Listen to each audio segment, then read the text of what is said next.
All right, hi everyone. Good morning. Good morning. That was fun doing a little whale watching. The weather was perfect. Who was on the whale watching trip? Did you get any good shots? Okay, make sure you go get those shots printed and entered into the challenge. It's a $500 gift card. Pretty serious stuff. Yeah, that's totally no joke. And also want to check if in the house is, hold on, we have, this was a person who won won yesterday's. You think I'd know how to operate this? Hold on. Okay, the name was Susie Tarlington. Is Susie Tarlington here? Hey, how you doing, Susie? You know what you are? You're a winner. All right, and check this out. You know what winners get? Winners get B&H gift cards.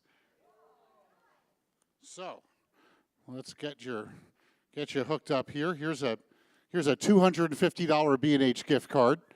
Congratulations, right? Now the good news is that you can win again. So if you want to enter again. So everyone, please enter. Susie, great shot. Congratulations. It was a pretty easy win for you because there was only like 7 entries yesterday. So pretty good there. So we've got 3 categories. We've got what's called Nailed It. Nailed It is any picture taken on the macro tables or actually physically in the trade show area. So you got all the experiences that you can shoot at. That's one way you can win. Then there's a runners up to Nailed It. And then there's the whale watching, best whale watching, and best sunrise photo walk. So who was on the sunrise photo walk? Okay. Get a good shot, get it printed out, edit it, go to the workflow area, and that's really a fun thing that we do at Optic. We do a thing where you make a photograph here with all the great stuff that we have to provide you guys to subjects to make the shot. Then you go to the workflow room, and there you tweak the image, then you get it printed, and then you put it up into the Optic Challenge. Pretty cool. It's a whole circle. All right, so yesterday I gave that opening remark, so if you're just tuning in on the live stream and you weren't here yesterday, absolutely go back and click on day 1 live stream and rewatch yesterday. Yesterday was pretty amazing. We have a really good show for you today. We're going to start off with Annie Griffiths, who is super important. She's one of the first women National Geographic photographers. So she's very inspirational and a very important photographer. She has some great messaging. And then we're going to go into our keynote speaker for today. We've got the legendary Scott Kelby. And I talked with Scott, and he's like, what do you want me to talk about? Because Scott can talk about anything. And have him talk about the iPhone and how the iPhone is really, it's become an important tool. Even if you have a serious camera, it's good to have the iPhone. He'll talk more about that. And I got some theories on that. The iPhone is not replacing a traditional camera, or would like to call a trad cam, and primarily that is because if you want a really long lens to do whale watching, your iPhone is not going to do it. So, wildlife belongs to traditional cameras. iPhone is fun for everything else. Personally, I'm trying to really understand how great the iPhone is and how great my film cameras are, and I find myself taking pictures with the film cameras and taking almost the same shot with the iPhone, and then being able to share that shot immediately on social media and get the likes and get all the fun that is social media. And then a couple of weeks later, I got that film developed, get it scanned, and then that has just a feel and a style that I really like, and that's more my serious camera. So Scott's going to talk a lot about that. Then we're doing something really interesting. We're doing a panel. Frans is going to lead a panel, and that panel is going to be the importance of photography and responsibility. So looking forward to that. Then we got Kristi Odom, and Kristi's going to, you may have seen the video before. Kristi Odom is an amazing wildlife photographer. She's going to show you just some incredible work that she's been doing, especially with the Nikon Z9 high-speed photography. That's going to actually blow you away. It's amazing. And then she's got a lot of video in that too, because these cameras do such good video. And I think it's important for us as photographers to acknowledge video.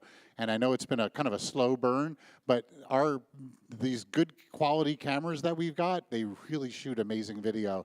I think you're going to be blown away by what she shows. And then we've got Doc Reddy, Sapna Reddy, coming back. We had her in June at Optic in New York City, and she's an amazing speaker, but she's going to speak on a great topic, and it's actually how to monetize your wildlife photography. Right? Sounds pretty good. Let's just add a further complication of what we do and try to make money while we do it. But it is a cool topic, and I think it's going to resonate really well. So that's going to be today's program. We're going to have a short lunch, only a half-hour lunch, and that might get blocked up with some overgoing on the speakers. But enter the challenge. I know that there's a big line outside for the Canon camera checkup cleaning. So the trade show is still going on. We'll be closing up at 4 p.m. today. And that's going to wrap up Optic West, our first one. Let everyone know, thank you so much for coming out. Yesterday was just an amazing Sunday. We had a ton of people here, and it means a lot to us, and it means a lot to the manufacturers, because it was a long time that we were shut down and couldn't come out and see everybody, and just to see everyone's faces and meet our customers from across the country. That's really why we chose to not do it in our backyard. We wanted to go out and see our great customers from across the country. So that's awesome. And we got Frans in the audience here. Hi, Frans. How you doing? And Chris Eckhoff. Nice. So we'll be starting in about 2-3 minutes to let a few more people come in here. Here there's a lot of things going on. We've got Vincent Versace's outside the trade show floor. He's doing a really good presentation on printing. And I'm just going to you'll be able to watch that. Anyone who's in this room and doesn't see what's going on outside, you can always go to the website and scrub backwards on the stream and watch any of the program we had. And I just want to talk for a second about printing and how important printing is. We were talking about archiving, and now that we've been in digital photography for the better part of 15 years, we've been practicing it, we've got hard drives filled with images. And I'm really worried about what's going to happen to those images in 20, 30 years. And I hope that any of you have been at this for a while and you had images on your SCSI hard drives. Do you remember SCSI hard drives? Or you okay? If you got images on those old drives, that's it. Frans, I've still got my iOmega zip drive I got to get images off of. I don't even know if I can plug that in anymore. But a surefire way to be archival is the print. And I go to a lot of galleries, I go to a lot of art fairs and art festivals, and I noticed an amazing trend, especially at the Armory show, which took place at the Javits in September. And almost all the photography now are either glacis prints or pigment prints. Do you guys know what a glacis or a pigment print is? It's an inkjet print. It's as simple as that. So what they're doing is these superfine art photographers are now really adopted large format printing. It's inkjet, and it's archival. So the thing about an archival print is that in 100 years, it doesn't matter what connection the hard drive you have your images is on. It doesn't matter what computer you're looking at. Open up an archival box and look at your prints. And I'm really going to say this. Go through your archive, pick out your best work, build photo books, make prints, put them in a box, and they will live on. If you keep your images on the cloud, onto drives, where are they? So kind of take that to heart if you want your images to survive on. The other cool thing is that if you make really great photographs and you don't become a famous photographer, somebody will eventually, in a couple of 100 years, go to a flea market and find your box of prints. So make sure they're labeled. Make sure that you tell them what they're looking at and who you are, so you can be remembered. Personal goal is always, they should sing your name in the sagas, and you've done something meaningful. The other thing I just want to reiterate: our Payboo is our B&H credit card, and Payboo works two ways. You can do a deferred payment, and a deferred payment lets you pay over time, or better yet, you can use the function where Payboo pays the tax. So this is a big deal, because if you spend, let's just say you spend $5,000 on a camera, that's going to be $400 in tax. $400 in tax. Would you rather pay would you rather pay your local state government your tax, or would you rather get 3 or 4 filters, or maybe a new hard drive, or maybe a smaller lens? I think I'm going to pay the government the tax. I think no one wants to do that. So hook yourself up with a Payboo card if you haven't already. If you sign up, you get a $50 B&H gift card. So you're ahead of the game. Just even before you don't even have to use it. You still get the B&H gift card. Why not? And it's always fun to have a cool B&H card that has your name on it. You know, the other way to get a B&H card with your name on it is we hire you, and we're hiring. So you got to even take your picture for ID. Okay, so we're having fun. We were on the whale watching this morning. Did any of you? Did anyone get sick on the whale watching trip? No. Good. There were, yeah, it was we handed out something really neat. We handed out these barf bags just in case anyone got sick. But the cool part is that if you didn't get sick, this is a great rain cover for a 100 to 400 millimeter lens. So so that's B&H. We take care of you. We got you coming and going. So, all right.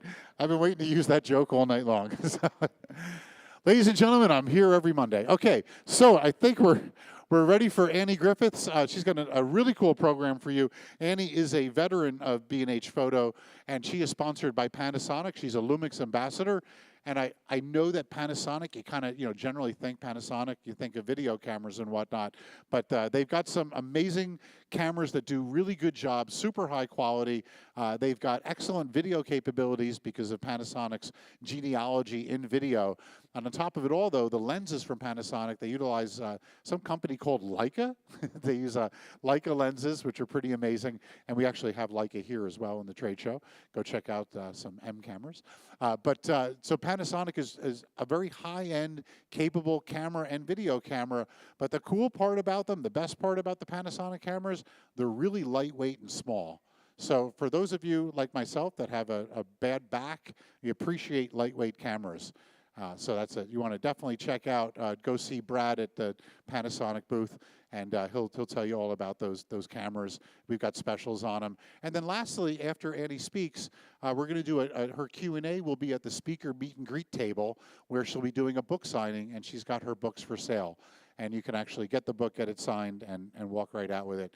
I don't remember what the exact price is. I think she'll tell you. I think it was $20 or $25. And we've got Catherine from B&H will be taking care of the book sales and having her sign it. So definitely it's really a treat to meet and talk to Annie.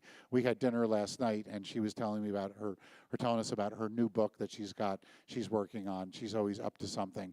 And Annie is the original really glass ceiling breaker. She's just done things for women in photography when it was really basically pretty much a male game, aside from some of the classic photographers out there. So it's an honor and a privilege to have Annie Griffiths come here and speak at Optic West. So let's give her a great warm welcome. Hi, Annie.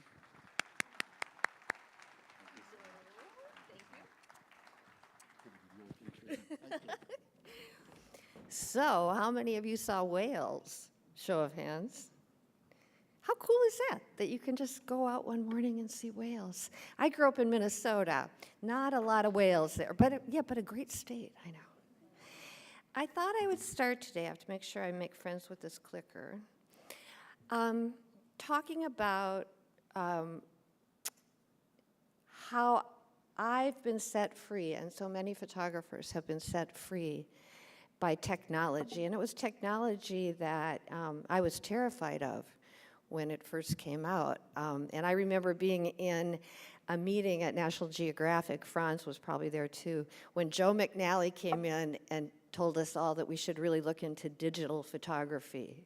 And every photographer in the room was like this, yeah, right. Because, we'd spent our careers shooting film.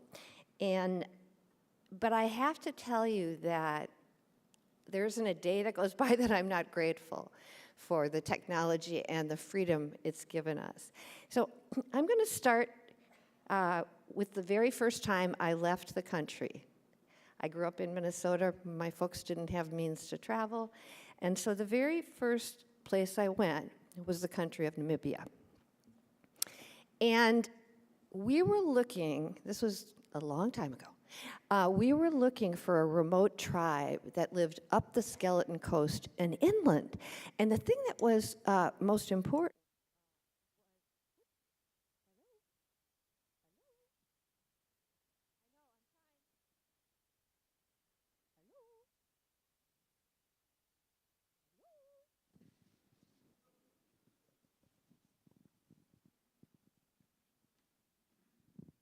Hello? Is that better? Okay, so anyway, these people had lived through 7 years of drought.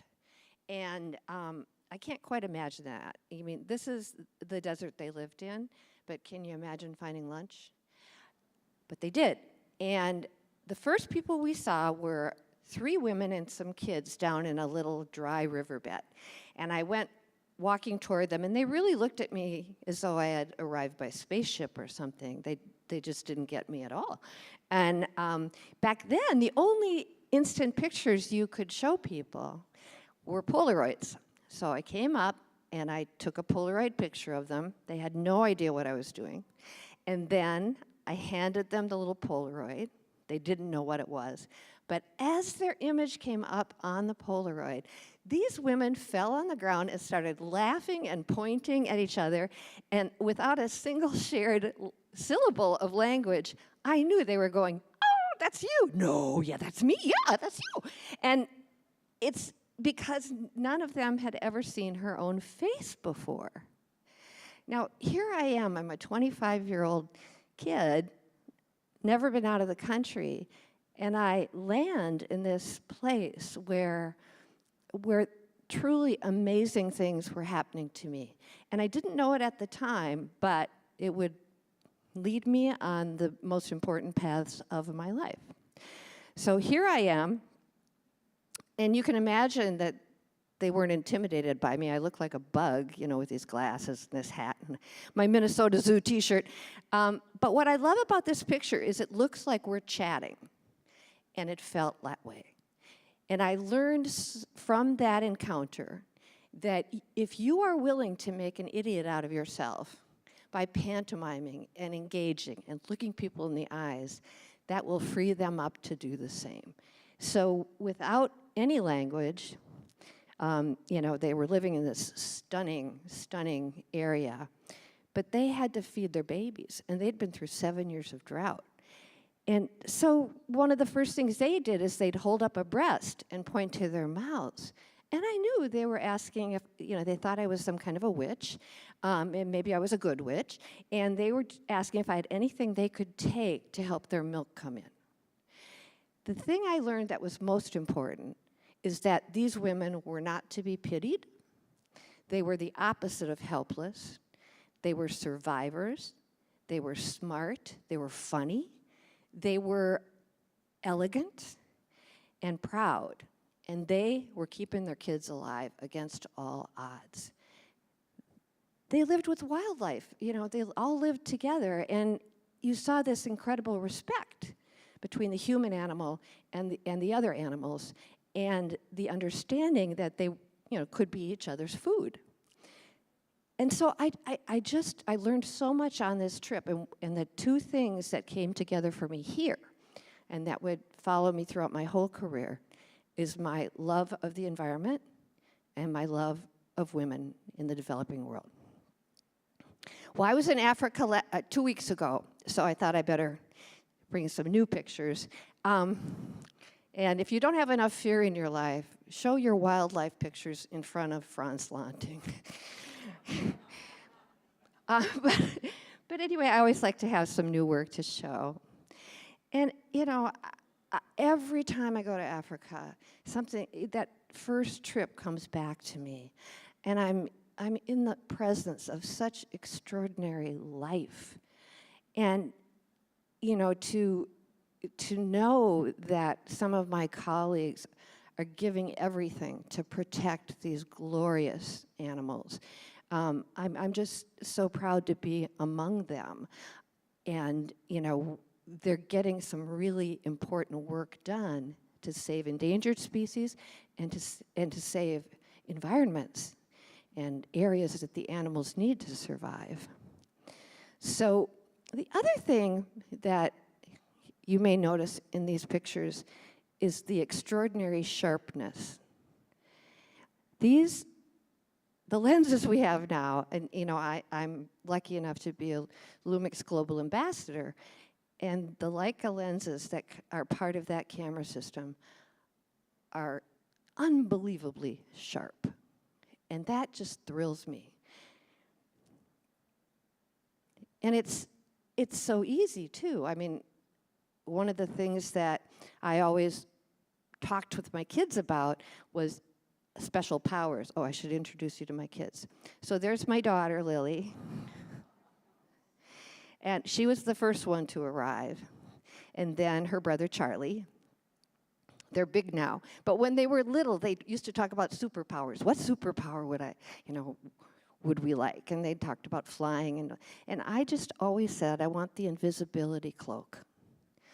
I wish I could just go about and be in these communities and be in these places and have no one see me.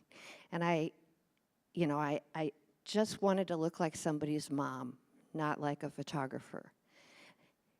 And so this is the closest I ever got to an invisibility cloak. And it's this wonderful gear that has allowed me to travel all over the world and rarely check a bag. Now, when I was traveling with my kids, flight attendants would see me coming and like run. Because as a photographer and a mom with a baby, with baby, I usually had about 9 cases of equipment. I did, in fact, pack my lenses in Pampers.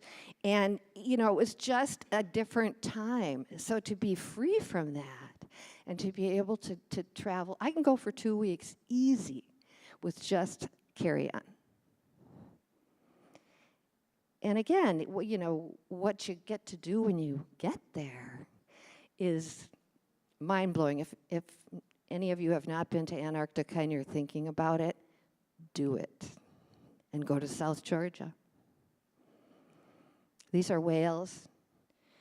The other thing about, and I'll talk about this throughout here, is that, technology has freed us up to be playful.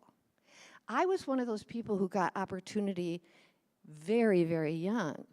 So I never played. All of a sudden, it was really serious. And I've never played more than since digital came and I recognized that creativity needs a chunk of play in it. So these are penguins on South Georgia. And they're just so graphic and fun, and you see things you really can't believe. But when you become a more creative photographer, you'll take, these different kinds of pictures to tell the full story. And I've always been fascinated by feathers. It's just unbelievable, the detail. And to be able to capture that and bring it back is so rewarding. We saw this leopard seal, and she was really showing off. She was on an ice floe, and she was, kind of enticing us. She was really a flirt. And so we got closer and closer. And then she slipped off the ice and proceeded to bite holes in 5 of the rafts that were out there. And she, it's humbling. But I also love to show pieces of an animal in a way that it hasn't been seen. And to me, like this is an elephant seal, which they're just the goofiest looking things on earth. And yet, if you can just take a look at part of them, you see this, you see why they can swim so deep. You see, you see the aerodynamics, you see the beauty of their skin. So early on, I started doing work, conservation work. And I just loved it. I really like landscape photography, but also there had to be a way to tell stories by having someone look at a picture and go, what the heck is that? And then you trick them into reading, and they find out. So this is salt piles that are left behind in the Dead Sea because it's shrinking so rapidly due to climate change. And this is all that's left of the mighty Colorado River by the time it reaches the Sea of Cortez, because we've siphoned off every drop. Imagine what that impact is on the Sea of Cortez and all of the life that depends upon it. These are pelicans in the Gulf of Mexico, and you can tell that this is an unnatural cut in the water. And it's there because of the oil industry. And they have just destroyed the salt marshes. And the salt marshes, in addition to being full of life, are also the protectors of the shore. And if you chop them up, or if you chop up dunes, then this extraordinary weather that we're experiencing comes roaring on shore and does a tremendous amount of additional damage inland. My girlfriend Barbara Kingsolver and I decided we wanted to do a project that would remind people of how little pristine wilderness is left in our country. So Barbara wrote these incredible essays, and I decided to go back to an old technique that you guys may have seen with your parents' pictures and stuff, where you hand color a black and white picture. So I shot it in black and white infrared, and then I hand colored the images. And it was just such a joyful endeavor. But more importantly, this project raised about $250,000 for grassroots land conservation in our country. And boy, I got bit. It was like, so I can have my pictures be useful as well as beautiful? Like, just bring it on. That's what I want to be doing. And I did work for Habitat for Humanity, kind of on the topic of the dignity of helping to build your own home. And I'd go for a week every year, and I had to get 14 calendar pictures in a week all over the country, and sometimes the world. This is in Brazil. And it became like my favorite week of the year, because once again, I'm with these wonderful people who are so underrepresented and are seeing their future for the first time for many of them. This guy was great. He was a Habitat worker, and somebody had stolen the family car. It was a single mom with these darling kids, and he just got mad, and he went out and he found that car, and he brought it back. And this is, he pulled into the driveway, and all the kids climbed into the car with him. But where my heart really was with women. And I've been privileged to work in almost 150 countries, and you cannot believe how many women have taken me in. And they've never heard of National Geographic. I'm this strange creature who arrives in their world, usually working with aid organizations, and they welcome me. I know a lot of us are afraid to photograph people, right? Show of hands, how many of you are afraid to photograph people? Oh, come on. Well, let me ask you something. How many people in this room have ever been on TV or in a newspaper or in a magazine of some kind? Show of hands. How many? Did you hate it? Or did you get 5 copies for your mom? You know, and that's what we have to understand when we are going to photograph people. A lot of times we put it on them, right? We go, oh, I don't want to intrude. Oh, I don't want to interfere. What if they get mad? What, you know, and we make excuses putting the blame on them, when really what's going on is we're feeling shy. We're feeling fear. And if you can get past that fear and understand that if they don't want their picture taken, they'll go like this, they'll go like this, they'll go like this, they'll go, you know, there's always very clear ways they can tell you, and that's fine. And then you don't take their picture. But if you jump in, you will not only travel, you will make friends, and you will learn. So I started working for aid organizations. The last picture is India. This is in Rwanda. And I recognized that Western media really misrepresents these people. You know, there's a kind of a pitiful picture of these women as being pathetic, downtrodden, uneducated. And the truth is, these women are survivors and they're heroes, and they are the engine of every community. I've worked in a lot of refugee camps. This is one in Thailand, and it's refugees from Myanmar. And I've worked in super remote parts of the world. To get to this village where they were solving a water problem, I had to drive for 4 hours in a pickup truck after we left the last road to get here. And then these families welcomed me as though I were family.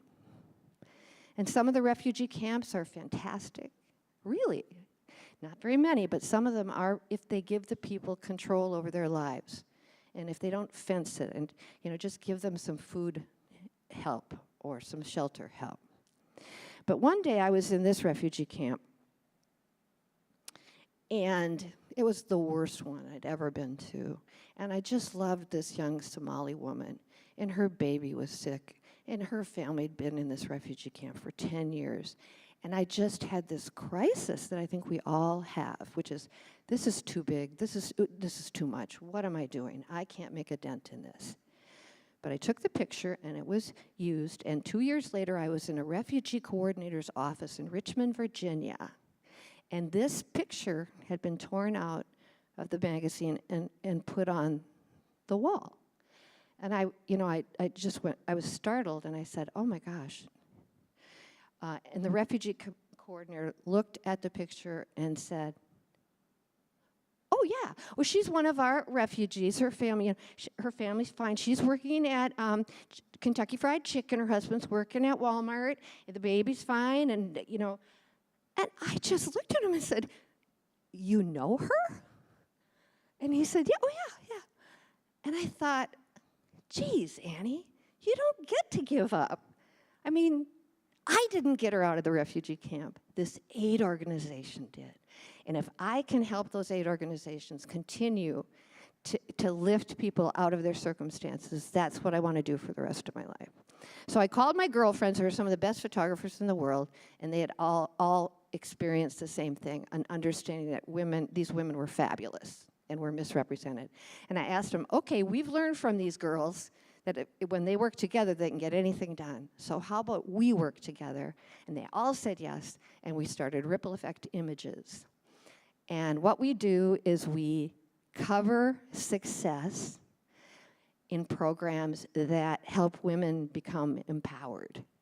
And then we create fundraising materials for them. We make films and we do fantastic pictures so that they have a better way of telling their own story of success. And it's just been the most important thing in my career to do this. And a lot of it is a combination of women and environment, and women and climate change. These are kids seeing water come out of the ground for the very first time. And it works. You know, we've done over 50 films, and we have a photo archive of over 50,000 images, and our photographers are the best. You know, Carol Guzzi, I think she's won more Pulitzers than anyone in the history of photography. Amy Vitale, who's doing heavy lifting in Africa to promote things. Lynn Johnson, Daniel Barahulik, John Standmeyer. These are such great people, and they are telling these stories in a way that makes a huge difference. So our aid beneficiaries have been able to raise well over $10 million using these assets that we've given to them. And that, what's better than that?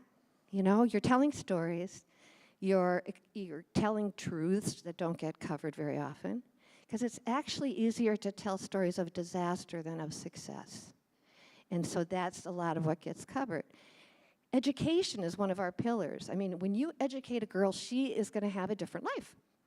And, you know, the good news is, and you never hear it, right now, apart from the pandemic, there's less extreme poverty, there's less disease, there's more kids in school.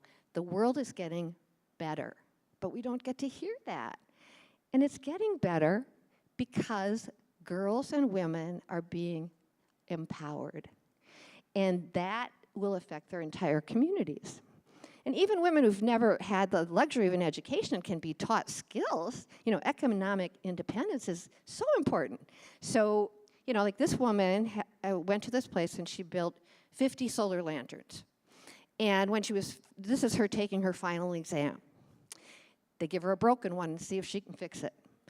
And of course she could fix it. So then she gets to take the 50 lanterns back to her home village and just look at her body language when she arrives and gives all her girlfriends who've never had electricity the gift of light, a bottle of light that will help them in so many ways. Just, you know, thank you. These women are extraordinary.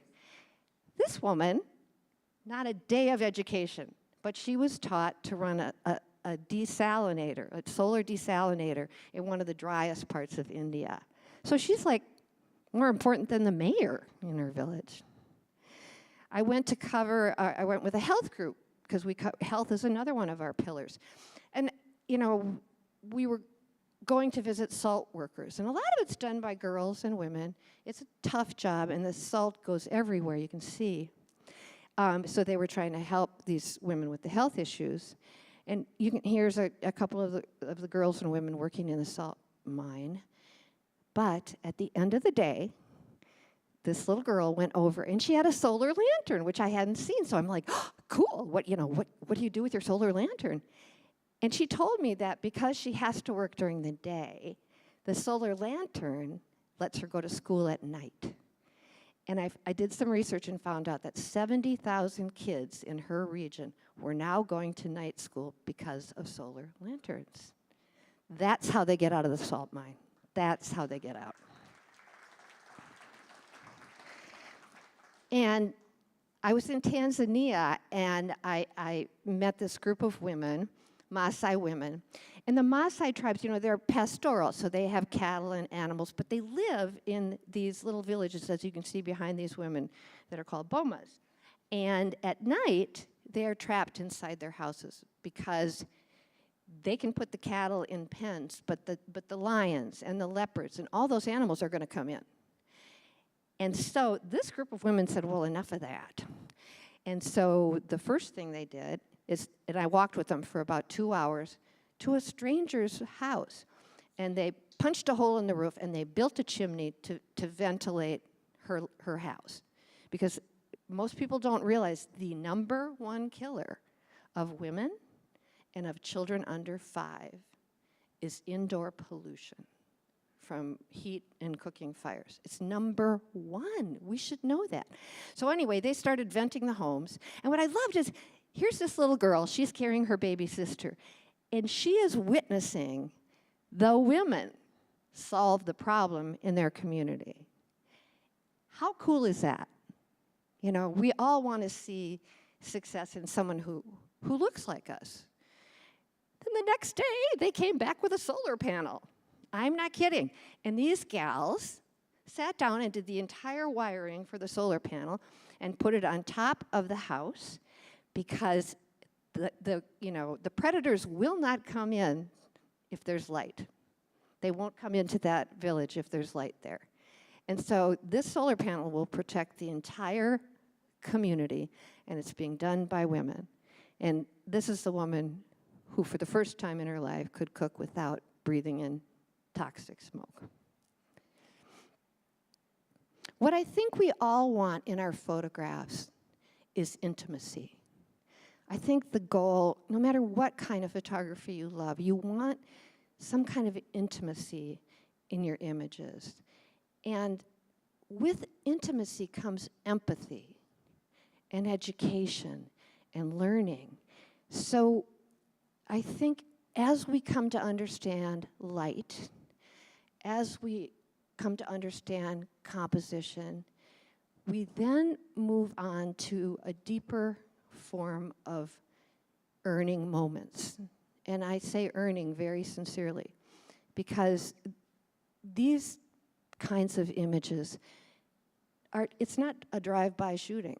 It means you sincerely give some of your time and your energy and your compassion to people or to wildlife in a way that is non-threatening.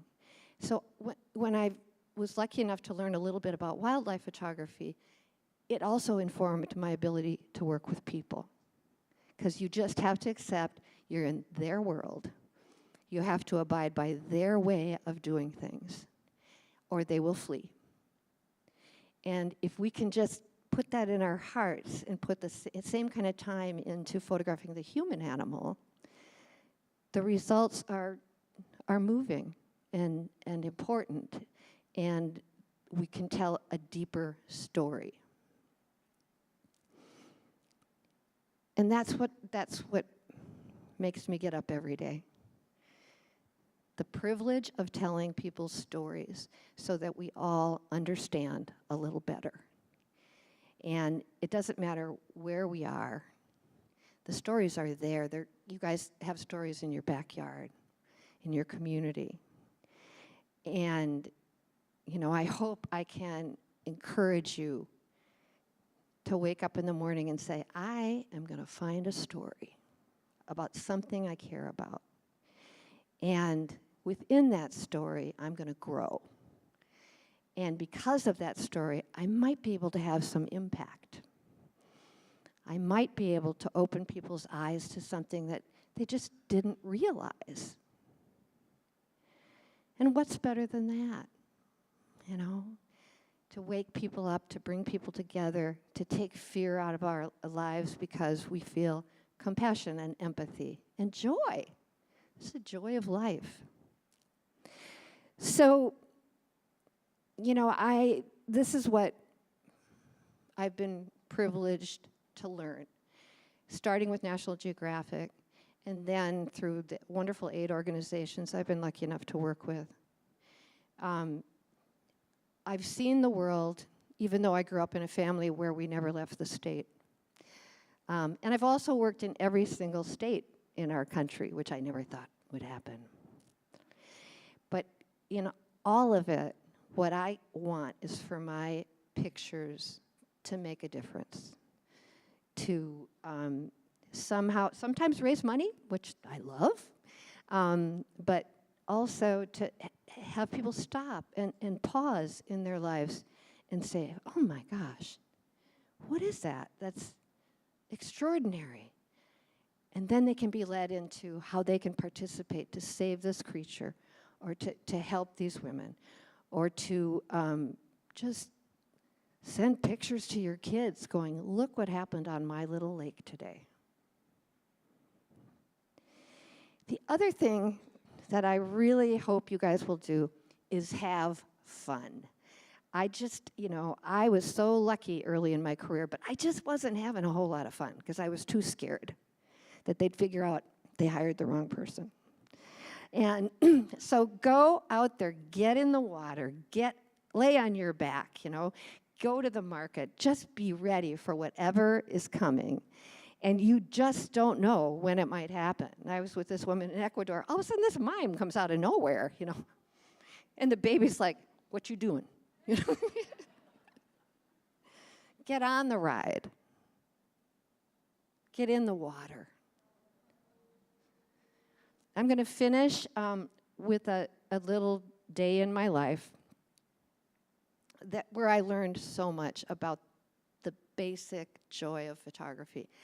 I was invited out into the middle of nowhere, and there was a family that was having a real cattle branding, and I don't know how many of you guys have been lucky enough to attend one, but for the family, it's bigger than Christmas. I mean, everybody shows up. Grandma's making pies, and the guy, you know, everybody's working, everybody's eating, everybody's laughing. So it was such a remote ranch that they invited me to stay in in their ranch house. So I'm grateful, and the next morning I wake up because there's this soft light coming through the window, and I look out and I see this sky, which I call a mackerel sky, and you hardly ever get them. I'm like, oh, and the sun wasn't up yet, but the horses were in the pasture. So I grabbed my camera and I ran down to the fence, and this horse came right to me, and I'm like, shooting, and then, you know, it all fell apart. And I remember vividly going, whoa, And I turned around, and that's when I saw like 4 or 5 cowboys leaning up against a fence looking at the crazy lady from National Geographic. And that's when I realized I was in a t-shirt and underwear. Because I was so excited about the light and the clouds and the horses and that I forgot to put my pants on. And I wish for each and every one of you that you have days like that as photographers, where you're just having so much fun, you forget to put your pants on. So these are just pictures from the rest of that day. And I try to tell a story every day. But places like this are just alive. This was the cook. The uncle got arrested several times that day. And this little guy came to me at the end of the day, and he was 7 years old. I remember, and he went, "You won't see me wrestle a steer?" And I'm like, "Yes, I do." "Okay, let's go." So he goes over to this little calf, and he wrestles and wrestles. Calf did not move an inch. It's looking at me like, "Okay, here we go again." So I said, "Well, does your little calf have a name?" "Yup, his name's Michelangelo." I thought, great parenting.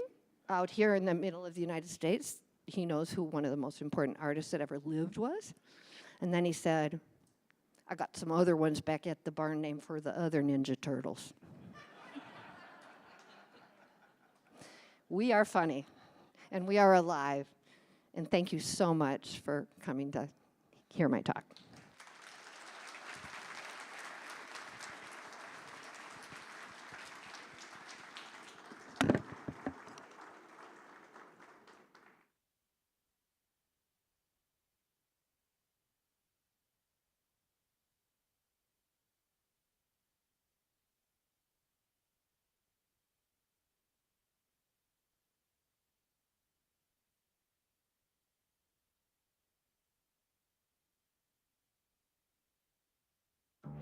Introducing the new Paybu credit card. You can save the tax or choose special financing for your purchases made on your Paybu credit card. So you want to save the tax on a camera, laptop, and drone? No problem. No need to wait for credits or cash back like other credit cards. The B&H Paybu card pays you back instantly. Or save over time and choose special financing and pay it off over 6 or 12 months. It's easy. Use your new Paybu card as payment at checkout. Then choose your available options, either Paybu Savings or Special Financing. See your savings or promotional plan right on your receipt, in-store or online. Applying is easy.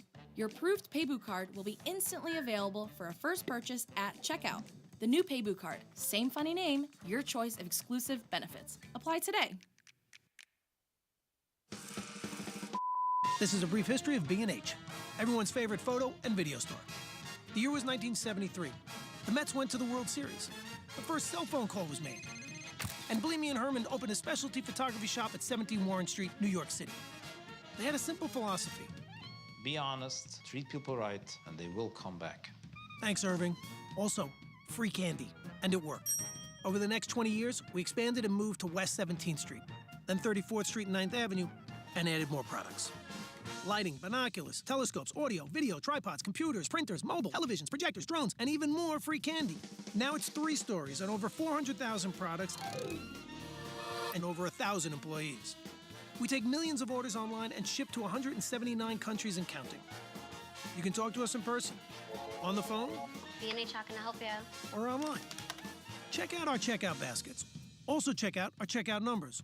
Also check out the flare on Mariah's vest. And everyone's favorite part, our conveyor belt. The benefit of the conveyor belt is you don't have to worry about the product or schlep it around anymore until checkout.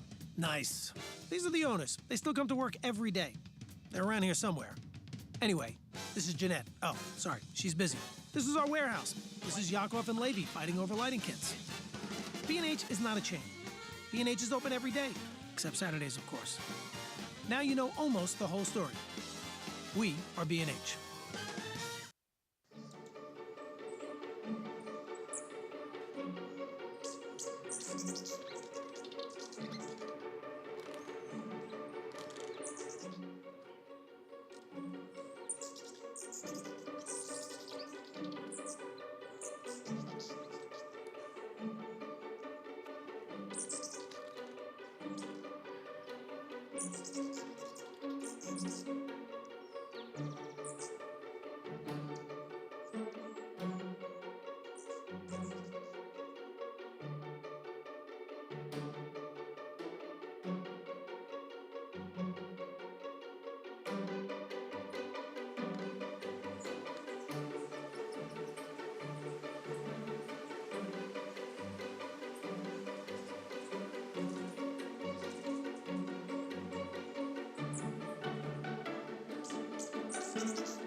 Introducing the new Paybu credit card.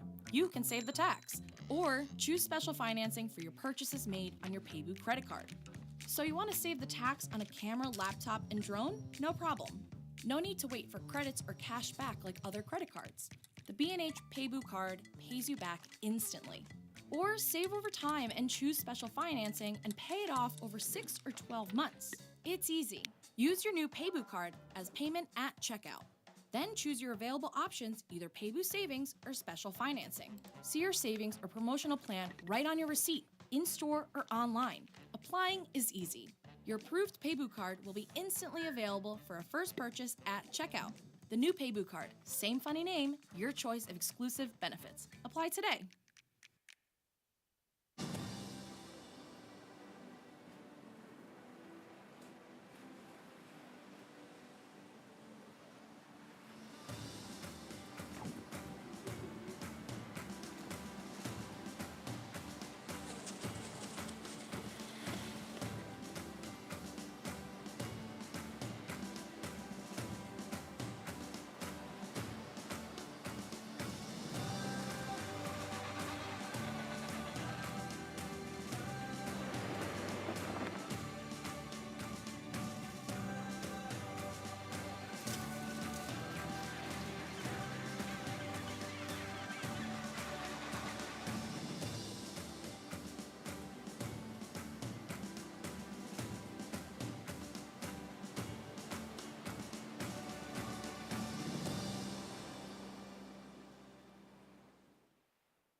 Its extreme environment over time has shaped the landscape itself, it's shaped the animals that live here, and it has very much shaped its human history.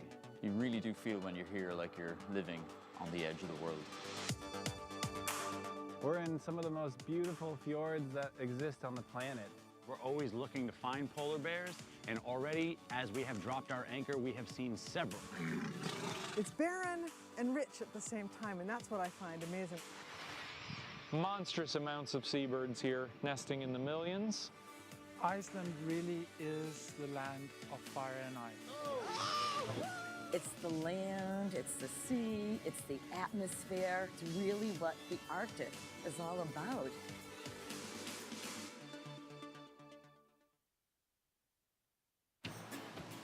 Our voyage together explores where the desert meets the sea. This whole set of mangroves right here is a roosting area and a nesting area for magnificent frigates. Wow, how cool to be back here. Today we traveled north through Hull Canal, which is an incredibly narrow channel. Here's a place we have the opportunity to see moms and calves, some of them just a few weeks old. It's a fantastically warm and wonderful day here in Baja, and we're seeing incredible behavior from these gray whales.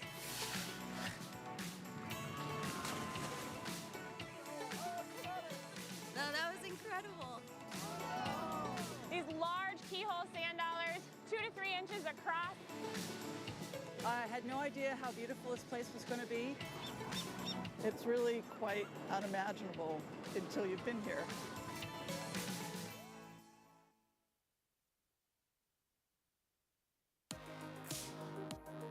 We are in the Isthmus of Central America. It's one of the most diverse places on our planet.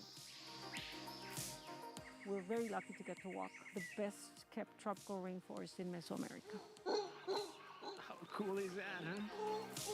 We were just hiking and we saw 6 macaws, which was absolutely awesome. The fish were outrageously beautiful. Schools of fish, little tiny things, yellow striped. Ah! Oh, it's great. Love it. Running in the Panama Canal is one of the more exciting parts of my job. Just the mechanics behind it. I mean, the technology just keeps improving. Definitely the high point. Everything is so special in this part of the world. Welcome to the journey that will change your life.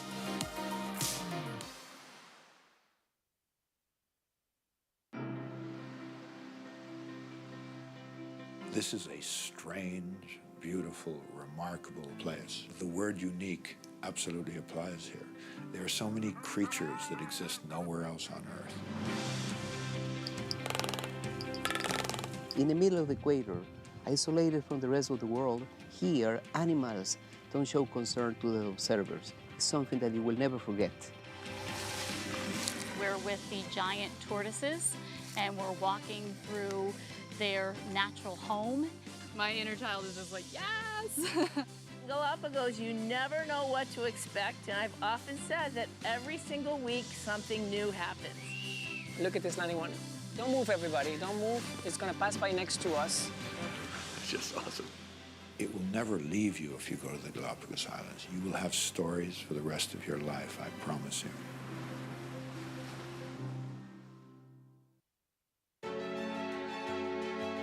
As a photographer who works with National Geographic, it's such a privilege and an honor to be able to bring the National Geographic audience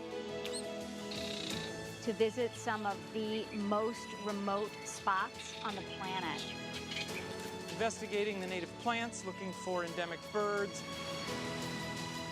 Manta ray coming straight at us. Straight ahead of us now, you can see them. It was amazing. It was beautiful.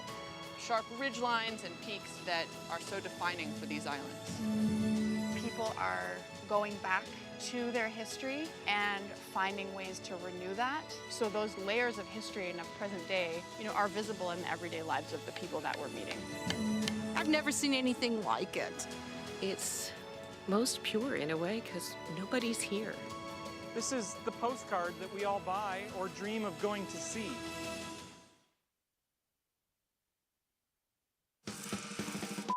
This is a brief history of B&H, everyone's favorite photo and video store. The year was 1973. The Mets went to the World Series. The first cell phone call was made.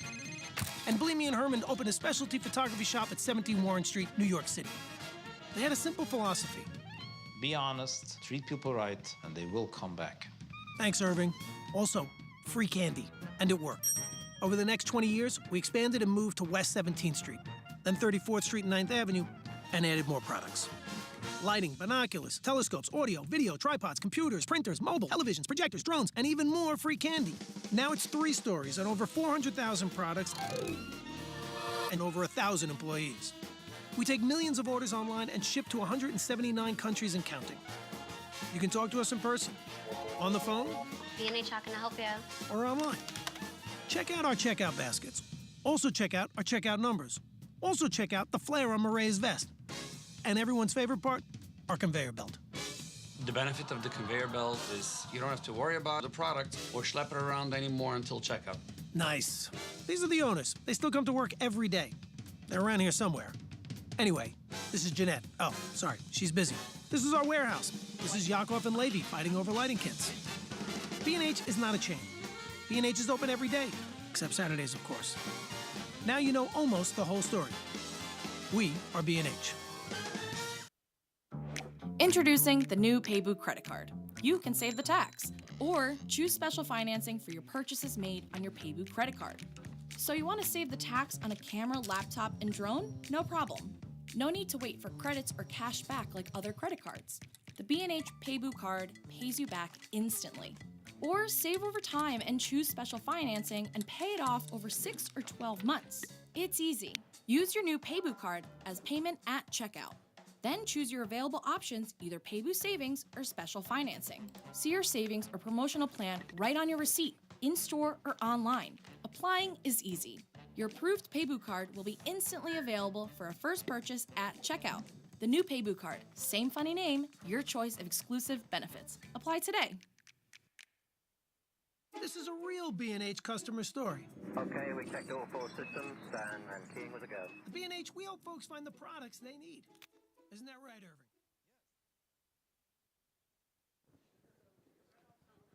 Okay, sorry about that, Irving, to cut him off there. He hired me at B&H 25 years ago. Nice guy. All right, so moving right along, we've got our keynote speaker for day 2, Optic West. And this is a guy that has been a partner at B&H for many, many years. And when the guys were hooking up the computer from the tech company, I was like, he invented Photoshop. And they kind of looked at me and I was like, okay, he didn't invent Photoshop, but he did basically teach the world how to use Photoshop. So I'm sure we've all learned something from Scott Kelby over the years. He is an incredible speaker and a great contributor to digital photography. We had a conversation talking about what he was going to do for Optic West, and I'm started talking about the iPhone and how good a quality it is, and so, you know, there is a way to use your iPhone and what I like to call the trad cam, the traditional camera. And Scott was like, yeah, I've been working on that and using the phone, and he uses Canon cameras. And I said, well, maybe you could do a program on really how to maximize your iPhone, but also where the iPhone fits in your whole program. So he's going to teach you all about that. And you know, the guy never stops teaching. We went out to McKay's Falls on Saturday before Optic West, and I like to think that I'm a know-it-all. At least my wife always tells me I'm a know-it-all, and evidently I'm not a know-it-all, because he shows me how to do long exposures on an iPhone, but after the fact. I couldn't even, it took me like 10 minutes to even figure out what exactly was going on, and I still don't understand it. But this is a guy who digs into technology, finds something really useful, brings it up to the top, and then integrates it into his work. Also, he's influenced photography and the digital world in tremendous ways. He's also a really good drummer and guitarist and vocalist, who knew? So let's give a great warm welcome for Scott Kelby.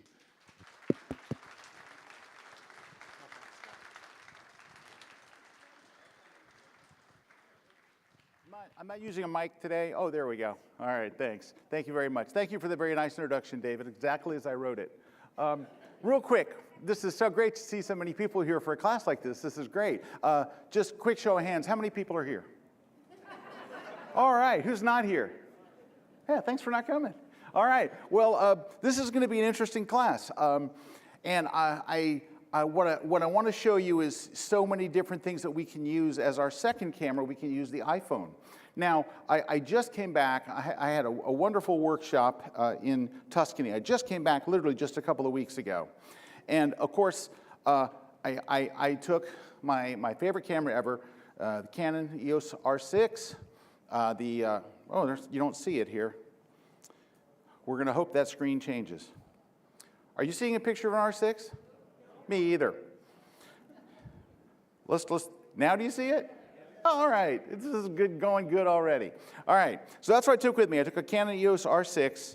I took just really one lens. I took a second lens. I didn't even use it until the very last day. So I was there 9 days. I took out the lens for one shot the last day. I used this one lens the whole time because I knew that I was going to be seeing scenes like this.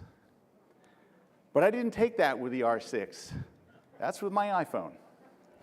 So I know what you're thinking. Well, Scott, you got that brand new iPhone Pro 14? Yes, I do. It says it right here. But I didn't have it on that trip. So you must have had the iPhone 13 Pro, still good? Nope. I had the 2-year-old iPhone 12 Pro. Why? Because I'm one of the losers. I had this old phone from the turn of the century. But here's why.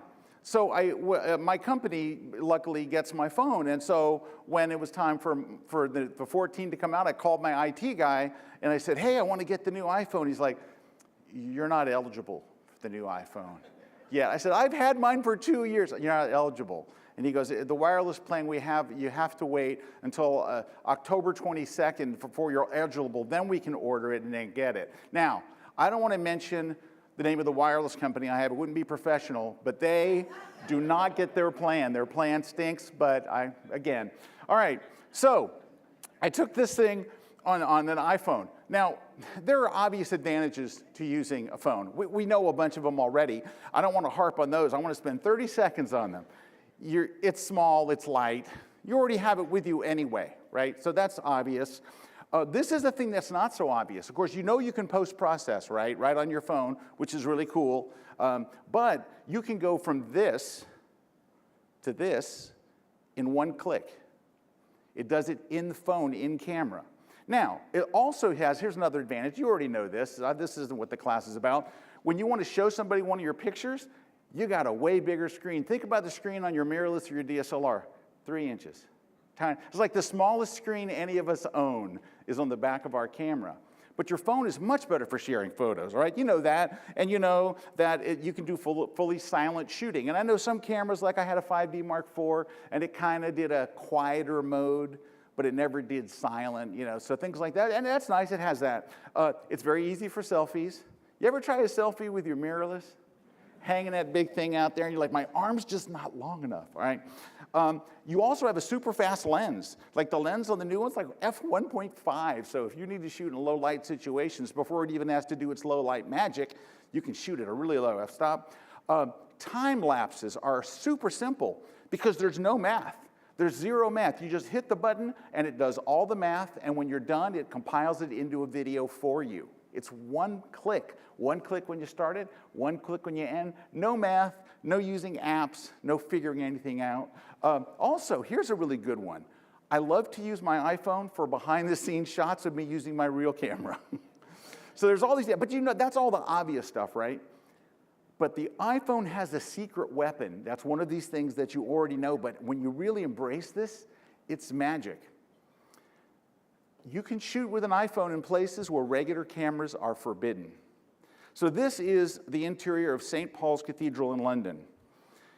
When you walk in the front doors, there's no camera, and it shows a picture of a DSLR. As you walk every few feet, there's another thing that says no cameras. If you pull out a DSLR or a mirrorless, there are snipers positioned up in the corners, and you're gone. They'll take you out in a split second. But you walk in, and there's 200 people with phones taking pictures, and nobody cares. The guards walk past, everybody, the whole place, everybody in there is taking pictures with their phone. So one of the greatest reasons to take an iPhone with you as your second camera for travel is it is your way to shoot anywhere, still take good pictures, and not have to worry about someone telling you to stop. So this is what you're going to see, and you're going to laugh and walk right by. You're just going to go, no film? No, I haven't had film in a few years. No photo? That's not, I'm just taking my phone. All right, but here's the thing. I want you to think about this differently because it can be your backup, right? Because I used to carry 2 DSLR bodies with me. Like I'd take 2 bodies, and I stopped doing that a few years ago because I know I already have a phone with me. I have my phone with me, so I got my second camera. But I want you to, this is what this whole class is going to be about. It's changing how you think about the camera in your phone, right? So the camera that's in your phone today is so much better than the cameras that were used just a few years ago. I remember when I bought a Nikon, what was it, 1DX? No, I'm sorry. Oh, what was the name of it? It was the noisiest camera in the history of man. If you went to 200 ISO, it looked like it was snowing in any scene. What was it, 1DX Mark II? No. Anyway, it was $6,000. And at the time, I was like, man, this is a kick-butt camera. It was 12 megapixels. This one's 48. And if I look at the pictures I took back then with it, and they all look so grainy and so, you know, they don't, not the good grain, the bad grain. Because there's, you know, I don't know if people realize this, like in Lightroom and Photoshop, there's like 3 different things to add grain, right? Grain can be wonderful, especially with black. If I do a black and white image, I add grain every single time, right? So grain can be wonderful, the good grain, not the bad grain that was coming from that. Anyway, it's going to hit me the name of that camera here in a minute. But anyway, long story short, is if you change about how you think about it, like my wife has a great saying, she goes, if you treat it like it matters, your pictures will change. Because what happens is, oh, it's not my real camera, so this picture's not going to be any good, so click. But if you change the way you think about it, it'll make a difference. But I'll tell you what, the day it changed for me, because I remember it very clearly, where I really started to realize I was being silly, not giving this my second camera status. I was in the middle of nowhere, China, leading a workshop. And this is a picture taken from the workshop. That's a phone picture right there. Taken back with the old phone, the iPhone 10. Anybody still have an iPhone 10? All right, you need to leave. No, it was a good, oh no, it was a great camera. But anyway, so we're sitting out there on this little piece of ground. Now, to get to this shot, we had to take a bus from our hotel, like a big bus, for 2 hours. Then we got in a little bus. And then we had to take the little bus and then we did a hike, and then we got on a raft that was big enough for just me and the guy running the raft, and he had a lawnmower engine on it. And I thought, we're in the dark mist, and I thought, this is where I'm going to die. And so then you walk and you hike some more, and then we get to this spot. So we're out in the middle of nowhere, China. I couldn't find it for $1 million. It's just in the middle of somewhere. So we're out there shooting, and I've got I had a Canon R at the time. So I got my Canon set up, I got my tripod, I got all this stuff, and I'm out there shooting. And I was doing the workshop with Rick Salmon, who's a wonderful photographer and a great friend. And his wife Susan's there. Now his wife Susan is a very serious iPhoneographer. She teaches iPhoneography, she's really serious. So I'm sitting there shooting, and I'm looking, and she walks over, and she goes, look. And she shows me her picture on her phone, and it's on Instagram. And I thought to myself, well, I want to put my picture on Instagram. What's it going to take? Well, I have to hike. I have to get back on the raft. I have to hike again. I have to get on a large bus. Then I have to transfer to the small bus. So 3 hours later, I'm back at my hotel. Then I'll take out my memory card. I put it in my card reader. I'll import all the photos. I'll go through and I find one I like.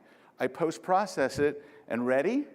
I have to upload it back to my phone so I can put it on the internet. So I can get it. Oh, come on. And that was an awakening for me. I was like, son of a gun. All right, so I'm already sitting there thinking, you know, I could just take this picture and put it up right this minute and all. All right, so, uh-oh, there goes the Android guy. See ya, I know.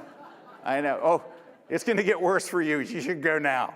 Okay, so then Susan, a few minutes later, walks over and says, look what I did. And I don't have her video, but I'll show you what she showed me. She said, look what I did.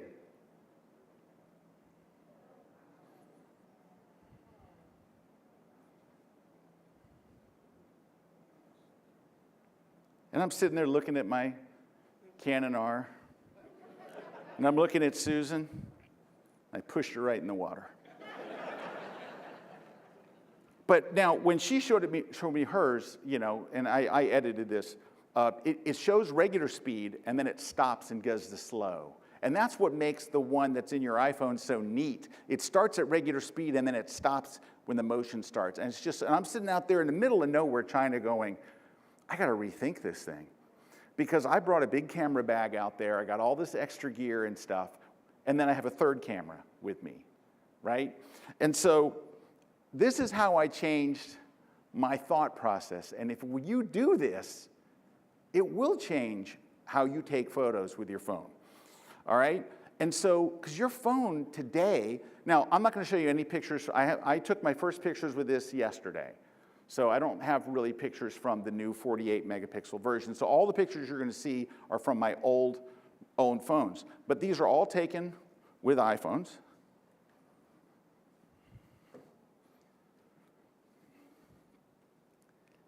And you know how hard it is to shoot with an iPhone. What do? You click.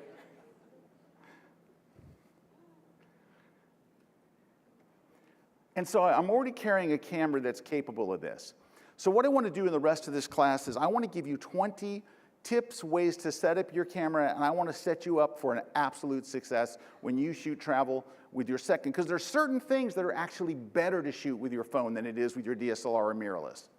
There are certain things that your mirrorless and your DSLR are better. I can't give up my mirrorless. I love it. My Canon EOS R was my favorite camera until 2 days ago when they announced the Mark II of the EOS R6. And now I have to pre-order that. So I really liked it until 2 days ago. But anyway, so it's not going to replace mine.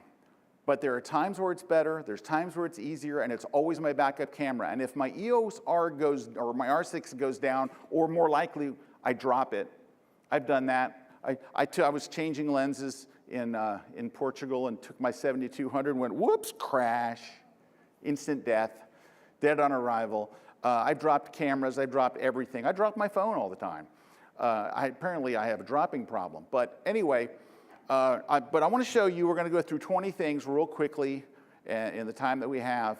And I want to set you up to where you'll start making travel photos, thinking differently about it, and understanding the power that it has. The first thing I want to do is set you up for shooting in RAW. So, and I'm going to give you 2 different scenarios for this. It's really easy to do. All you have to do is go to your settings, and you're going to scroll down to camera, click on it, and you're going to scroll over here to formats up at the top, and you're going to turn on Apple Pro RAW. Now, you have 2 choices. If you click on Pro RAW resolution, you can shoot 12 megapixel. If you have the brand new iPhone 14 Pro or the Pro Max, you can shoot at 48 megapixel. Now, that's only step 1, but you only have to do this 1 time. So now you've told the camera there'll be times I want to shoot in RAW. But when you actually want to shoot in RAW, you have to go up top, and it will say no RAW by default. So your RAW's off. Even though you went and turned it on in the presets, it's off.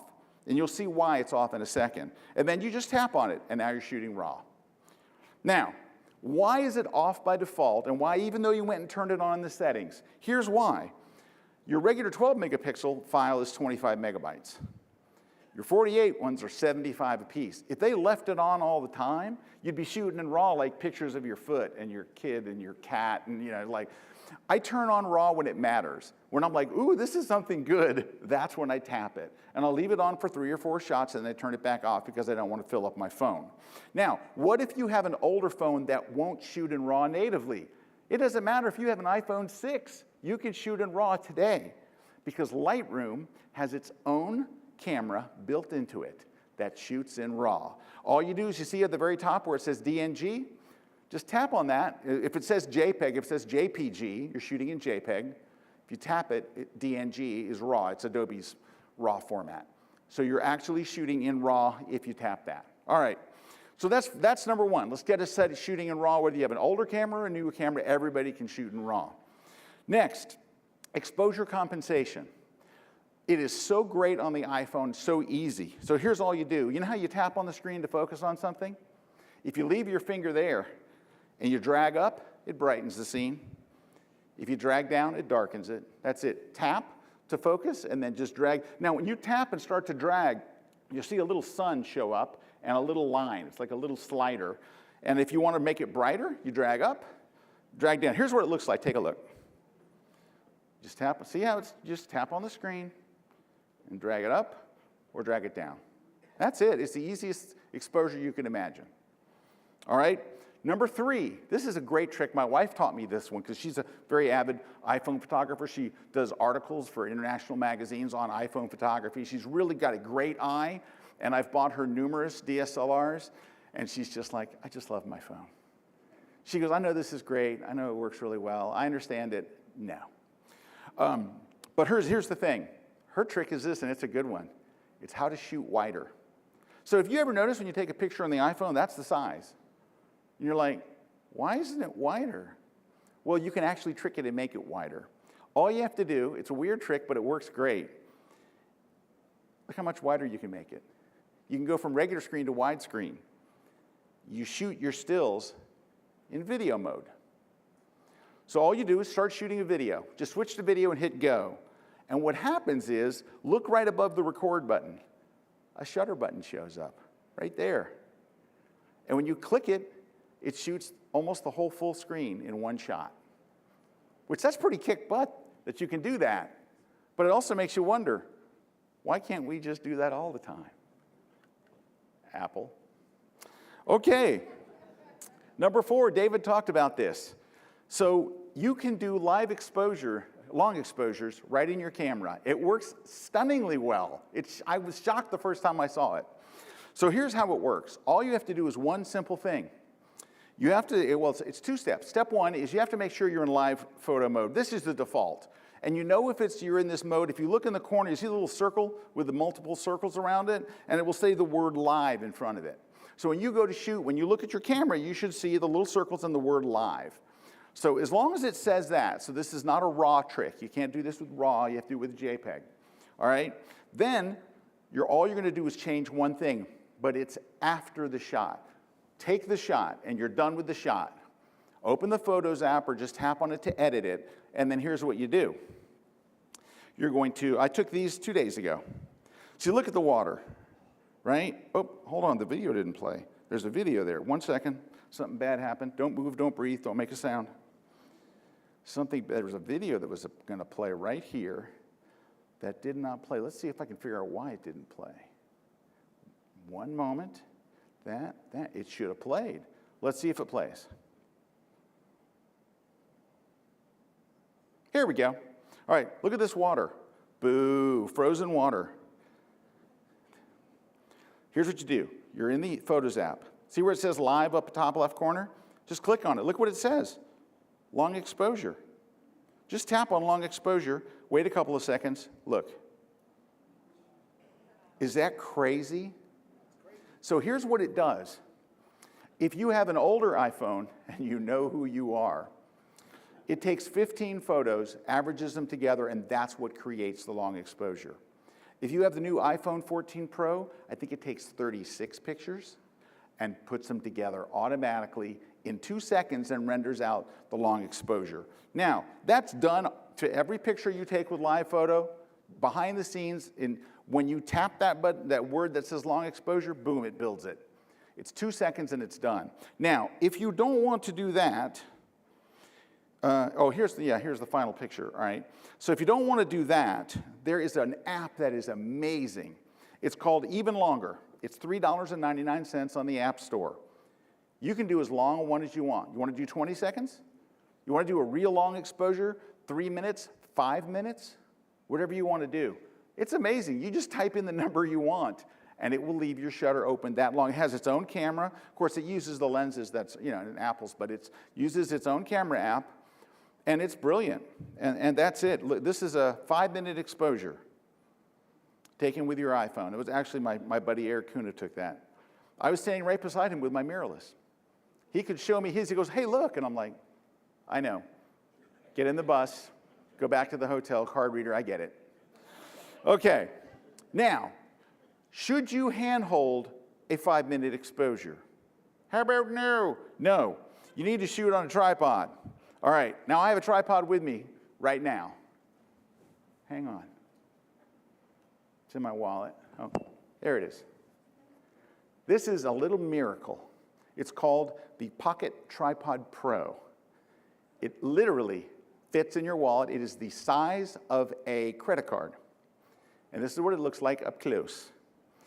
I made a stunning video for you for the 2 clicks it takes to set it up and start using it as a tripod anywhere you are. Watch. You take it, you turn it, 1 turn, and you pop up the legs. That's it. Tripod. And you put your phone in it. That's it. And it tilts. And it's incredibly well made, and it's incredibly expensive. It's like 30 bucks.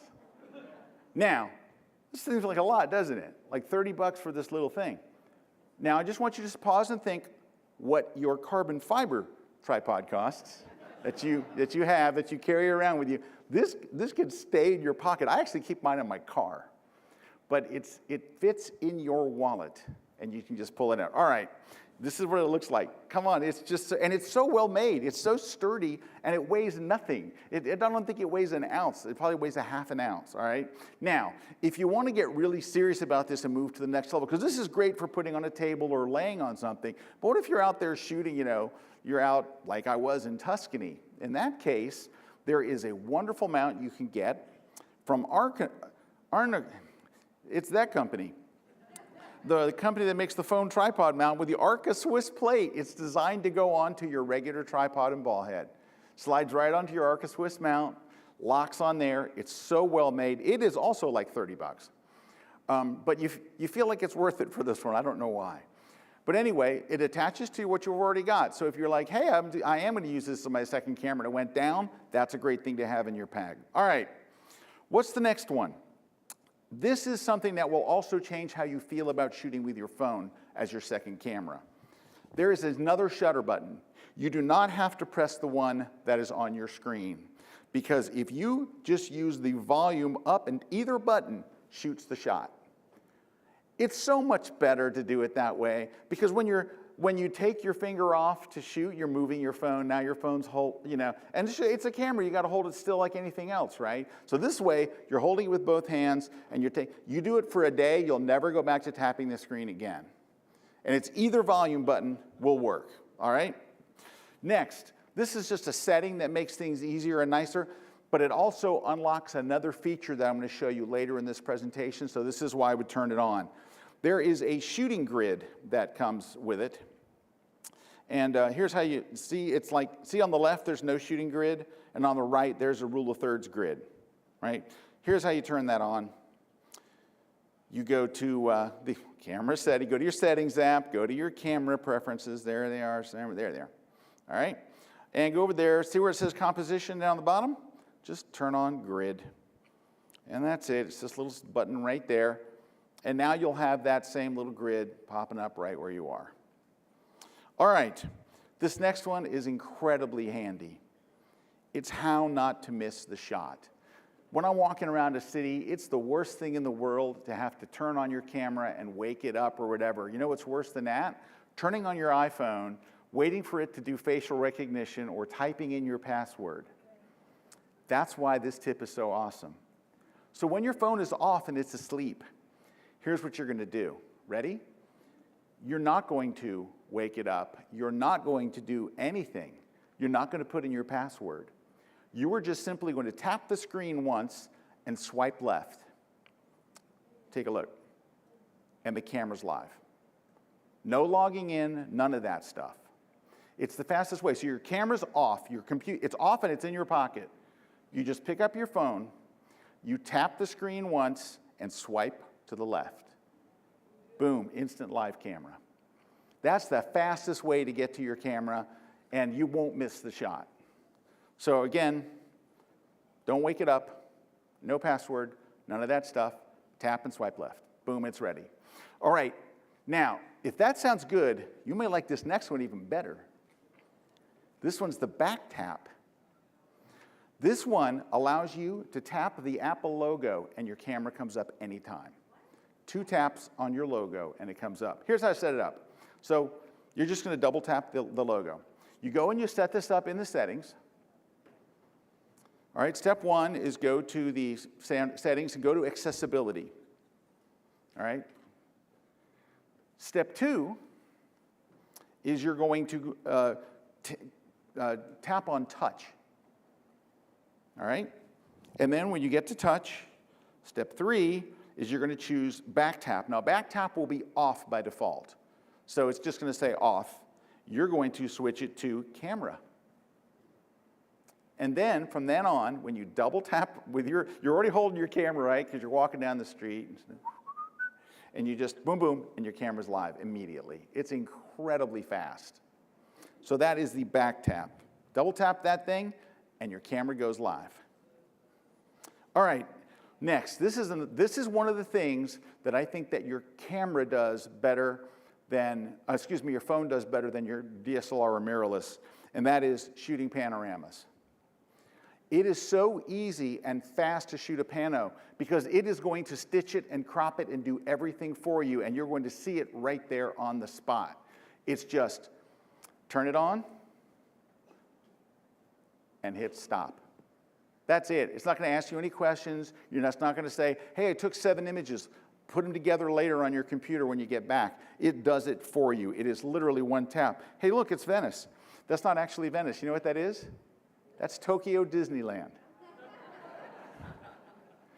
So I take a lot of panos just because it's so easy. It's just literally, you click and go. Here's what it looks like if you've never taken one. You switch to pano, and all you do is just slowly go to the left. And I'll tell you about the slowly part in just a second. And that's it. I have 2 tips for you for taking panos. And the 2 tips are this. Number 1, you know it tells you to slow down? Just ignore that. Tip number 2, if you want a successful pano, here's the secret, honestly. Don't go too far. Like you want to take a pano that goes like this. Whee! The whole world all the way from end to end. What happens is you wind up looking on your phone and you have a pano this tiny. And you go and put it on Instagram, it's this tiny. So like I try to take panos that are kind of this wide. So my camera would take normally this, and I want to go this. I don't go that, because it will wind up being so small that you won't get to enjoy it, and it'll even look small on your phone. If it looks small on your phone, it's really going to be small. All right, tip number 11. For travel, this is a killer one, because I love to use my phone for scouting. So this is a tip that I give people when I'm talking about just travel photography. In fact, I gave this tip when I did the Optic presentation in New York, which was when I go to a town, the first thing I do, if I've never been to this town before, is I take that 2-hour bus tour. And you can get the hop on or hop off, but I never hop off. So why do I take this 2-hour tour first? Because I already have a shot list when I show up into town, right? If I go to Rome, I'm like, all right, I want to shoot the Colosseum, and I'll have my list of shots. So when do I want to shoot the Colosseum? At dawn, right? I want to get up early. I want to be right there in the perfect position. But when you take the 2-hour bus tour, you'll find out, like I did, that it's covered in scaffolding. So I can mark that off for tomorrow. We're not doing that. And if I go to Paris, like, oh, they're doing construction right where I want to shoot. See, everything everywhere is being renovated, which is misery. So if you do that 2-hour tour, you know right off the bat exactly where not to go the next day, all right? And this is what it looks like. You driving around. Now, here's what's great, but that's just part of the bigger tip. But the secret is this. When you do this 2-hour bus tour, right, you're going to see places that weren't on your list. You'll see some little alley, and there's a beautiful fountain down there, and it wasn't on anything that you've looked at on the web. You didn't know it was there. So now you found this great location. It's really cool, and you want to go back there. How are you going to find this alley on a side street in the middle of Barcelona? Because here's what you're going to do. When you take a picture with your phone, it embeds the GPS location of where you were when you took it. It automatically embeds the GPS. Well, that's great if you have like a GPS unit in your car or something. Oh no, here's what's better. When you take that photo into Lightroom, for example, Lightroom Classic, take a look. It has that GPS. So look, I'm in Lightroom Classic. I'm in the library module. Scroll down to the metadata panel, and there's all the information in your camera embedded and all that stuff. Yep, there it is. Oh, taken with an iPhone. And then right beside, there's the GPS data. Look at the little arrow to the right of it. See that arrow? When you click that arrow, it takes you to a satellite image of where you were standing, where you took the photo. And look, there's the photo. Every time you shoot with an iPhone, Lightroom automatically takes that photo and maps it to a world map. You don't have to do anything. You don't have to turn it on. It's done it automatically. So now you can know exactly where those are. It's already organizing your images behind the scenes, which is pretty amazing. So that's why I love it, because I'll be able to find out by looking at literally inside of Lightroom. Or inside of Apple's own photo app will also show you the exact same thing. You don't have to bring it into Lightroom. It will show you a satellite image of where you were standing. You can look at it on a map and see exactly which corner, which place, or which location to get back to, because it's based on that. All right, another setting for you that you might love. You're either going to love this or hate it. And I'm going to show you it, and you can decide. You can actually view outside the frame. So when you go and pull up the iPhone's camera, this is what it looks like. See the big black bars on either side? You can go and turn on a setting. Wait, you don't see the black bars. There they are. See the big black bars on either side? Your photo's in the middle. You can go turn on a setting that will do this. It lets you see through the black bars.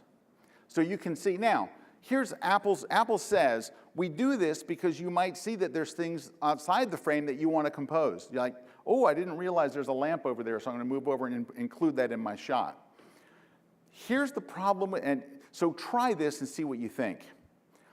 I turned it on for a while, and I wound up turning it back off. I have people that swear by it and love it, and they say, I think it helps me compositionally. But what it does for me is, I subconsciously think that stuff is in my frame. Like I kind of think I got it, and then I get back and go, wait a minute, I knew I had, oh no, it wasn't really in my frame. Because you're holding the phone up and you see it. And you're like, yeah, that's in my frame. No, it's not. All right, so how about this one? Here's how you turn this feature on just in case. You're going to scroll over to the camera settings, of course. You're going to scroll to view outside the frame and turn it on at the very bottom. It's right here. I say it's here, but then it doesn't appear. There, view outside the frame. Just try it. See what you think. You may, like some of my friends, have fallen in love with it, can't live without it, or you may think it's trash. All right, this next one is so good, and it's about getting super low. And it is an iPhone feature that's pretty clever. So when you take your phone and you want to shoot really, really low, and you love that low perspective, you can turn your phone upside down, but it will automatically shoot the image right side up. Now, so what am I looking for when I turn it upside down? Just give me the smallest, tiniest puddle of water. I just need this much water. Look how little water. You see that little tiny bit of water? That's all I need. It flips the image over for you automatically. So literally, my lens is an inch above that tiny little puddle. But if there's a little puddle, it's there. All right, do you remember me telling you a few minutes ago that that I have a technique for you for that if you turn on the grid, it comes in handy later. And this is what it is. It's for shooting food. I always tell people why it's so important to photograph the food when we travel. So number one is, if you talk to people about travel and say, what is it you love about travel? They go, oh, I love seeing other cultures. I love seeing the architecture. I love trying the food in different places. So when I'm teaching a travel photography workshop, I'm always telling my students and teaching my students how to photograph food, because it's really important. Now, the reason I came up with this is when I first started teaching travel workshops, I wanted to find out what is it that makes a travel photography magazine spread so awesome. Like you look at these, you open up Condé Nast Traveler or National Geographic Traveler or any one of these, and you look at it and you're like, oh my gosh, I want to go there. So I started to do research and write down, like I made a shot list of what are the things that you see in all these different magazines from around the world. And one of the things they always feature is food. Always. Whatever it is, they're always, because it's such an, now, they may feature wine as well, liquor, heroin, different things. Depends on the place. But they're always showing the food, right? And one of the shots that I love is when when the waiter or the waitress is putting down the food. You get a little of their arms in there. I love that shot. And I'll even ask my server, hey, when you bring the food, can I take a picture of you putting it down? And they work for tips. They're like, absolutely. How many times do you want me to do it? Anyway, so the trick I want to give you is for shooting food. And there's another tip in here that will also relate to shooting food. But there's a special feature inside the iPhone for shooting food. But it's hidden, and you only get to it if you turn on the grid. So one of the most popular food shots is, of course, the straight down food shot. But if you don't nail the straight down part, it looks like the weird perspective food shot. So like being able to nail that shot is important. So here's the trick on how to nail it. When you go to shoot, when you have the grid turned on, you'll notice that when you put your camera horizontally like this, you'll see a crosshair. One's white and a second one that's yellow. When you line them up, the camera's perfectly flat. And it's so easy to do. Here, watch, this is what it looks like. This is not going to be a beautiful video, but you get the idea. Okay, step one, you got to make sure the grid's on. So go turn your grid on. It only works if the grid feature's turned on. All right, now, let's get some food. See the two crosshairs? When they line up, it's a really bad video. There you go. When they turn solid color, you are perfectly flat. Again, only happens if the grid is turned on, so make sure you have your grid on. All right. The next one. Only use your camera's optical lenses. So what does that mean? You know how you see these numbers on your phone? So this is what's on my phone, my new one here. I don't know if I mentioned, did I tell you I got the new iPhone 14 Pro? Yeah, just got it, brand new. Yeah, 2 days old. Okay, anyway. If you have this, you have 4 buttons. And that just means you're 25% cooler than the people with 3 buttons. Anyway, so these are optical lenses. So if you choose 0.5, 1, 2, or 3, you're going to have nice, crisp, clear pictures. If you have an iPhone 11 or a 12 or a 13 Pro, you'll have 3. You'll still have the ultra-wide, which is amazing. The ultra-wide on an iPhone is 13 millimeters. That's wide, man. All right? Then you got 1X and 2X. Those are the optical. These are the safe ones. If you have an iPhone 10 or 11 or 13, it's time for a new phone. You've got 1X and 2X, you're living in a world of pain. I'm not sure if your phone even makes calls anymore. Anyway, but here's the thing you never want to do. Don't ever, while the camera app is open, don't ever pinch to zoom. When you pinch to zoom, you're no longer using one of those optical lenses. It's now creating pixels that aren't actually there. So, and I took a picture to see, is it really going to be that bad? Yep. It looks like you painted it. Which if you're looking for the painterly effect, well, it's one zoom away. But that's probably not what you're looking for. It just literally falls apart because it's making up pixels that aren't there. So always use the optical ones. I guess the theme I'm trying to say here is don't pinch. Okay, number 16, this is a wild one. This is wild, and it's so cool when you're doing things like shooting food or you want to shoot on the sly. You're doing street photography. You don't really want anyone to know what you're doing, right? You use a little iPod Pocket Pro and aim it at whatever you want, the servers, people at other tables, someone's hotel room, whatever you think is appropriate. All right, and then what you're going to do is you're not going to touch the phone. You're not going to use the self-timer. You're going to shoot from your Apple Watch. There is actually an app in your Apple Watch. Scroll down to Camera. Remote, there it is, Camera Remote. You tap on it, and it will show you a picture of what it's seeing. And then you can just tap the shutter button or tap a delay. You can even change the zoom and stuff. You tap and watch, it fires the phone. Is that crazy? Well, you got to buy an Apple Watch. That's the unfortunate part, but you might already have one. All right, so the other thing that the phone is really great about that people don't realize is that all of the lenses have a super close-up macro capability built in. You can get about an inch from anything and it will still zoom in. So you can just say, all right, I want to zoom in, so here's this plate of food. Now, the background is blurry because I'm using portrait mode. So portrait mode on the iPhone actually makes the background out of focus. It literally puts it out of focus like you're at f2.8 or f1.8 or 1.7, whatever it takes. Nobody get that? No one saw that movie? Doggone it. Okay, anyway, it was an old movie. But so you look at, you focus on this, it automatically puts the background. It's great for portraits, but I think of it also for just shooting objects, for shooting anything. It just makes your image stand out. But if you want to get really close, you can get up in on that food or anything else. It's not just food. It will take all kinds of different stuff. All right.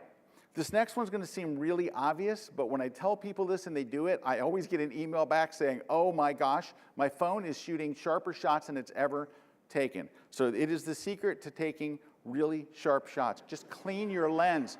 Think about it. You're throwing it in your purse, you're throwing it in your pocket, you're throwing it in your car, in the cup holders, and gosh knows where. When was the last time you thought to clean the lens on your phone? How many years has it been since you... Yeah, and you know what? I was talking to a buddy about I don't know about this phone, my old phone, and he's like, when was the last time you cleaned your lens? I'm like, oh, I clean it pretty regularly. Really? When was the last time? May? I got out and cleaned it. It was like I bought a new phone. It was terrible. All right. This is the home of junk and gunk. And we would never think of this with our mirrorless or our DSLR. We would never think of it. We're very, fastidious, I guess it is the word I'm looking for, about keeping our lenses clean. We're cleaning them all the time. But our phone, we never think of it. It's a camera. We just never clean it.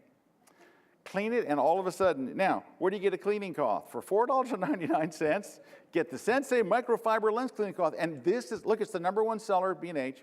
Here's the interesting thing. It doesn't just work on phones. You're getting double duty out of this. It cleans your phone's screen and the camera and your lenses. It's really, it's for lenses, but it'll clean anything. It'll clean your glasses.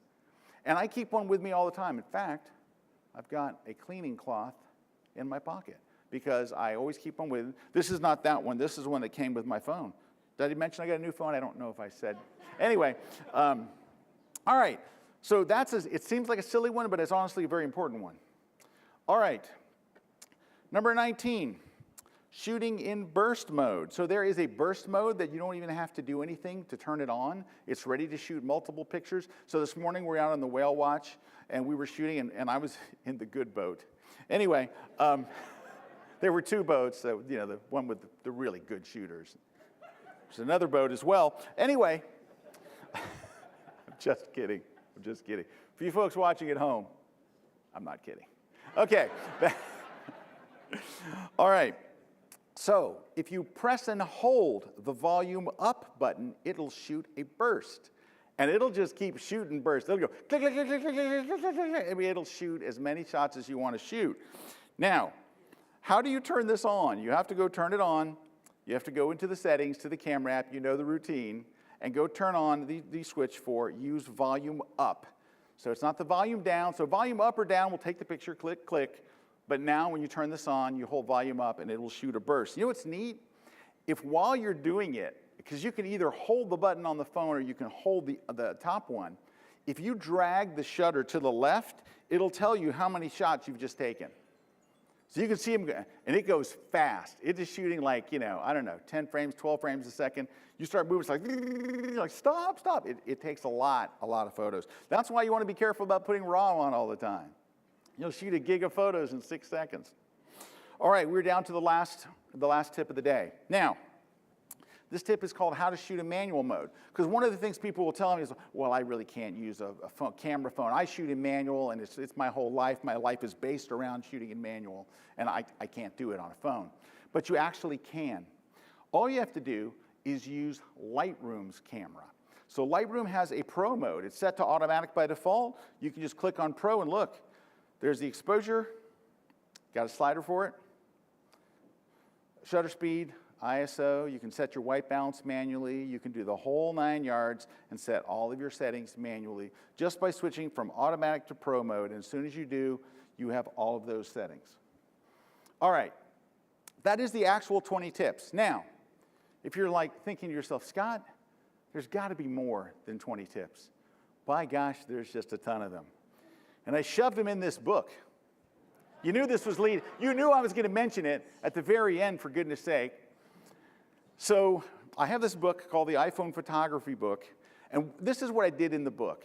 I took regular photography principles, like the regular stuff that we do for portraits and for landscapes and travel and all, and I said, what if we pretended that it was just a camera, and we never talked about what kind of camera it was, and we just did photos with it, and this is our camera. So that's what the whole book is about. I do show you all kinds of iPhone-centric stuff. That's why it's called the iPhone Photography Book instead of just the cell phone photography book, because it has a bunch of these like features and tricks that I've shown you today. That kind of stuff is in the book, and it's hundreds of pages. They sold out of it yesterday morning before the doors opened, but they drove back to San Francisco and got more. I don't know how many they have, but they have a 35% off show special. And Rocky Nook is, you know, the registration desk at the front? When you're walking in the door, they're right to your right. So I highly encourage you to buy 15 or 20 copies each. Do you know people that have phones? Don't they want to take good pictures too? All right. Well, I'm going to stick around for a few minutes to answer any questions if you have. So if you have any questions, please come up. But I'm so thrilled that you came to a class on using your iPhone. This crowd, right, coming to a class, my hat's off to you. Thanks very much, everybody.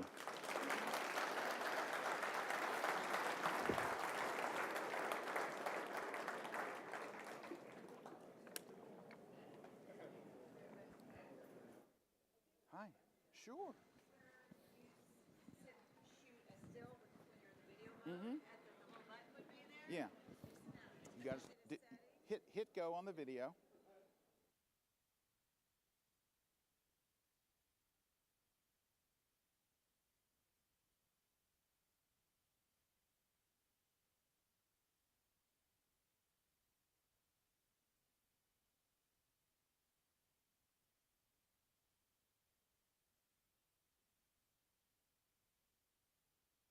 National Geographic audience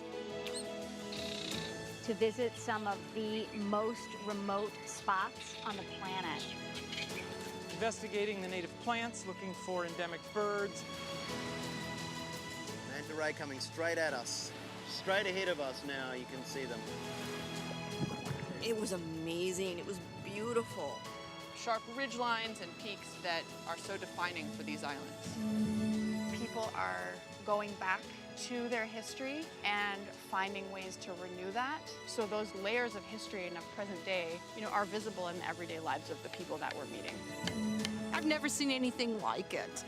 It's most pure in a way because nobody's here. This is the postcard that we all buy or dream of going to see.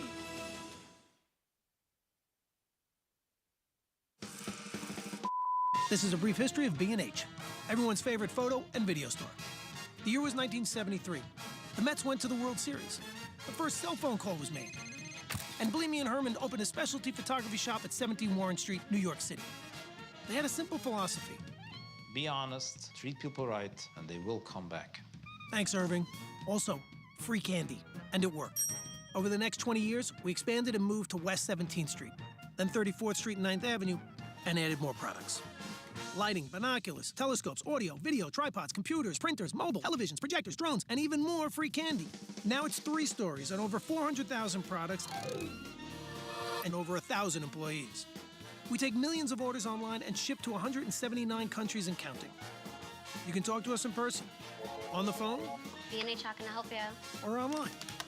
Check out our checkout baskets. Also check out our checkout numbers. Also check out the flare on Marae's vest.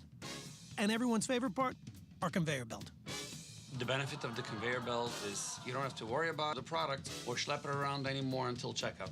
Nice. These are the owners. They still come to work every day. They're around here somewhere. Anyway, this is Jeanette. Oh, sorry, she's busy.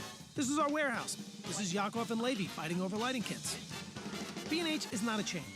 B&H is open every day, except Saturdays, of course. Now you know almost the whole story. We are B&H.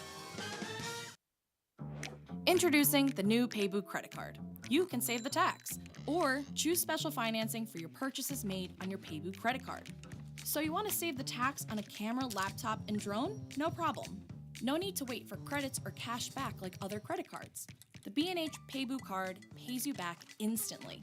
Or save over time and choose special financing and pay it off over 6 or 12 months. It's easy. Use your new Paybu card as payment at checkout. Then choose your available options, either Paybu Savings or Special Financing. See your savings or promotional plan right on your receipt, in-store or online. Applying is easy. Your approved Paybu card will be instantly available for a first purchase at checkout. The new Paybu card, same funny name, your choice of exclusive benefits. Apply today. This is a real B&H customer story. Okay, we checked all 4 systems, and keying was a go. At B&H, we help folks find the products they need. Isn't that right, Irving? Yes, definitely. We need to be ready for whatever the customer needs, especially when the items are rare. So true. Could you give us an example, Irving? We help millions of customers all over the world. Come on, just one example. Well, there was NASA. NASA? NASA. What's the big deal? We have for everyone, big and small. So what did NASA need? A unique Hasselblad lens for space mission. I guess no one else had it, but we did. But we often have what others don't. Love it. What else can you tell us about this story? That is the story. Copy that, Irving. And thank you for sharing. For all your needs, big or small, check out B&H.com. Can I go back to work now? Fred Smith here told us the B&H photo helped change his life. Fred, tell us your story. I was a fitness instructor in Atlanta, and I transferred to New York, March 13, 2020, right as the city went under lockdown. Oof, that's rough timing. All the studios shut down. But with B&H's help, I started Workout with Fred.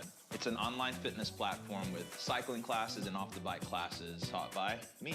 Talk about lemons to lemonade. As I started looking for equipment, everybody I spoke to was pointing me to B&H. I needed a camera, a lens, microphone, capture card, audio interface. Whoa, Fred, we're running out of room here. Well, here's the thing. That setup is really complicated, and that's where B&H came in. I felt like every expert I spoke to had been in my shoes before, whether I was on the chat or I called. Anytime I had a question, they had a solution. I was like, I wish I'd called you earlier. We're always here for you, Fred. Say, where do you film all this? Let me show you. My living room is essentially a recording studio. Everything in here, except for the couch and the TV, are laid out so that I can do my recording. Amazing. What's next for you, Fred? One of the things I wanted to do for years was start a video podcast. So I started something called Join the Convo. We discuss important topics in a safe space. Fred, you're a real mensch. Thank you for sharing your B&H story with us. If you're thinking of starting a virtual business like Fred, check out B&H.com. This is a story about a magical place where everything's amazing, especially the people. We can tell you everything there is to know about over 400,000 different pieces of gear. Tell them, Lenny. And we have a 17 millimeter, 24 millimeter, 45 millimeter. He does this all day. We'll help you find the right thing, which is often not the most expensive. The A9 is great, but I think the 6500 is better for what you need. That's pretty rare. And just like you, we love to explore and share our passion, because we're creators as well. Israel and Jake like to make videos for the web. Oh, I love it when he does this. Oh, by the way, if you can't meet us in person, you can always chat with us online. Think of us as collaborators, production partners, problem solvers. This is Greg. He's made 5 gold records. You can play your voice high. And here's Jay, the king of the candids. Wait, I'm not ready, Jay. Sometimes we geek out and help each other, but mostly we're here to help you. Like Lenny, who's still going, because there's a lot to say when you're making some pretty important decisions. So now you've met 16 of over 1,000 employees. 16 reasons our customers like to do business with people, not algorithms. We are B&H. Introducing the new PayBoo credit card. You can save the tax or choose special financing for your purchases made on your PayBoo credit card. So you want to save the tax on a camera, laptop, and drone? No problem. No need to wait for credits or cash back like other credit cards. The B&H PayBoo card pays you back instantly. Or save over time and choose special financing and pay it off over 6 or 12 months. It's easy. Use your new PayBoo card as payment at checkout. Then choose your available options, either PayBoo Savings or special financing. See your savings or promotional plan right on your receipt, in-store or online. Applying is easy. Your approved PayBoo card will be instantly available for a first purchase at checkout. The new PayBoo card, same funny name, your choice of exclusive benefits. Apply today.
Hi, everyone.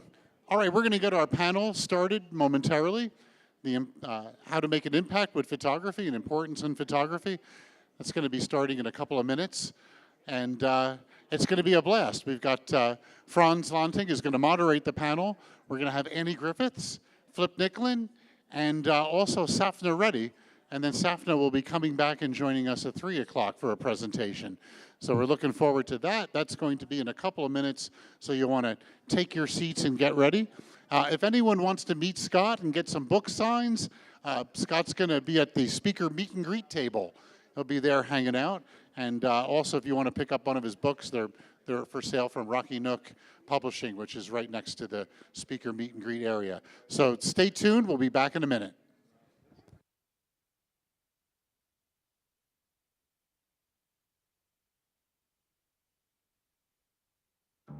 Introducing the new Paybu credit card. You can save the tax or choose special financing for your purchases made on your Paybu credit card. So you want to save the tax on a camera, laptop, and drone? No problem. No need to wait for credits or cash back like other credit cards. The B&H Paybu card pays you back instantly. Or save over time and choose special financing and pay it off over 6 or 12 months. It's easy. Use your new Paybu card as payment at checkout. Then choose your available options, either Paybu Savings or Special Financing. See your savings or promotional plan right on your receipt, in-store or online. Applying is easy. Your approved Paybu card will be instantly available for a first purchase at checkout. The new Paybu card, same funny name, your choice of exclusive benefits. Apply today. This is a brief history of B&H, everyone's favorite photo and video store. The year was 1973. The Mets went to the World Series. The first cell phone call was made. And Bleamy and Herman opened a specialty photography shop at 17 Warren Street, New York City. They had a simple philosophy. Be honest, treat people right, and they will come back. Thanks, Irving. Also, free candy. And it worked. Over the next 20 years, we expanded and moved to West 17th Street, then 34th Street and 9th Avenue, and added more products. Lighting, binoculars, telescopes, audio, video, tripods, computers, printers, mobile, televisions, projectors, drones, and even more free candy. Now it's 3 stories and over 400,000 products and over 1,000 employees. We take millions of orders online and ship to 179 countries and counting. You can talk to us in person, on the phone, B&H, how can I help you? or online. Check out our checkout baskets. Also check out our checkout numbers. Okay, also check everyone. out the flare on Marae's vest. We're about to bring a lot of talent all on the stage at the same time. I don't know if the stage will be able to take this and may collapse in on itself like a black hole and not emit any light. I don't know. That's about all I know about physics. But evidently, they discovered now, I heard that that theory has been debunked, that light can escape a black hole from the our new, what's the name of the new telescope? What's that called? Yeah, wait, what's it? The Webb telescope. Yeah, it saw light coming out of the hole.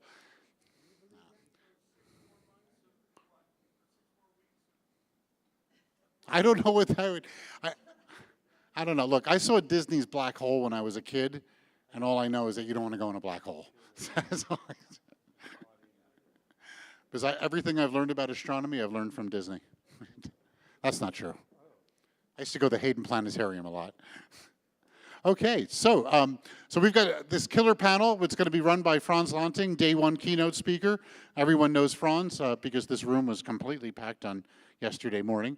We've got Doc Reddy, Sapna Reddy. She's a radiologist and photographer, teaches workshops, spoke at Optic in June.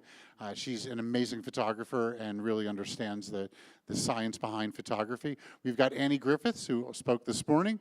We all know Annie, one of the first of the National Geographic women photographers and a great influencer and champion of women's rights. And she's pretty amazing. And we have Flip Nicklin, which Flip spoke yesterday. And Flip is either speaking to you guys or he's speaking to the whales. So Flip is a foremost whale photographer.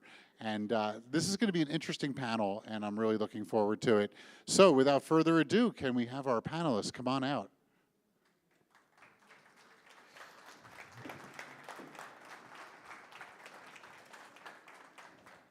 You're not going to be at the lectern? You're going to be sitting with the group? I'll stand there. Oh, okay. That chair's been back and forth on this stage in the past 10 minutes. This is not musical chairs, Annie.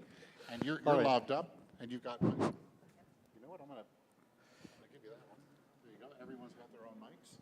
Are you guys ready? We are. All right, take it away. Everybody, let's give an applause for this panel.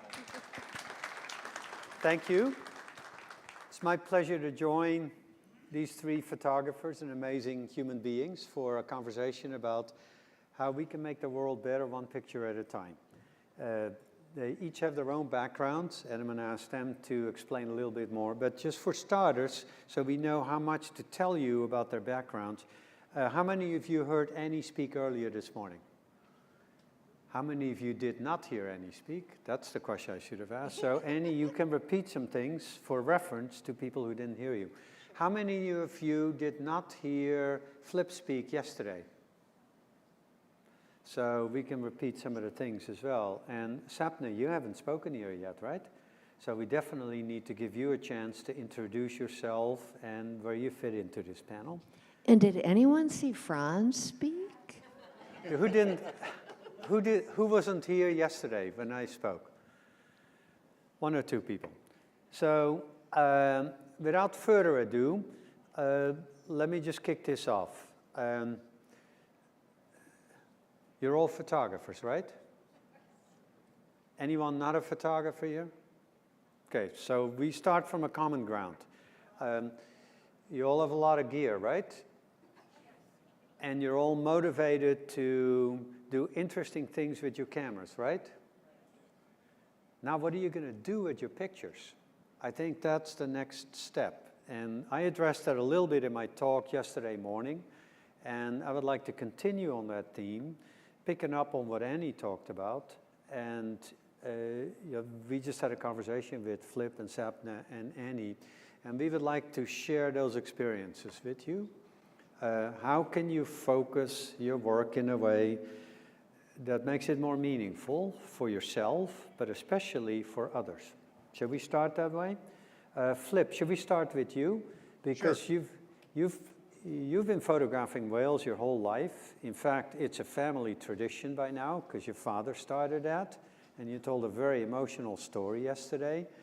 But you did phenomenal stories for National Geographic over the years, and then you started giving more of your personal time to scientists. And I found that a really interesting evolution, and that is what's been a mainstay of your time. So can you talk about that? And you mentioned the concept of citizen science. Well, actually, I wanted to be a biologist as a kid. Snakes and lizards, but still, I wanted to be a biologist. And my 8th grade teacher, science teacher, Albert Grennan, said, with my academic skills, I should do something else. and so really, National Geographic just got in the way of my scientific career for 27 years. But I was covering researchers. And from the very beginning, the first time I went out to cover a research story, my father had just done the documentary, Gentle Giants of the Pacific, which was very nice, Save the Whales film, how wonderful and friendly whales were. And then I met the researchers, and they had all these other stories, including whales were sometimes in battles, and there's all this other part of the story. And that idea of how you take that initial interest and get excited about the idea of what a whale is and want to see one, and then realize that's just the beginning of the story. And I can tell you right now, you're probably, if you're really, really excited about whales in the news and what's in the popular culture, you're 5 or 6 years behind the cool stuff that people are learning about whales. And so after a bunch of geographic stories, finally I went with the guys that I had originally started with, and I'd learned in all this time, I wasn't giving them anything by coming and taking their picture. I wanted to tell their story and take something from them. There had to be a relationship where we were working together to tell that story. And when I got a little ahead in the mid-90s, I went back to the first guy I worked with, Jim Darling, and said, can we go back and work together and do research and go back to Maui and see if it works out? The first year we had like $10,000. We went for a month. We had 5 good days. We had a boat that blew up twice. And I got one picture. That one picture is the logo picture for Whale Trust. But we came back, and now we've been doing it 27 years. I've been on 10 peer-reviewed science pieces as part of the scientific project, and the idea that we can work together, tell a good story, and show it both in popular and scientific terms is the best stuff I've ever done, and I think it's a good thing to do. Okay. Oh, one other thing. The best thing about yesterday and the best thing about coming down here is telling my father's story. My father's 95 years old. I interviewed him last year to think back to that whale he'd ridden on the back of, and at the end dived down in 1963 and pulled the line off the whale swam away. And my dad could relive that story and at the end say, we did a good thing. My dad now is really awake for about 2 hours a day. He was up at the right time. He saw the presentation yesterday, and I got news back that he really liked it, and that was great.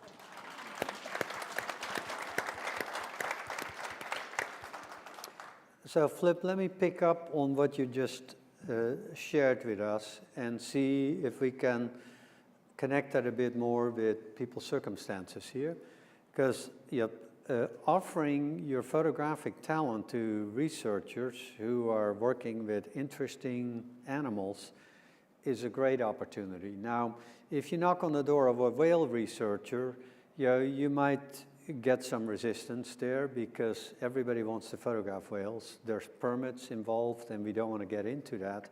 But there are loads of other opportunities. In every community, in every metropolitan area, there is a science museum, a natural history museum. There are people working in community colleges who may not be working with whales, but they're working on other interesting stuff that is probably much closer by, that is more relevant for something that you can say yes to.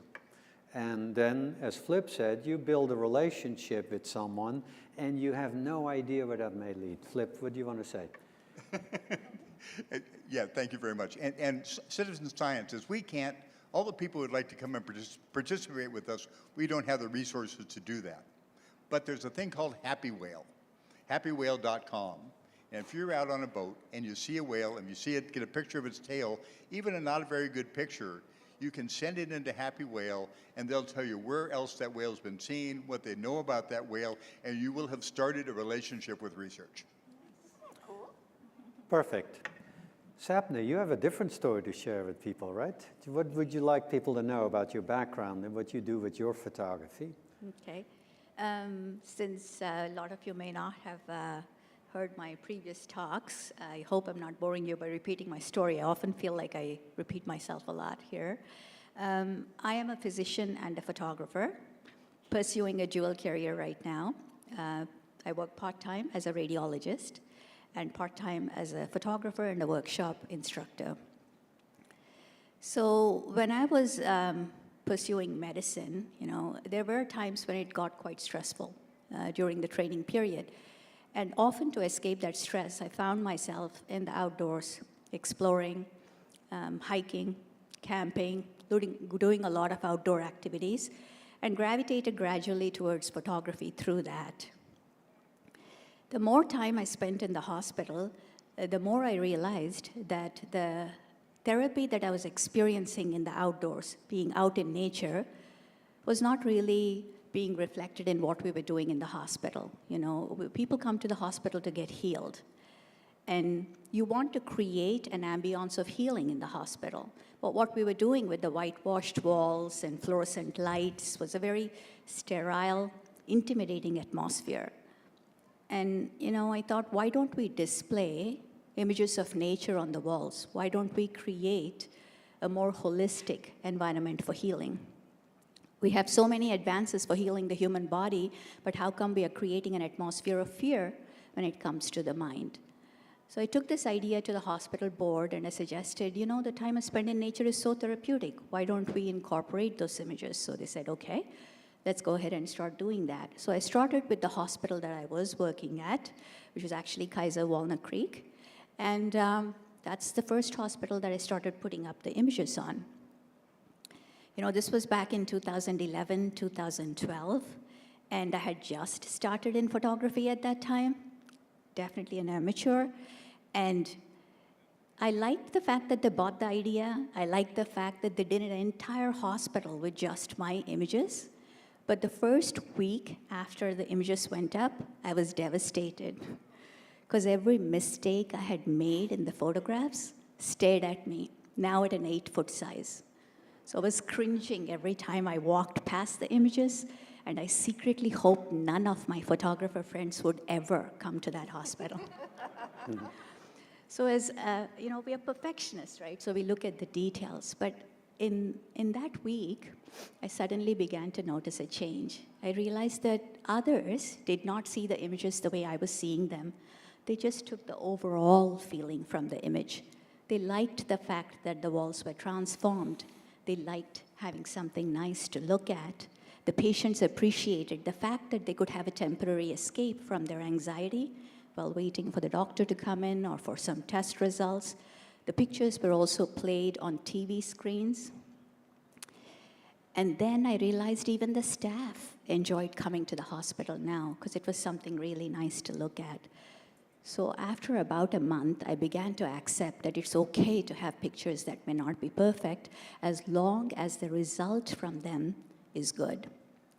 And that's kind of the message I have. When we're looking at what can we do with our photography that makes this world a better place, then I think it's important to start exploring how can we transcend what is just a personal hobby and an individual need to something that has a larger purpose, that reaches out and touches other individuals, that has a positive impact on others' lives. Because when we do that, our personal journey becomes that much more rewarding. So that's the aspiration I have for all of us, that we make this world a better place, one image at a time. Sometimes we may just have to delete that image to make the world a better place. We've all been there, done that, but sort of, you hope you're generating images that work. And so far, it's been a very fruitful journey. For the past several years, I have been pursuing the dual career, but come summer of 2024, I turn into a full-time photographer. So looking forward to that. So thank you, Sapna. And the health service that Chris and I use, the Palo Alto Medical Foundation, practices what you just preach. There's 2 doctors at PAMF who are really quite good photographers, and they've decked the walls of all the facilities there, and it makes a huge difference. It's just become a cheerful place. And I've had similar conversations in the course of some of our workshops. Sometimes we teach a session called Personal Vision that is aimed at distilling gems from people's work, photographers who've been accumulating tens of thousands of images and they don't know what to do with them. And I recall a conversation that I had during one of these sessions to inspire our participants to start thinking in that direction. Reach out to schools, reach out to nursing homes, and specifically, I remember one lady who was doing lovely work, and she said, well, what can I do? And I nudged her in the direction of putting slideshows together and take them to nursing homes. They were not the kind of stories that an editorial publication would ever be interested in because it was too soft, too personal, and it's pretty competitive to break into any publication these days.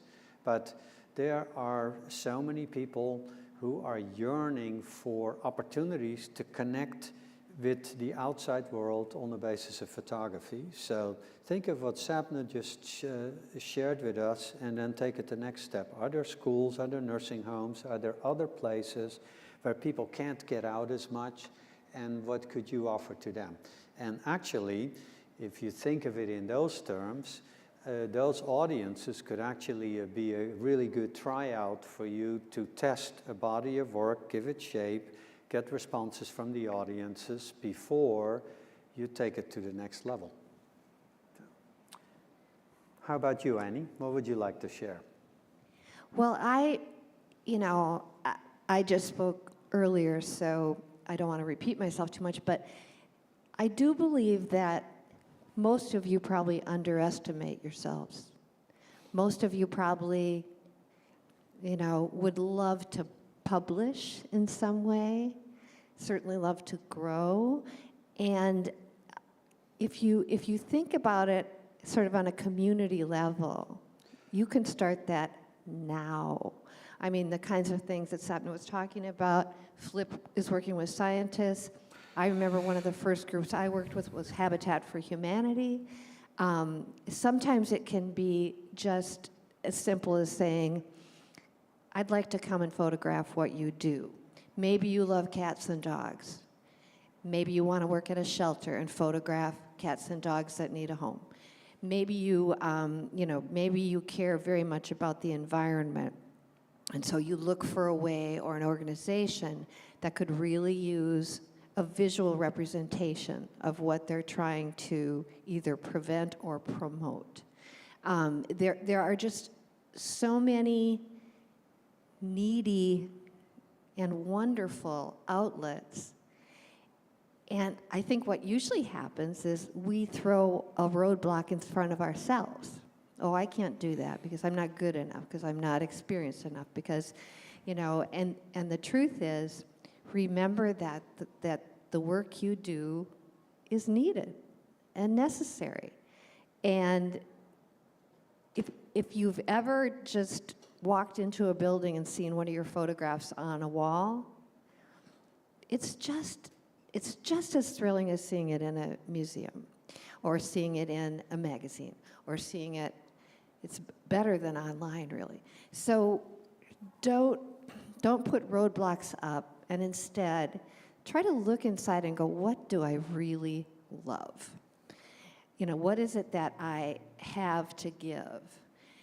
And then take that and think creatively rather than literally. So I love chemistry. Well, what am I going to do with chemistry?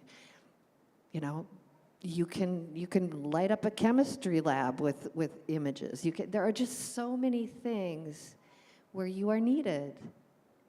And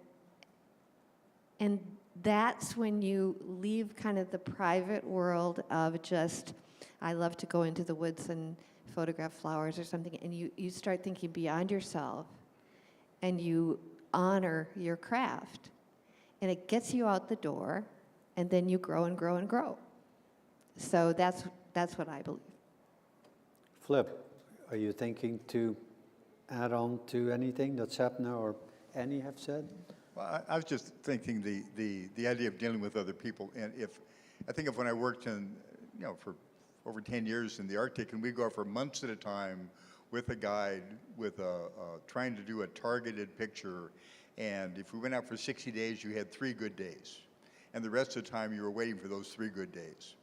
And now I go out 60 days to do research, and we still get 3 good days, but we're doing scientific recordings, we're doing IDs, we're doing all kinds of other cool stuff to go along.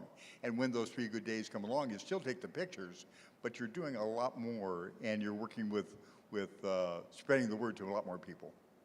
Okay. One thing that we did at my nonprofit, which is called Ripple Effect Images, one of the things we did that was so simple and so satisfying, and you guys could all do this, we went to a Syrian refugee camp in Jordan, and we photographed every family that wanted to be photographed. And many of these people had absolutely no pictures. They had fled their homeland, and a lot of them, never had many pictures to begin with. And we simply photographed these families, anybody who wanted to, and then we gave them their image in a lovely little folder so that it felt like a real gift. And I'm telling you, the impact that had, and you guys can do that too. You can photograph families who lost their homes in fires. You can photograph refugees. You can find a way to give back, and I promise you're going to get more than you give. But just think out of the box and work with organizations that can connect you to the people who need you. Okay, a couple of thoughts come to mind just hearing you talk about this. One other possibility is to team up with other photographers, that is, for the purpose of covering a project. You may not want to do certain kinds of photography, but you may know of somebody else who can cover in for that, and that gives you a broader approach. It gives you a chance to motivate each other. And that can go even further when you start a conversation with the people and the organizations that may be interested in the results of your work. One thing that every researcher, one thing that every activist needs is materials for presentations. No matter whether it is for fundraising or whether it is for any other kinds of community event. Ask them to share their existing slideshow with you, and you as a photographer will, within a matter of minutes, see, okay, that is what they've got. Well, that doesn't look so great. We can do better than that. In the course of that same conversation, you can ask them, kind of, what is it that you would like to visualize that you do not have in hand at the moment? And that way you start the conversation, and basically you come up with the classic shot list. I see Flip already nodding his head. I know that Annie thinks that way too. And that way a concept turns into a very specific project list. I heard Annie refer to animal care facilities. You know, for those of us interested in wildlife, environmental issues, that could be a great focal point because, you know, there's a lot of needs there, and you can see how that could go from a point of initial contact where an animal gets picked up, gets nurtured back, gets adopted, gets released again. Those could be really powerful stories. And that'll really force you to not just look at animals, but also at the essential interactions between animals and people. It's going to force you to deal with how you photograph things in confined circumstances, which will become a real education for you because things may not necessarily look so pretty. So those are just some initial thoughts from what I hear you say. Sapna, you mentioned something interesting backstage. Yeah. You became aware of the different psychological effects of certain colors and certain patterns. Do you want to say a bit more about that? Yeah, I do want to talk about the mental aspects of it. You know how we talk about getting into a creative rut sometimes. Sometimes we feel very anxious because there are others who are performing better than us in the field of photography, and you have this fear of missing out, the FOMO effect. Or, you know, you're looking at social media and realizing, oh my God, this person is doing all this stuff, and here I am investing all this time and energy, and I'm not really progressing in the field of photography, right? So how do we take that and flip it to positivity? No matter where you are in the journey of photography, there is always someone who knows less than what you know, and who is less talented and skilled as you are. And there will always be people who are more talented and more skilled than you are, right? So instead of comparing ourselves to someone who is doing better than us and beating ourselves down and saying, oh my God, I'm not performing at that level, what if we were to lend a helping hand to someone else who's not performing at our level and say, let me impart whatever knowledge and skill I have. Let me share that. Let me make them feel better. I promise you, the latter approach will be much more rewarding. You know, it's one thing to try to gain popularity on social media, but if you want to really feel positivity in photography, then it's true connections that you make to other individuals with the aim of wanting to help them, you know. So I'm talking about community over competition. And as photographers, I think each one of us has that individual responsibility to create a community where we foster care for others. It's not like we're trying to cut into the same slice of pie and therefore we have to be aggressive about it. I think we can change that culture. And especially as we move towards more professional aspects of photography, I think we need to bring that professionalism. Something to think about when we're thinking of how we can make this world a better place through our imagery. And the other thing I wanted to talk about is what Frans brought up about, you know how when you're out there in the field and you're experiencing absolute bliss, like you go there and the weather is crappy, but you hope for something nice to happen. You arrive there, it's still crappy, but you refuse to go back, and You know, you're thinking through your head, why couldn't I pursue studio photography? You know, why the hell am I here in this crappy weather while everybody else is nice and, you know, cuddling? I go to Hawaii and I'm standing in the, you know, by the ocean early in the morning and getting lashed by the waves, and my friends I know are sleeping and will be drinking their Mai Tais later on, right? And you question yourself, why did I choose this? We do it because when conditions do come the way we planned, you know, once in a while, we enter the state of flow.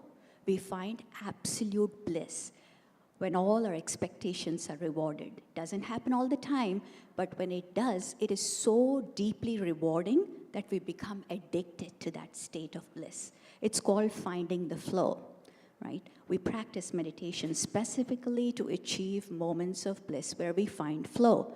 How lucky are we as photographers that we have found an avenue that leads us into those moments of bliss on a repeated basis? What a fortunate life we have. If we have discovered that, and if we have experienced that flow, what could be better than to teach someone else to find their own moments of flow, to show them how they can also have a blissful life? And that's where I think the educational component and sharing your knowledge and sharing the information becomes very important. So spreading that joy, you know. I'm sure a lot of you have shot horsetail falls, right? The very first time you did horsetail falls, think of that excitement you had. Then we go back year after year after year. I swear to God, everybody's picture of horsetail falls looks exactly the same. Yet we keep going back, right? And people ask me, Sapna, don't you have enough pictures of it? Don't you feel bored? Don't you feel like you're crowded? There's hundreds of thousands of people over there, and they're crowding your space. I don't, because when I stand there, and the horsetail falls goes off, and everybody starts cheering like their favorite team won, what a wonderful thing to celebrate, right? Then you forget about the crowds, and you forget about, you know, having to park 2 miles away and walk to the spot that you want to shoot. Instead, you remember what Galen Rowell did and Ansel Adams did when they inspired us with these images, and you realize you're sharing that joy with everyone else. I would much rather stand at the base of Horsetail Falls, surrounded by a whole bunch of people, than watch a football game. That's just me. So. Thank you, Sapna. Annie, I was struck when you showed your photos of women and girls earlier this morning, that every image just expresses humanity, and it expresses intimacy, and you have a rare gift to get into people's lives. And I remember you saying, well, it's really easy to know when you can take a picture of someone, because if they turn away, if they signal through gestures that they don't want you in their lives. But of course, there's more to it. Can you give us some insights that are relevant for people here, no matter whether they intend to travel or whether they go into community projects? What is your advice? How do you establish the rapport? First of all, because that's the first step, right, to be accepted. But then often, in my experience, yet when you see something in your mind's eye that you would like to accomplish, but the situation can be improved a little bit, how do you go about asking someone, could you do this? Could you change your position? How do you go about that? Well, you know, basically, photographing people is all about trust. And so you want to do anything you can to earn that trust. So, for example, I mean, I don't have a camera bag. I just have a little backpack. I want to look like somebody's cousin or her mother or something. And then I'll demonstrate, for example, for you guys who are shy about photographing people. So let's say I'm going to photograph Frans, right? He's right here. And he doesn't know that I'm here. And he's just eating an ice cream cone. And it's kind of cute because it's about to dribble down and everything. So do I go over and go, excuse me, Frans, can I take a picture of you eating your ice cream cone? No, because then you've just wrecked the moment. But if I'm over here and I start shooting, and then he looks over and sees me, if I go like this, or like this, or like this, that's gonna say, I'm not trustworthy. If I go like this, and I don't mind making an idiot out of myself, he's gonna go, well, that idiot has taken a picture of me, and I guess it's okay, because she seems harmless. But it goes from there. But I think the most important thing is you look people in the eye. After you've got the picture, you go spend a little time with them. And that is what leads to the next thing and the next thing and the next thing. So because I'm a journalist, I go in actually hoping they'll invite me home.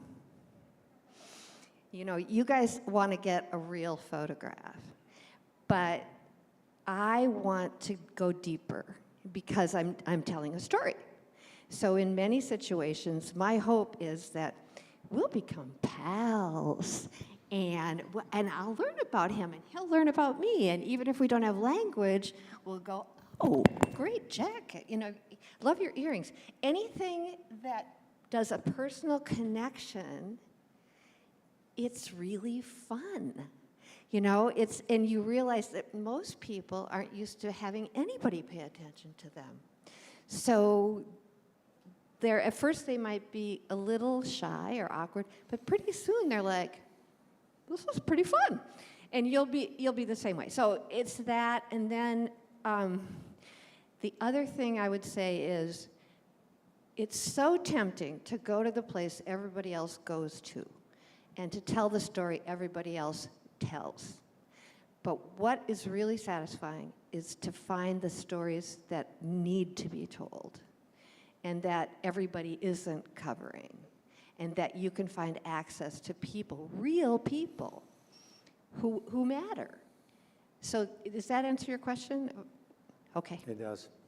I would like to turn things over to you in the audience to ask if you have any questions or comments about things so far. Who would like to say something or ask something of any of us? Yes.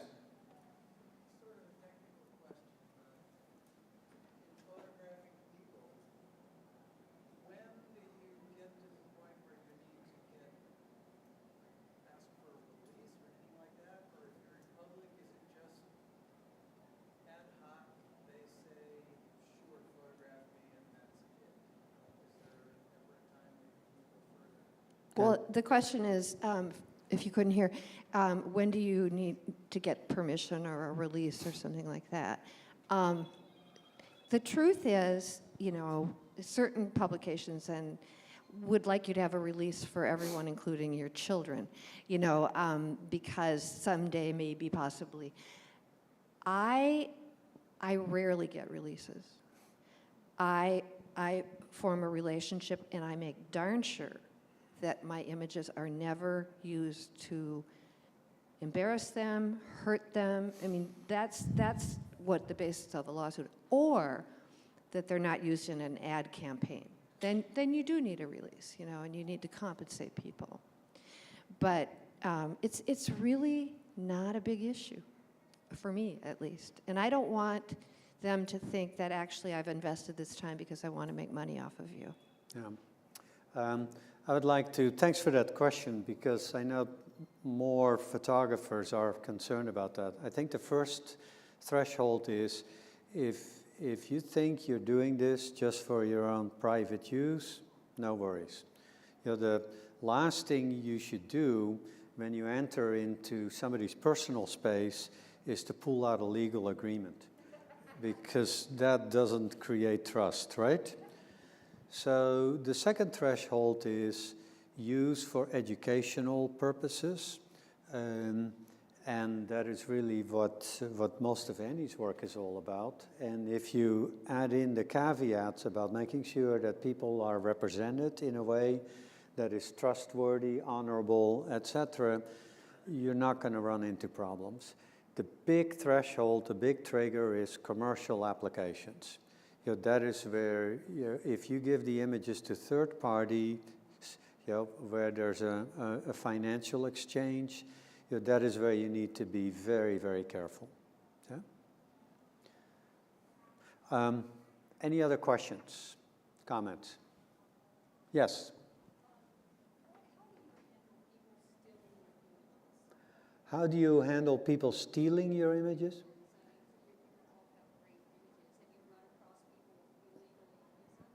Okay. How do you deal with people, I would call it appropriating your images? Entirely different question. And in this day and age of rampant appropriation via the internet, via social media, it is very difficult to control that in every instance. There's companies now that specialize in patrolling the internet, and if you give them a set of images, they can patrol the internet and find any and all applications, and then they can act on your behalf and contact the users and find out if things have been done inappropriately.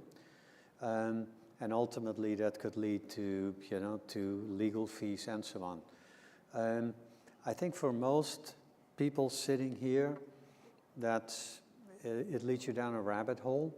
And if you don't depend on your photography for your livelihood, it could really add a level of anxiety and worries to what you're really doing, because it pleases you. It makes you feel good about creating images. So I would not worry about that too much. However, if there's specific instances where you feel somebody really stole an image, there are some resources out there. Do you have anything to say about that? So I think when you post, right, you're talking about online stealing, because prints, they can't really steal, right, because we have them in a secure place. So my advice would be, don't post anything at high resolution.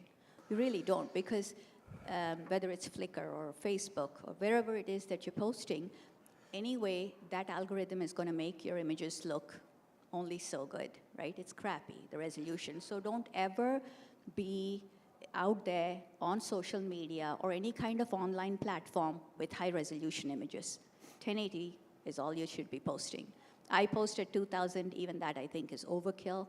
Just stick to 280, so that's one thing. The second thing is when you realize, this happened to me where I took a picture of my friend in the desert with her camera bag, and a company from India actually stole the picture and published it on their main magazine, Better Photography. The cover actually had that. It was a stolen picture. And what happened was others congratulated me for getting a cover photo that I did not know about. So I looked at it and I thought, that's interesting. First of all, it was a commercial. It was an advertisement for a bag, and that wasn't the bag the girl was wearing. She was out there in the desert. It was far. You couldn't tell, but it was a great shot. So I was like, okay, so they're using the wrong product. 2, they don't have my permission. 3, they don't have my friend's permission to have the picture. So a lot of things had gone wrong. In this particular instance, when I reached out to the magazine and said, what you published is wrong, they said, sorry, for the next 3 months, the contract has already been sold, so you'll see the picture again and again and again on the back cover, and no, you're not getting reimbursed for it. So I had to what I did is made a big mess out of it on social media. I just posted it and said, don't buy this bag, because they're not selling the right bag. So I reached out that way, and everybody thought it was funny, so they started sharing it. And I reached out to the original camera bag company and said, what you're doing is unethical, and I'll keep posting this and making jokes about it unless you take it down. So there's a way to go about it without, I guess, getting too anxious about it. But here, I would say send a cease and desist letter if they're using your product. Usually, if it's a brand that's using it, you will get your money back, because brands are careful. It was a genuine mistake because it was a middleman who had sold the picture to them, so they didn't know it was mine. So if it's a brand, send a cease and desist letter, make them aware that this is happening. There are companies out there which will search the internet, like do a reverse search, and they will find out where your images are and try to compensate you for that. My friends in Europe have much better luck collecting than we do in America or Asia. And I think if it's an individual who's stealing it, guys, you know, imitation is the sincerest form of flattery, right? That's a compliment. Take it. Say thank you. You must really love my images now that you're stealing them, and let it be. You know, it's one individual who. Don't you think it's mostly? Think about where you want to put your time and energy. You know, it's kind of karmic. You know, of course, I've seen my images used without permission and stuff, but it's not where I want my energy to go. So unless it's egregious, don't worry about it. Honestly, it's just, that's my belief system. I have to share a funny story. I took a picture of my daughter's friend. You know, she was trying to become sort of like this teenage model. And so I took her picture, and when I was in the hospital said, Sapna, can we use all your images to just, you know, liven up the atmosphere? And I said, yeah, sure, feel free. Dig into any of my pictures and you can use them. The next thing I know, I'm walking through the mental health clinic and I see a picture of my daughter's friend saying, if you are depressed. You know, she was trying to strike the model pose where they don't smile and sort of have that sour look, and they used that and said, if you are depressed, this is what you need to do. At that point, I had to put my foot down and said, please, take that picture down. So, you know, it happens. All right. Yes. Last question? Yep. You there in the back?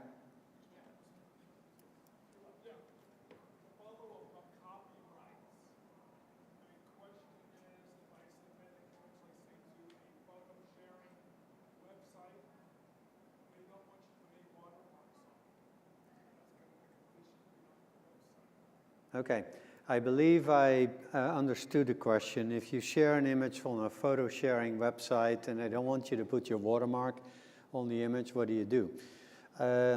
Well, now we're really getting into legal territory here. If you really feel strongly about this, you should register your images with the Library of Congress periodically before you post them. But it just gets more and more technical there. And so I would say let's steer the conversation back to what we were here for, is how can you make a difference with your pictures? Yeah, Kevin, you have a question? Following up on the earlier train of thought, I'm working with some organizations that are into conservation, and they reached out to me and say, hey, would you be okay if I use your images? And say, absolutely. You know, I love it that they're going ahead and doing that. I love taking this to another level of maybe finding an appropriate venue, whether it's a school or a medical office, whatever it is, to get images up there that might, enhance the experience of the people that are there.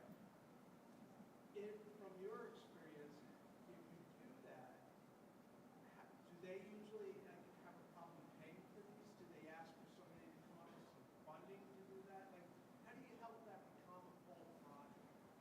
Okay, your question is if you're interested in making your work available to conservation organizations or educational entities, how do you bring possible compensation into the conversation about that?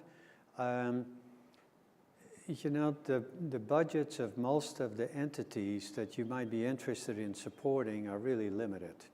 And they're really not used to paying for the use of pictures. I hate to say that, but that's just the reality. And that's not just small organizations. It includes worldwide conservation organizations with budgets of hundreds of millions of dollars, because the people who are in a position to say yes to the use of your images are under duress not to spend anything at all, because they'll get their pictures from their partners, from their scientists, et cetera, et cetera. They want the money to be spent on programs, not on image acquisition. And I'm not even thinking about like me getting compensated. Just like the cost of getting the print made. Yeah. Now that's different. That's a physical asset. If that's an interest of yours, then I would say I'd go to a lab and say, okay, I'd like to do this. Would you be interested in participating in that? So, I don't know how much time we have. I think we should wrap this up. I will say before we finish this that if any of you are interested in having us look at a body of work that you think has got some gems in it, or you're searching for possible applications, we'd be happy to bring you into one of these workshop sessions where we do that explicitly. And with a small group of people, you'll be amazed to see how much camaraderie you can develop in the course of a weekend. And it's not just your applications, but those of others as well that'll inspire you to carry on. So just let us know. Go to Talia outside at our table if you're interested in that. Can I say one thing, Frans? Yeah. Because I really want to finish on a high note. Yeah. Thank you, Annie. Yeah. Not your workshops. Yeah. His workshops are really good. Yeah. But the questions bother me a little bit, because I think what we all believe and want to say is you should be each other's best friends. You know, photographers need each other, and the world needs our work. And so try not to expend too much energy on what bad thing might happen. You have to have the basic knowledge and the ability to know who really can afford to pay and who can't. But more importantly, what I think we would like you to take away from this is that follow your heart. You know, be sure in your career or your photo life that as well as growing personally, you learn how to give back to your community. And it will bring you tremendous, tremendous pride, and it will make a difference. Annie, thank you for bending it back, because we went into some rabbit holes. And I see Flip nod here. Flip, a last concluding statement, because I think you have something on your mind or in your heart. And it addresses what we were just talking about. If you're taking pictures, you want to show them to people. And people want to see your pictures. There's senior centers, anywhere. If you're taking pictures and just looking at them yourselves, you're not doing much. Find some way to share the pictures with people, to get input from them. And that's, when you do that, someone goes, hey, can't you come over here and do this? But show your pictures somewhere. Whether it's in a school, whether it's in a senior center, figure some way to share what you're doing with other people. Okay, how's that for a closure? If you end up doing something that comes out of this session, please share the results with us, and we'll cheer you on. Thank you very much.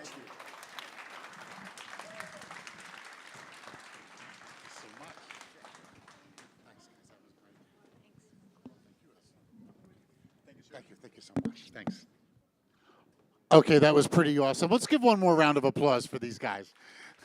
They did great.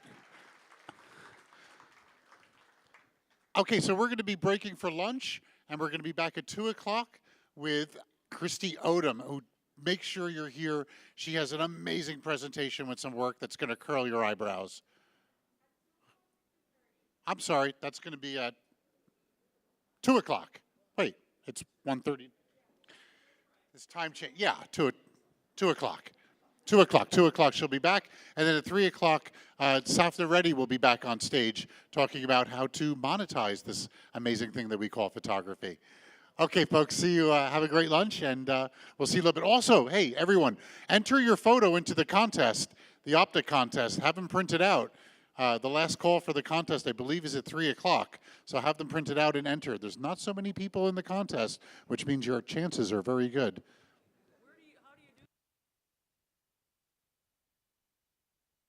The question is how do you do that?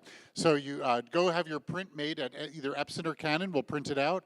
And then you go to all where there's a wall of foam core. That's the pushpin gallery. You go there. There's a table, and a young lady will take your information, put a sticker on your picture, and put it up on the wall, and it will be judged. That's in the trade show. Then, yep. The trade, no, not the lobby, the trade show area. Far corner. Okay, thank you. Good luck.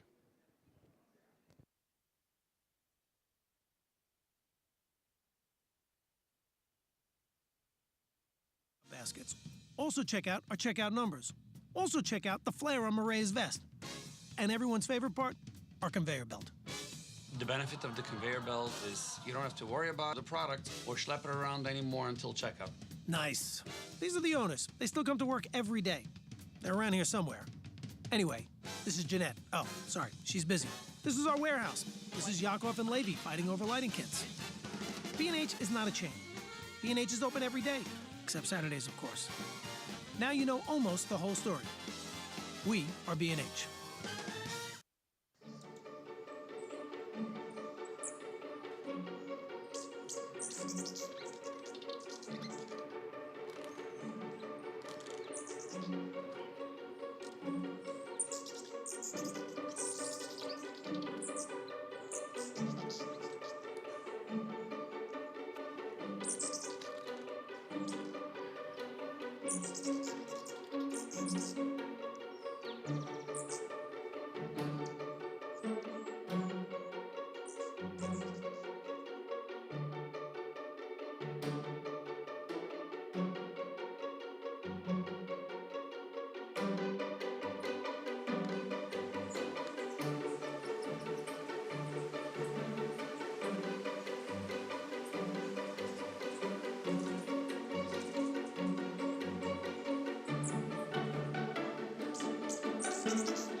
Introducing the new Paybu credit card. You can save the tax or choose special financing for your purchases made on your Paybu credit card. So you want to save the tax on a camera, laptop, and drone? No problem. No need to wait for credits or cash back like other credit cards. The B&H Paybu card pays you back instantly.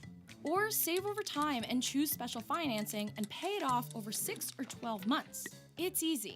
Use your new Paybu card as payment at checkout. Then choose your available options, either Paybu Savings or Special Financing. See your savings or promotional plan right on your receipt, in-store or online. Applying is easy. Your approved Paybu card will be instantly available for a first purchase at checkout. The new Paybu card, same funny name, your choice of exclusive benefits. Apply today. This is a real B&H customer story. Steph Mandis came to B&H to take her photography to the next level. She's an artist by choice, pizza maker by birth, and B&H customer for life. Am I missing anything here? Teacher, entrepreneur, product designer, and a photographer. And a restaurateur. I forgot that part. Impressive. Steph, I gotta be honest, I don't know where to look first. Is that a microscope? Yeah, that's my trinocular axiolab, and that's what I use to make bioart. Bioart? What's that? Bioart is where science and art meet. Amazing. So what came first, the camera or the microscope? So first came the microscope, then the camera, and thankfully that's where B&H stepped in. When I first went to B&H trying to find a camera for my microscope, I thought it was a little oddball request, but turns out they've done this before and they knew exactly what I was looking for. What's great about working with people at B&H is that they use the gear that they're selling you. So what are you looking at now? Cheese, sauce, peppers, onions, olives, pizza toppings. I'm sensing a theme here. Yeah, my family started a pizza restaurant in 1960. Whoa, 60 years of pizza. What's the secret? We used cheddar cheese. Huh. Okay. So what's next for you, Steph? I want to take this tiny thing that I've been looking at and blow it up using projectors. I just have to figure out what equipment I need. I like where this is going. So B&H, you know, we're gonna talk again. Steph, we're always here when you need us. And be sure to save me a slice. For your next project, head to the experts at B&H.com. Oh yeah, I've definitely put him under the microscope. Cat fur looks crazy.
Its extreme environment over time has shaped the landscape itself, it's shaped the animals that live here, and it has very much shaped its human history. You really do feel when you're here like you're living on the edge of the world. We're in some of the most beautiful fjords that exist on the planet. We're always looking to find polar bears, and already, as we have dropped our anchor, we have seen several. It's barren and rich at the same time, and that's what I find amazing. Monstrous amounts of seabirds here, nesting in the millions. Iceland really is the land of fire and ice. It's the land, it's the sea, it's the atmosphere. It's really what the Arctic is all about.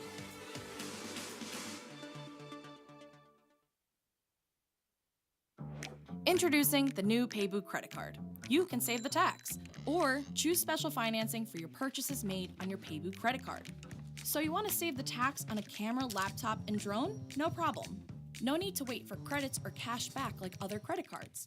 The B&H Paybu card pays you back instantly. Or save over time and choose special financing and pay it off over 6 or 12 months. It's easy. Use your new Paybu card as payment at checkout. Then choose your available options, either Paybu Savings or Special Financing. See your savings or promotional plan right on your receipt, in-store or online. Applying is easy. Your approved Paybu card will be instantly available for a first purchase at checkout. The new Paybu card, same funny name, your choice of exclusive benefits. Apply today. This is a real B&H customer story. Jack and Barbara, professional wildlife photographers and B&H customers for 30 years, live in remote Alaska. Hey, what's the population there? About 50 to 52 people and bears. We're definitely not in New York anymore. It's just quiet here. It's beautiful. The wildlife photography out here is amazing. While they could order equipment from any number of sites, they don't. Anytime we need anything, B&H is our go-to. We can send an email. We have used the chat feature, and of course the phone if our phones are working. If the phones are working. Hi, Jack. What can I help you with? I needed a tripod, and it had to be light, it had to be sturdy, so I talked with somebody at B&H. I think his name is Charles, and he pointed me toward a certain tripod and liked it so much that I bought a second one.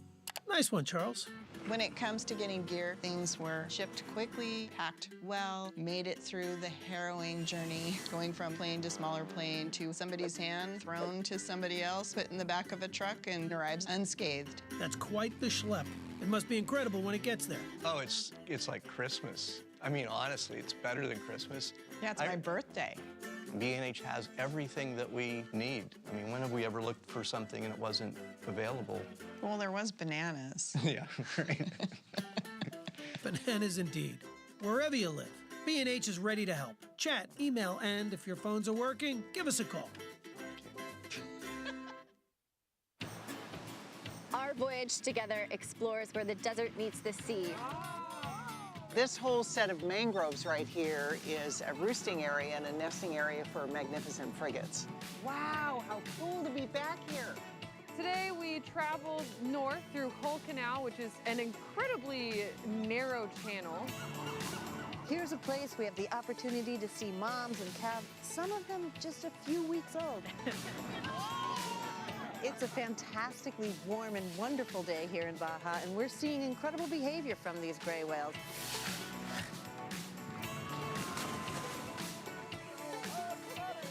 No, that was incredible. These large keyhole sand dollars, 2 to 3 inches across. I had no idea how beautiful this place was going to be.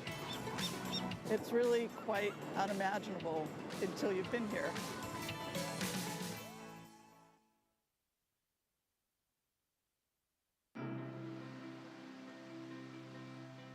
This is a strange, beautiful, remarkable place. The word unique absolutely applies here.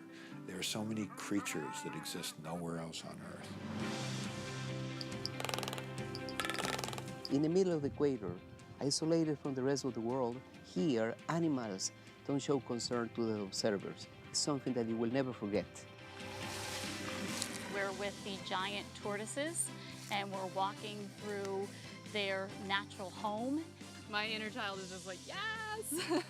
Galapagos, you never know what to expect, and I've often said that every single week something new happens. Look at this 91. Don't move, everybody. Don't move. It's going to pass by next to us. It's just awesome. It will never leave you if you go to the Galapagos Islands. You will have stories for the rest of your life, I promise you.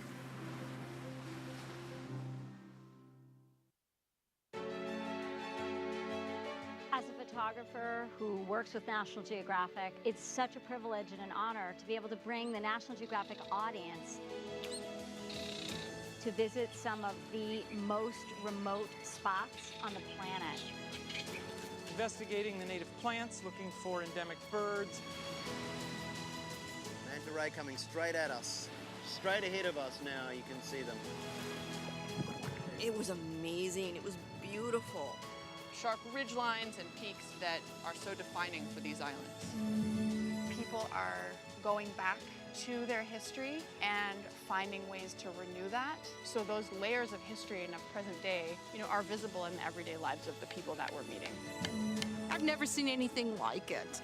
It's most pure in a way because nobody's here. This is the postcard that we all buy or dream of going to see.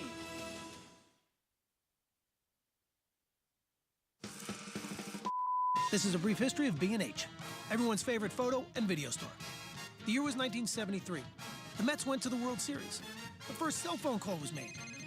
And Bleemy and Herman opened a specialty photography shop at 17 Warren Street, New York City. They had a simple philosophy. Be honest, treat people right, and they will come back. Thanks, Irving. Also, free candy. And it worked. Over the next 20 years, we expanded and moved to West 17th Street, then 34th Street and 9th Avenue, and added more products. Lighting, binoculars, telescopes, audio, video, tripods, computers, printers, mobile, televisions, projectors, drones, and even more free candy. Now it's 3 stories and over 400,000 products and over 1,000 employees. We take millions of orders online and ship to 179 countries and counting. You can talk to us in person, on the phone, B&H, how can I help you? or online. Check out our checkout baskets. Also check out our checkout numbers. Also check out the flare on Marae's vest. And everyone's favorite part, our conveyor belt. The benefit of the conveyor belt is you don't have to worry about the product or schlep it around anymore until checkout. Nice. These are the owners. They still come to work every day. They're around here somewhere. Anyway, this is Jeanette. Oh, sorry, she's busy. This is our warehouse. This is Yakov and Levy fighting over lighting kits. B&H is not a chain. B&H is open every day, except Saturdays, of course. Now you know almost the whole story. We are B&H. Introducing the new Paybu credit card. You can save the tax or choose special financing for your purchases made on your Paybu credit card. So you want to save the tax on a camera, laptop, and drone? No problem. No need to wait for credits or cash back like other credit cards. The B&H Paybu card pays you back instantly. Or save over time and choose special financing and pay it off over 6 or 12 months. It's easy. Use your new Paybu card as payment at checkout. Then choose your available options, either Paybu Savings or Special Financing. See your savings or promotional plan right on your receipt, in-store or online. Applying is easy. Your approved Paybu card will be instantly available for a first purchase at checkout. The new Paybu card, same funny name, your choice of exclusive benefits. Apply today. This is a real B&H customer story. Okay, we checked all 4 systems and keying was a go. At B&H, we help folks find the products they need. Isn't that right, Irving? Yes, definitely. We need to be ready for whatever the customer needs, especially when the items are rare. So true. Could you give us an example, Irving? We help millions of customers all over the world. Come on, just one example. Well, there was NASA. NASA? NASA. What's the big deal? We have for everyone, big and small. So what did NASA need? A unique Hasselblad lens for a space mission. I guess no one else had it, but we did. But we often have what others don't. Love it. What else can you tell us about this story? That is the story. Copy that, Irving. And thank you for sharing. For all your needs, big or small, check out B&H.com. Can I go back to work now? Fred Smith here told us the B&H photo helped change his life. Fred, tell us your story. I was a fitness instructor in Atlanta, and I transferred to New York, March 13, 2020, right as the city went under lockdown. Oof, that's rough timing. All the studios shut down. But with B&H's help, I started Workout with Fred. It's an online fitness platform with cycling classes and off-the-bike classes taught by me. Talk about lemons to lemonade. As I started looking for equipment, everybody I spoke to was pointing me to B&H. I needed a camera, a lens, microphone, capture card, audio interface. Whoa, Fred, we're running out of room here. Well, here's the thing. That setup is really complicated, and that's where B&H came in. I felt like every expert I spoke to had been in my shoes before, whether I was on the chat or I called. Anytime I had a question, they had a solution. I was like, I wish I'd called you earlier. We're always here for you, Fred. Say, where do you film all this? Let me show you. My living room is essentially a recording studio. Everything in here, except for the couch and the TV, are laid out so that I can do my recording.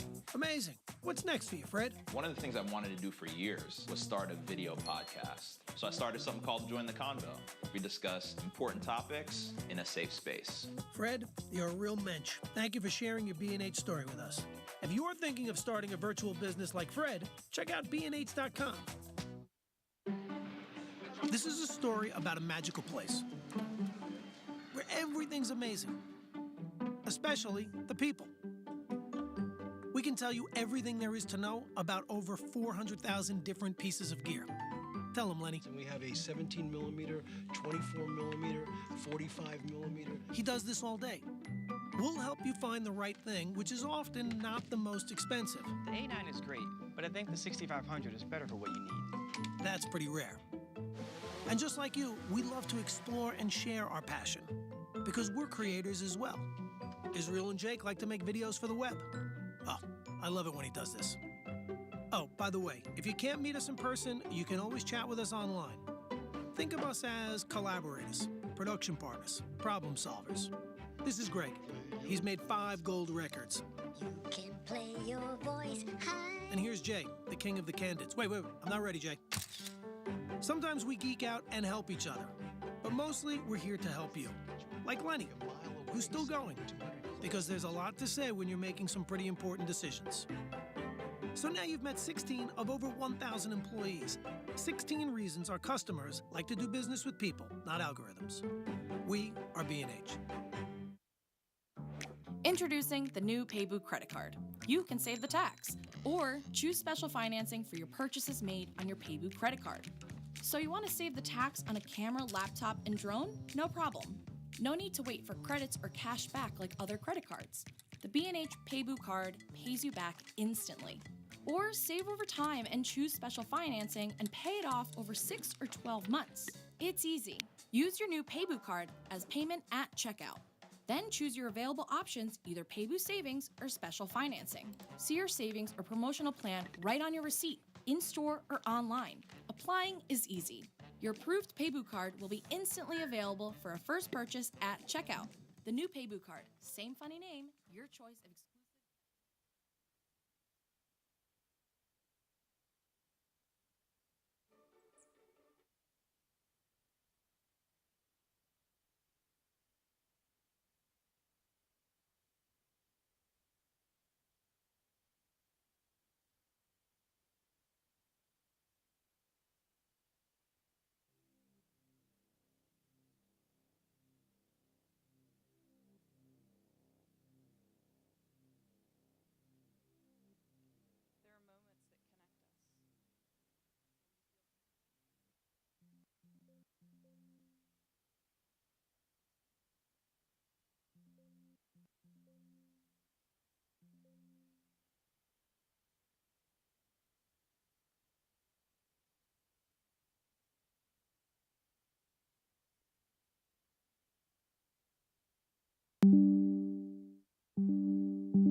This is a real B&H customer story. Okay, we checked all 4 systems, and keying was a go. At B&H, we help folks find the products they need.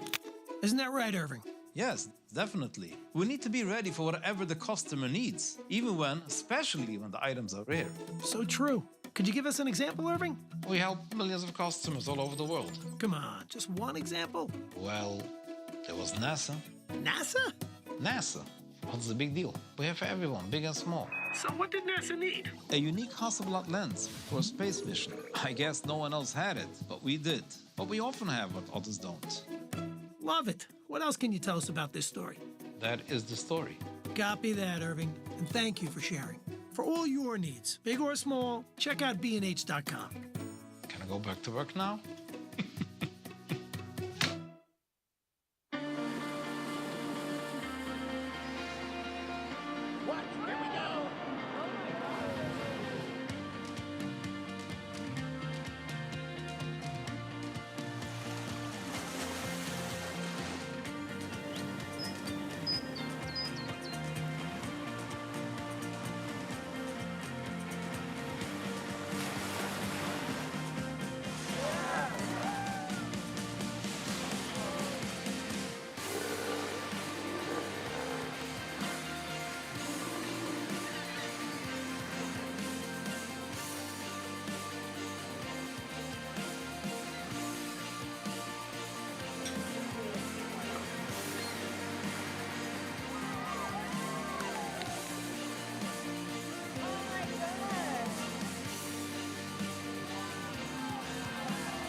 And we'll be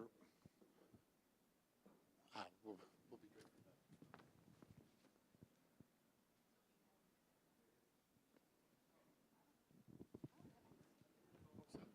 Okay, hi everyone, welcome back. Hope everyone had a great lunch. We are in that time of Optic, which is called the home stretch, the last two presentations.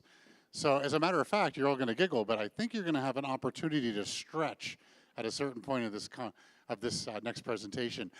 All right, so we have an amazing presenter up for you next. Kristi Odom is a Nikon ambassador. We want to thank Nikon for bringing Kristi out to Optic West. Kristi has also done some extensive work with the B&H social team, and they produced some of their videos with Kristi. But Kristi also did a webinar last week for Optic, and it was an amazing webinar. If you go to the webinars tab of the Optic West website, you'll be able to watch that webinar if you haven't seen it yet. So you're not one of the 12,000 people that have viewed the video yet. You'll see it. And I just want to say from a close part of my heart, this is a beautiful presentation, and the work she's been doing is really incredible and involves some really using cutting edge technology from Nikon to showcase something that hasn't even been seen before. So you guys get ready, buckle up. This is going to be fun. Kristi Odom, take it away. Thank you so much. Hello, everyone. Who all was whale watching this morning? What? It was awesome, right? Big thank you to B&H for that great excursion. I'm going to start with a video I made just for Optic West. So here you go.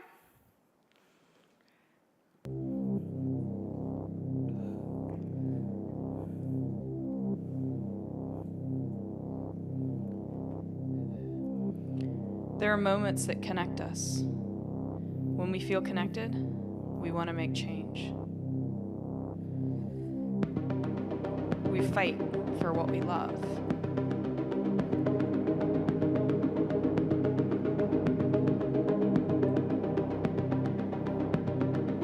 To me, my camera has been a tool to connect, a tool to understand, a tool to feel and experience nature and the sheer power of it.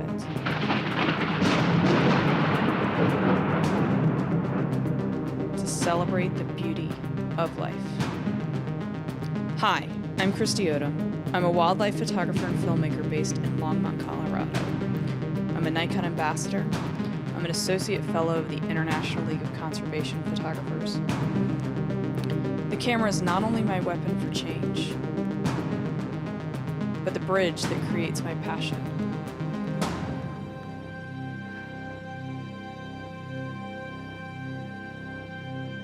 My understanding, my connection, my love, and ultimately, my fight.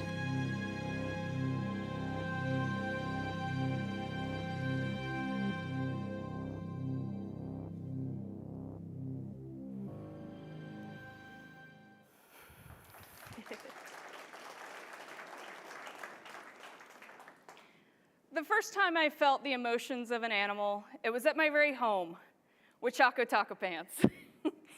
We've been through a lot in the 14 years we've been together. She was there at the hardest of times, and she has this way of knowing when I'm sad. She comes up, puts her head in my lap, and doesn't ask a thing. And it's just like, hey, I'm here. My goal with photography is to connect people emotionally to wildlife. I want to show that animals have emotions, characters, personalities. In connection, I believe, comes the fight for protection. I'm going to talk today about the crazy stories behind the images, along with my challenges and failures. But first, I'm going to talk about the passion that drives me and where that fire was first lit. And I'm going to start with one of my biggest inspirations. In July 1960, Jane Goodall traveled to Africa to study chimpanzees. What she learned there redefined the relationship between humans and animals. Her work showed just how connected everything is: people, planet, animals, environment. My first connection to wildlife happened around 12 years ago when I visited this animal sanctuary called La Senda Verde in Bolivia.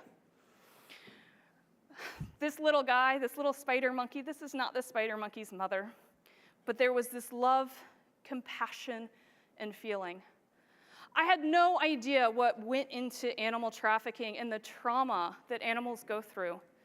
In order to get an animal into trafficking, on average, they kill 9 mother monkeys. What they do is they shoot the moms from the trees, they pull the babies out of the dying mom's arms, and that's how an animal ends up in trafficking. People traffic monkeys for all sorts of reasons, to have them as pets, bushmeat. What I saw there, I saw trauma, I saw sadness, I saw so much of the world at its worst, but I also saw the world at its best. I went down during a really crazy time in my life, and what these animals taught me was that at the other side of pain and the other side of misery, there was also love and there was hope. And I decided I wanted to use my camera to try to show these emotions. It connected me so deeply. Orangutans share about 97% of our DNA. Chimpanzees, 99%. I've traveled all over the world to photograph these primates, and I've seen power, strength, but I've also seen grace, personalities, characters, and I've seen hope in what can be such a crazy world. I've had these moments in nature where literally my jaw has dropped because I'm so overwhelmed with something that is so beautiful that there are no words. Hopefully there's pictures. I will admit that I've cried many, many times behind my camera. This world can be so big and so sublime. It can be overwhelming, but also beautiful in so many simple ways. Beautiful in the quiet moments, beautiful in the compassion that wildlife shows each other, and also in times of need. I've also seen heroes, people that fight every day for our planet, people that go out and help these animals when there's so much destruction of wildlife and destruction of habitat. I started to realize just how much change is needed. My tool is my camera, with the hopes to celebrate wildlife and to get people to want to fight for wildlife and wild spaces. And maybe it's something as simple as getting people to use less palm oil. That's what's caused the destruction of habitat here. This orangutan lost its wilderness and roamed into a farm and had to be relocated. Little things, changes in our consumption make a huge, huge difference. Do you remember the first photo you took that you loved? This is one of my very first photos I took that I loved. I actually never thought I would be a photographer. I went to school for electrical engineering. So when I got into photography, I started to love to celebrate patterns. And I wanted to photograph a whale shark because I wanted to see those spots. And what I saw when I went out to photograph the whale sharks is I saw not just spots, but I saw all these lines. And I wanted a moment where those lines brought your eyes in and met the spots. When I went out to dive with the whale sharks, I immediately thought I had to get in the water and go deep, and I'm scuba diving and trying to take all these pictures, and I'm not getting anything. The second I went to the surface and started snorkeling, I noticed that the light was diffracting around my body. Diffraction is when an obstacle causes light to bend, and this light was bending around my body, which meant I could control it. And so I realized the more and more I swam that I could put those lines where I wanted and direct people's eyes to what I wanted them to see. So I swam, swam, swam. I might have swam into a school of jellyfish while I wasn't wearing a wetsuit. On an island with no running water or medical facilities. People that I didn't speak their language. So I show up and I say, hey, I got a problem. Can you all help me? And they said, yes, we've got aid for you. And I'm like, great. What kind of aid do you have? It was the last thing that came to my mind. I show up to lunch, ready to get this aid. Literally, they said, lemonade. There's all the scars, the spots I got from photographing the whale shark, and there was a lemon with a glass of water. And I'm like, what is this gonna do? It was not the best of situations. That's literally what I was wearing, so you can see just how much skin I had exposed. Lessons learned, right? The lemonade didn't really help, and they say when life gives you lemon, make lemonade. Still didn't make me too happy. This image ended up in the Smithsonian as part of Nature's Best Awards.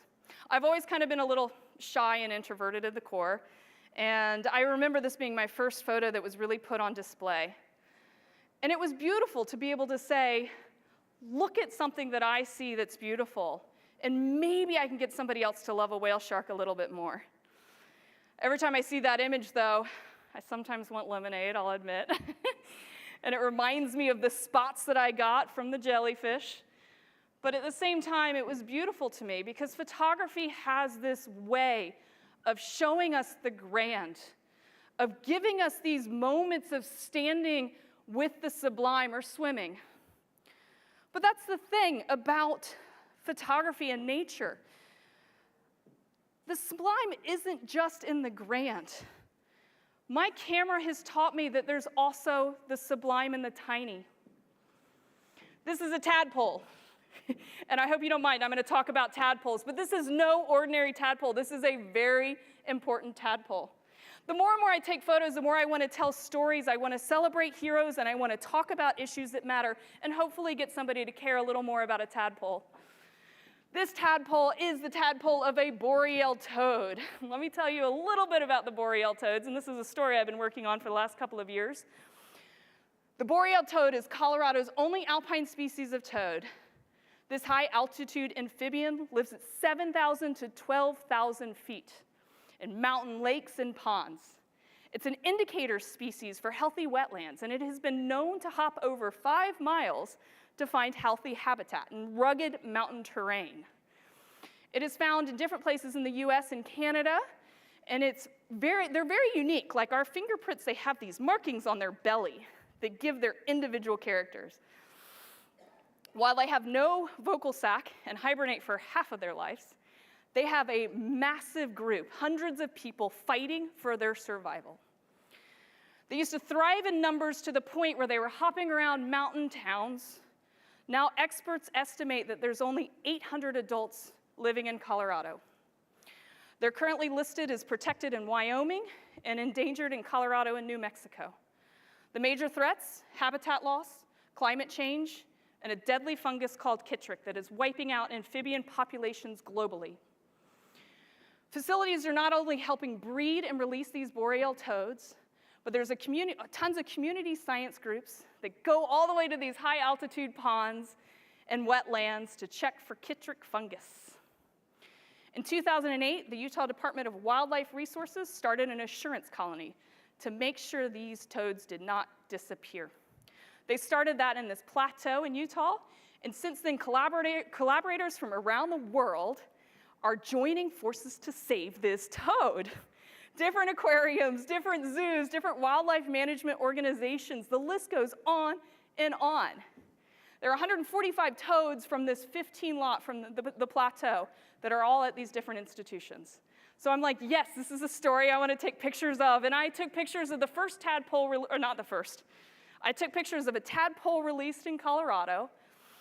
And then I ended up taking pictures of a release of the little tiny newly metamorphosized toads in Utah. And it's really cool because the toads were released back to the plateau in Utah that the assurance colony was started in 2008, bringing the story full circle. From zoos, state agencies, and community scientists joining forces, the story speaks to the importance of collaboration, technology, and passion to protect a species.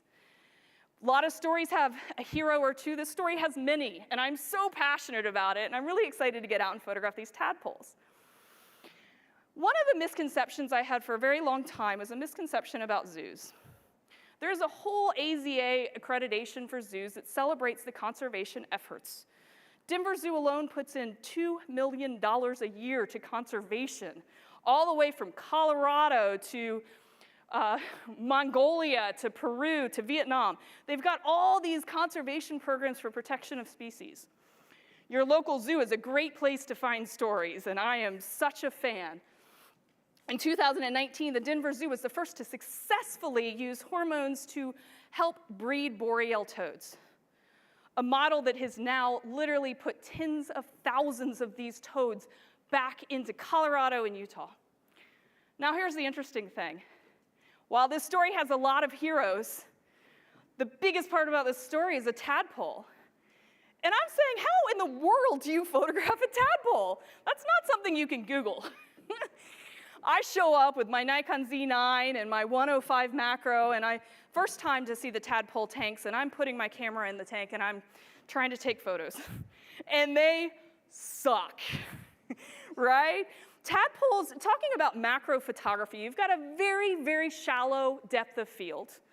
You've got an animal that's in water, submerged, super fast, super erratic. How in the world do you photograph a tadpole?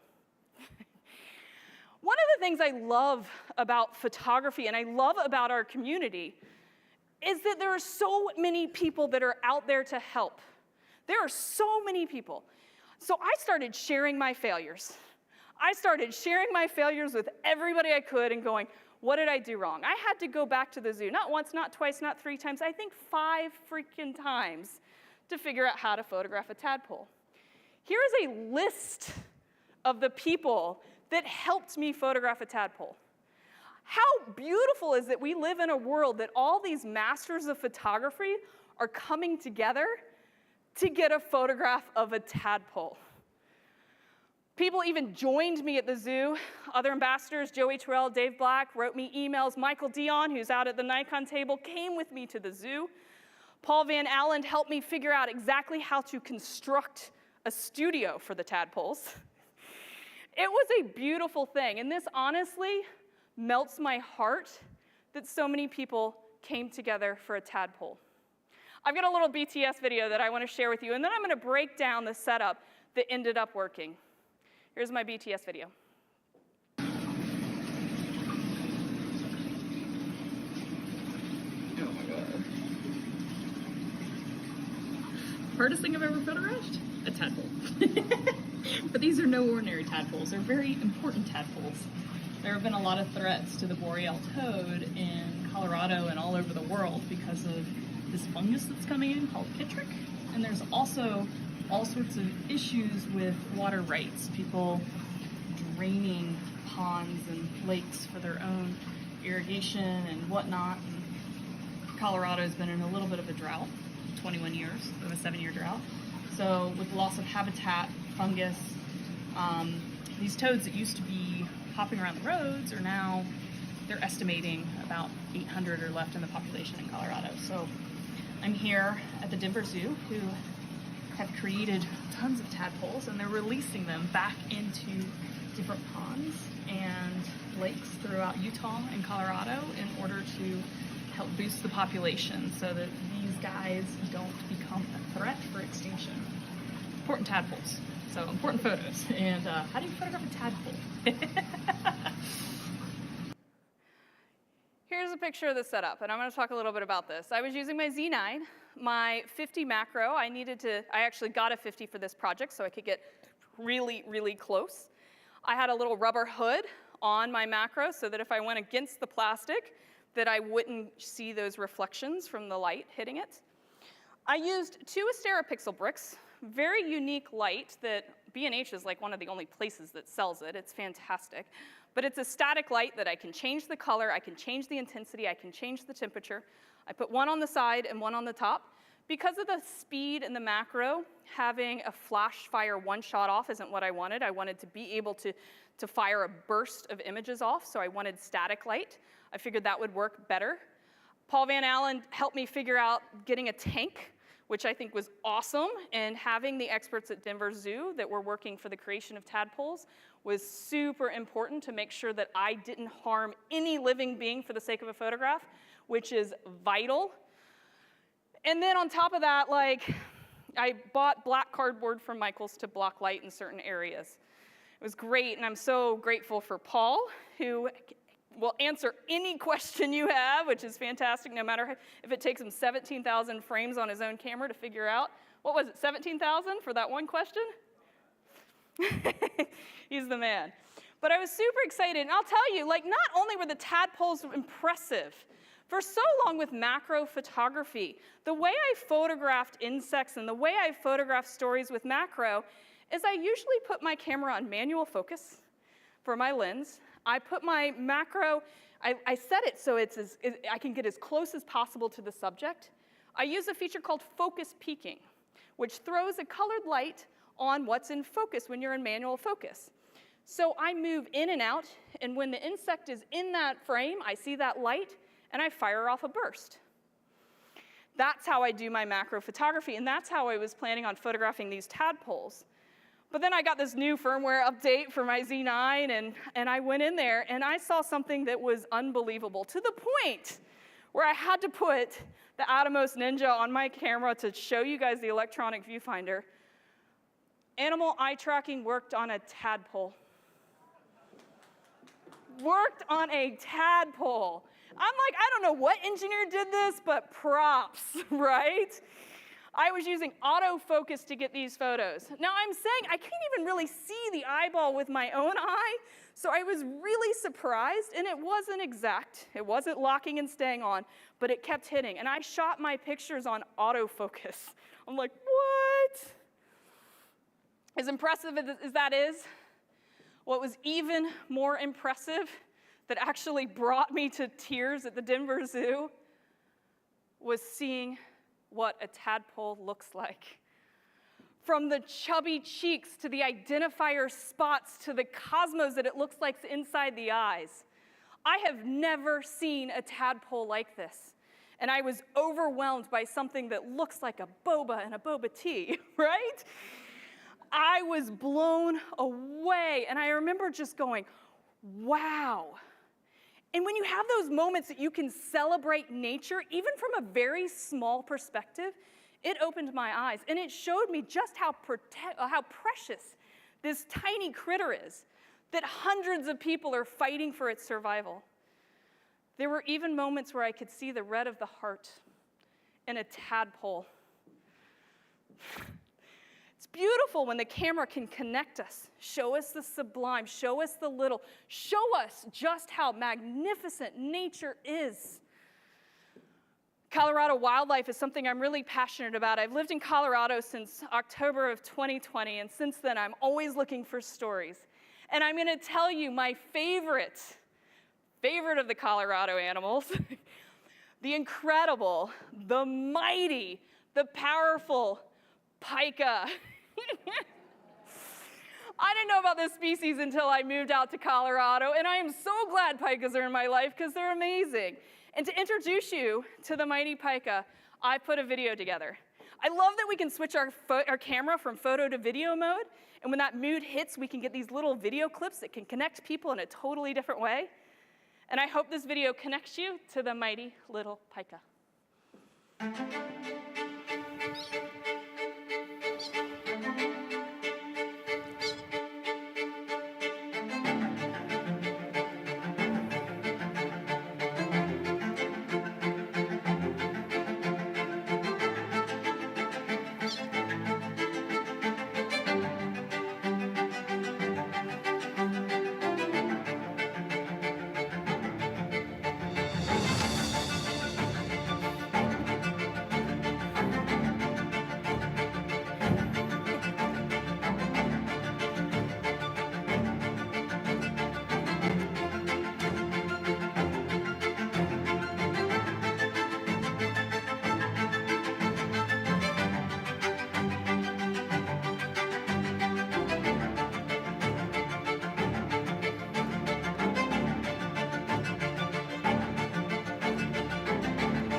The pika ended up becoming my second story that I got published online for National Geographic. I contacted them and I was going, oh my gosh, there's a group of over 400 individuals that hike to high elevation to count pikas. Pikas are an indicator species, and with weather changing, they're at threats for losing their livelihood. Here's what they said in National Geographic. A critter the size and shape of a furry russet potato with Mickey Mouse ears and no tail, the American pika, might not be your standard iconic species, but the charismatic rabbit relative is integral to high altitude landscapes of the American West. The project's mission is to document and collect key information about pikas and their habitat, and we use that information to better understand how climate change could be threatening the survival of populations. So in every story, of course, there are the heroes. Like this hero, Dr. Chris Ray, who's a wildlife biologist who's been working close with pikas as a long-term project to understand climate change and its relationship between local extinctions of pika through Western North America. I followed her out to see how her and her volunteers and other researchers collected data and monitored the pikas. And as part of this story, there were all sorts of challenges where they trapped the pikas and how they tagged them to monitor them. They trapped them in these cages, so I had to find a way to make sure I got light in there. I'm constantly bringing my SB5000, constantly bringing a flash around with a remote trigger to my flash, constantly bringing little things I can use as diffusers and going for different angles and trying to find ways to make sure I bring light into area that needs light. It's a super easy way. For any of you that got a chance to see my webinar, I talk a lot more about this on my Optic West webinar. I talk a lot about using flash, and I highly recommend, if you're curious, to watch that. Here are my settings, the camera equipment that I used. I used the Z7 II, 24-70, SB5000, WR-R11 to trigger it. And this ended up being one of the photos that ran in the story, which is great because I wanted to tell the pika in all sorts of different forms. Sorry. These pikas have quickly grabbed my heart from the fact that they collect all these flowers and they put flowers and leaves and forbs in their rock piles. And they actually don't hibernate. They put them in there and they feed on them throughout the crazy, crazy mountain winter. And they're survivors. And they also get big bellies, which I love. I was lying in bed one morning and slow to get out of bed, checking my phone, seeing what was going on in the world. And then I saw this list. I saw this email. National Geographic's Best Animal Photos of 2021.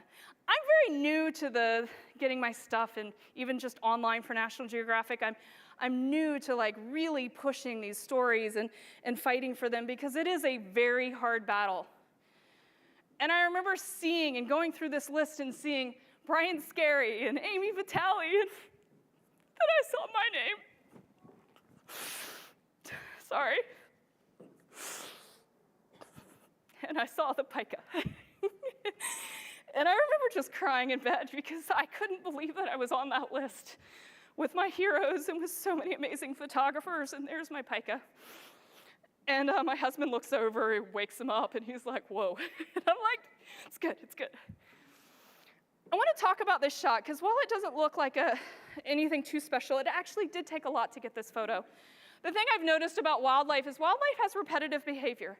A lot of times I notice this with insects. A dragonfly, if you go out to a flower or a reed and the dragonfly is there and then it flies off, stay focused. Because you might not just get that dragonfly to come back, but you might get it landing. They go back and forth to the same spot over and over again. This pika was going back and forth to the same spot over and over again. It was going down and licking the rocks here. Maybe it liked a mineral or something like that. So I put my Nikon Z7 II down there, wide angle 20mm lens. I made sure it wasn't in the area that the pika was interested in. It was a little bit off. And I used that WR-R11, the same trigger I used for the flash, down to trigger that camera. I sat back with a big pack of M&Ms. Chocolate, right, Lizzie? Sat back with a big pack of M&Ms, and I waited, and sure enough, pika came down, and I fired off shots. Little things, a little tiny remote that can help you get your flash off camera, a little tiny remote that can get you step back and turn your camera into a remote, helped me get this photo that ended up on that list. I'm pretty excited about that. All right, I know this has been like after lunch, and like David said, it's the long stretch. So I'm gonna let you guys all stand up and give yourselves a big stretch. You have as much time as my pica stretch video. And honestly, this is just an excuse for me to watch this video because I'm kind of obsessed. Check out the back legs. This is my favorite part right here. Oh my God, right? I love it so much you're gonna watch it again, but mirrored. Everyone feeling nice and stretched? Oh, yes, I love this audience. You're amazing. Gosh. There it is.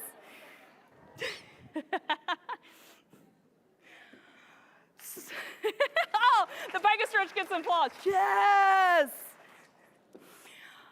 I love Colorado, and I was out, and I'm kind of still, I think, just a couple of years into video, and I love video. I'm getting obsessed. I'm loving doing these little video clips.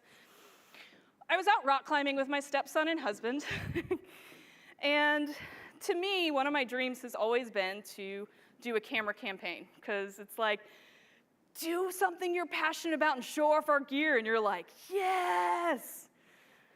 And I remember being out rock climbing with Miles. That's Miles, my stepson on the rocks. Killing it, right? I was out rock climbing with Miles, and I get this call from Michael Corrado, head of the Nikon Ambassador Program. Kristi, this is super confidential, and that's always fun. Kind of walk away. I'm like, all right, what's up? We're coming out with a new flagship mirrorless camera, the Z9, and we want you to do a slow motion video campaign. Of course, I started crying because I'm very passionate about what I do, and I'm just crying, and he's like, you can't tell anyone. My husband? No. I'm like, okay, can't tell anyone. I'm like, all right. And so I come back over, and Miles sees me crying. He's like, what's up? And I'm like, nothing. It's, I'm like, and he's like, you okay? And I'm like, it's good tears, I promise. It's happy tears. I'll tell you about it one day, I promise. But it was beautiful because I just finished this story with the picas, and when Corrado asked, do you have any ideas? I mean, we're still in the pandemic. International travel is still like kind of off the table.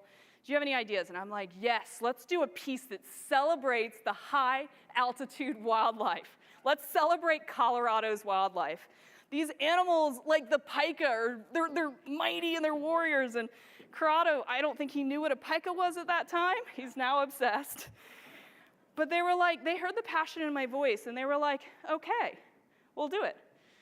A lot of problems with this, and the main problem is the mountain wildlife. While I celebrate the animals for enduring it, it's a harsh environment for a camera campaign, right? The weather changes super quickly.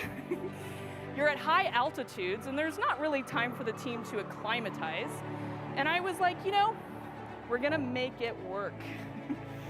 We went all the way up to 14,000 feet in elevation for this campaign, and we had a number of shifting weather patterns. So it was really funny too, because, I'll let this play. I just did a time lapse to make it more dramatic when I talked about the mountains. I hope that was all right.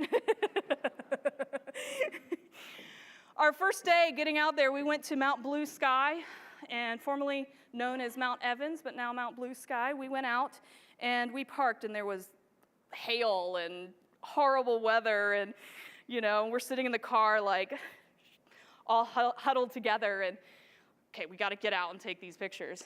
And I just remember Corrado looking at me like, what have you gotten me into? And Megan, our wildlife biologist on the trip, turns to us and says, don't like the weather in Colorado, wait 10 minutes. This is Megan. She's a senior conservation biologist with Rocky Mountain Wild. She was also one of the heroes that does the pica project. And having her on the team was one of the most integral things for me. Because whenever we photograph wildlife, especially doing a project like this, we want to make sure we don't harm any wildlife. So she stayed there, and she not only knew the behavior of locations, she also had all the maps for our permits, where we could stand, where we could shoot, where we couldn't.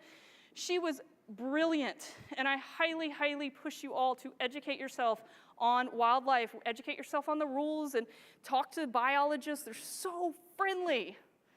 But we finally got out of the car, and we got to photograph the pica. right? My campaign was mostly video, but I did also have to give some photos. And so I'm really excited, though, because the weather cleared and we got out. Do you want to know what's more nerve-wracking than somebody looking at all of your raw files? Don't look at my raws, don't look at my raws, because it's like, crap, crap, crap. Okay, that one works. Crap, crap, crap, crap, crap. Like a lot of times when I'm on a trip, I'll take 5,000, 6,000 images, hoping for one for my portfolio. It is hard, and I shoot probably more crap than anyone in this room, I guarantee it, because I'm constantly playing and experimenting. But what's more nerve-wracking than having somebody look at your raw files? Having the head of the Nikon ambassador team with a device hooked up to your camera watching your electronic viewfinder as you're taking every photo. Right? I'm like, oh, you're seeing my autofocus modes. Oh, you're seeing this. And not only that, this was for a camera I had no manual. I wasn't able to play with before. It was all confidential. And then it ends up in my hand, and it's like, here's the job of your dreams with gear you don't know. But it was really beautiful because the Z9 jumped leaps and bounds. And the second I started using it, I started noticing that the autofocus was hitting the eye of the pica. I started noticing that the camera was so fast and accurate.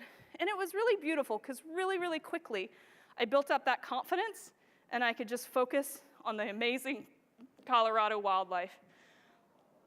Like the whistle pig, the bighorn sheep, and I could see those crazy details. Now, here's the thing. This was my first video campaign.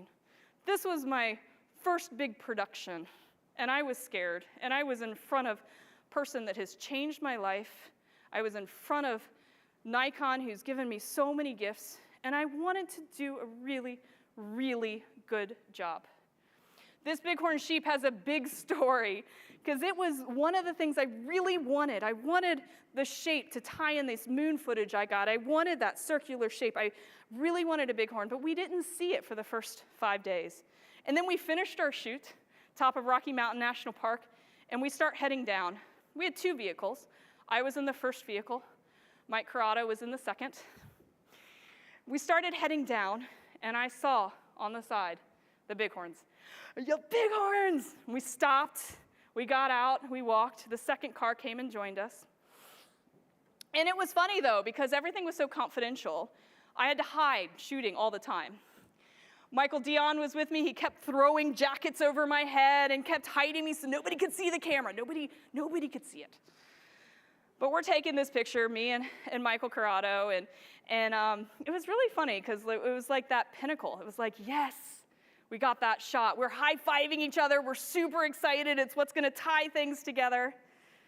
And then something kind of disastrous happened. I went back to the car a little earlier because I had to use the facilities.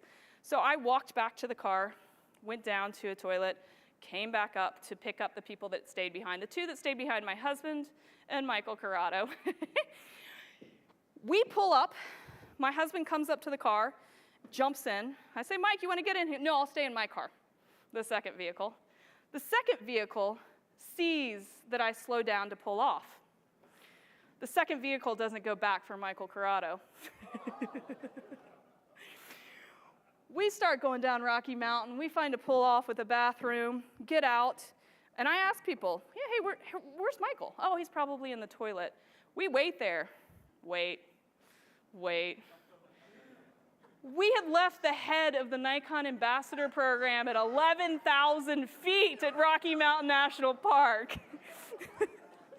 First ever camera campaign that I'm going to kill and impress everybody, and I leave the head of the program, the guy that changed my life. Yeah, if you ever see him, ask him about that story. He loves telling it, and he loves giving me the dirties when he tells it.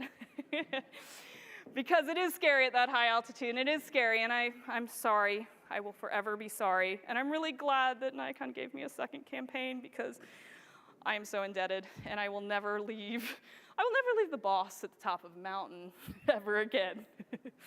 But here's my Z9 campaign. I'd love to share it with you all today.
It's really beautiful because photography used to always take me far to take photos, but I'm starting to really embrace North American wildlife. I got another call end of last year, this one from the amazing people at B&H, asking me if they could shoot a series on my wildlife photography, from ethics to scouting to composition to the conservation aspect of it. I was like, yes! And they asked, where do you want to go? Maria and Matt were just phenomenal, and they were so excited to like come out to Colorado, or come out to Yellowstone. We ended up going to Yellowstone.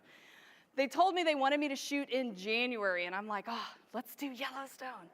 Really excited too, because if you're interested in that whole process from start to finish, from finding the right guides to everything, to packing my gear, to what lenses I have, I highly, highly recommend you checking it out.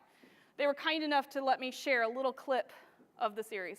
You know those moments in nature that completely take your breath away? I live for those moments. Look at it walking. Do you see the light hitting the snow as it's coming off? Absolutely beautiful. We're gonna go through my whole process, from prepping to packing to research, how to approach wildlife ethically. We're gonna talk all the technical, but also all the creative. And then we're gonna move into the post-processing. Join me in B&H for this wildlife series, and welcome to Yellowstone National Park. It can be found on their YouTube page, and to make things super, super simple for you all, I made a QR code. So if you're interested in finding that, take a photo of this and jump on and watch that wildlife series. And if you see Matt or Maria, give them a big thank you, because it was an amazing, amazing production that really let me be creative and show what I like shooting, not just the technically sharp and you know, the pictures that everybody wants, but I got to get creative and play around, and they pushed me to be an artist, which I thought was beautiful. We got an opportunity to talk about the bison and the importance of the bison in Yellowstone. And as much as this shoot was beautiful and everything, it was also hard, because Yellowstone in January had lots of areas without snow, which is not normal. With photography, it's important to step back and show the bigger picture. And I wanted a picture that showed the wolf and the environment, and the fact that the environment is missing the snowpack it needs. As a storyteller, that sort of narrative and that little bit of extra information can go so far. Educate people, let people know what's happening. The world has shown me so much beauty, so much compassion, so much emotion. It's brought me to tears more times than I can remember. I saw Lizzie's presentation yesterday, and she made a comment that she said she felt excitement for life through photography. And Lizzie, God, that just spoke to me. And that's what my camera does. It gives me this excitement for life, an appreciation, an understanding of beauty. And I hope you don't mind me using your phrase, because it is beautiful. But that's the thing, this world is full of so many emotional beings. It is full of things that make me want to celebrate life. It helps bridge that gap and helps me deeper understand, and it helps me want to fight passionately for it, even if I am fighting for a tadpole. From seeing the sublime in the mountains to seeing the sublime in the tiny, the camera has connected me and made my life more beautiful. It has given me fight. There are things to discover everywhere. There are heroes to celebrate that are helping these populations. And you know what? We've got cameras, and we can help tell their stories. I see a lot of people that go out and take photos of wildlife. But if you find somebody in your own local park or somebody in your community that goes out and counts birds or knows about a unique species, teaming up with them, asking them about it, joining them with the camera, letting them spread what they're passionate about, taking those photos, and taking those photos not just for you, but for them to continue telling their story and what they're passionate about. You will help protect your local spaces. You will help protect wildlife. As much as I try super hard, they're all baby steps, and maybe taking a photograph at a local park is a baby step, but it is huge, and it can protect that space. It can protect your local wildlife. For me, my ultimate goal forever was getting published, getting a National Geographic. This story has been turned down more times than I can count. This is a story I told at the Optic West webinar. Watch it if you're interested. It's all on the importance of native bees. If you think I'm passionate about tadpoles, you should get me talking about bees. And you know what? My tadpole story made it all the way to the text desk in Nat Geo and got denied. My bee story has not been published. But you know what? For me now, the end goal is not getting published. The end goal is to be able to share these stories, maybe get one of you guys to be passionate about a tadpole, passionate about a bee. The bee photos are being used by the biologists to teach all over the world and to connect people with what he's passionate about. And that, in a lot of ways, is more powerful than getting an image published. Publication is getting harder and harder, and it should not be the end goal anymore. The end goal should be celebrating people, celebrating life. Because you know what? How freaking cool is it that we live in a world with pikas?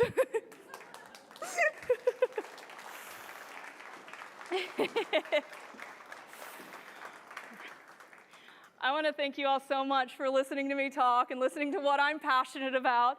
I love that you saw what I was passionate about. I would love to see what you're passionate about. Feel free to follow me on Instagram. All you have to do is click your camera on this QR code and share your images with me. Share your stories. I would love to see them because I am so grateful that we're in a community of people that spread passion. Love you all. Thank you for everything. We have some time for Q&A, but I got something cool. That you guys got an email from us saying that Kristi's got something special for you. I think it was a Nikon Z6 II kit. Yes, I get to give a camera out. It's pretty cool. So how about we make a deal? Let's see if anyone will trade a Nikon lens cap. Okay. Maybe 62 millimeter for a Z6 II?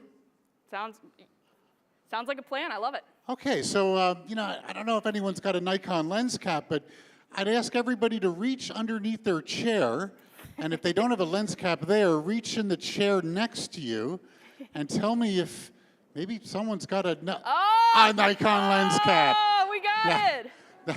Now, is that 52 millimeter or 62 millimeter? Because if it's 72, it's going to be a Nikon Z9.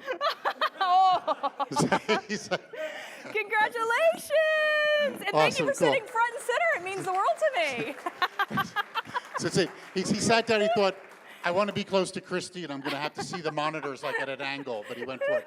Yeah, stand up and just spin around for the camera there. Let's get this guy on. All right, you know what this guy is? He's a winner. Okay, so if you could give me your name and address, we're gonna hook you up. Okay, you're welcome. Okay, so let's do a little Q&A. That was fun, by the way. That was cool. I had fun. And how about that? Like, by the way, that Kristi Odom, but what a great videographer, photographer, right? And I'm going to throw something else out, a little shout out to Nikon.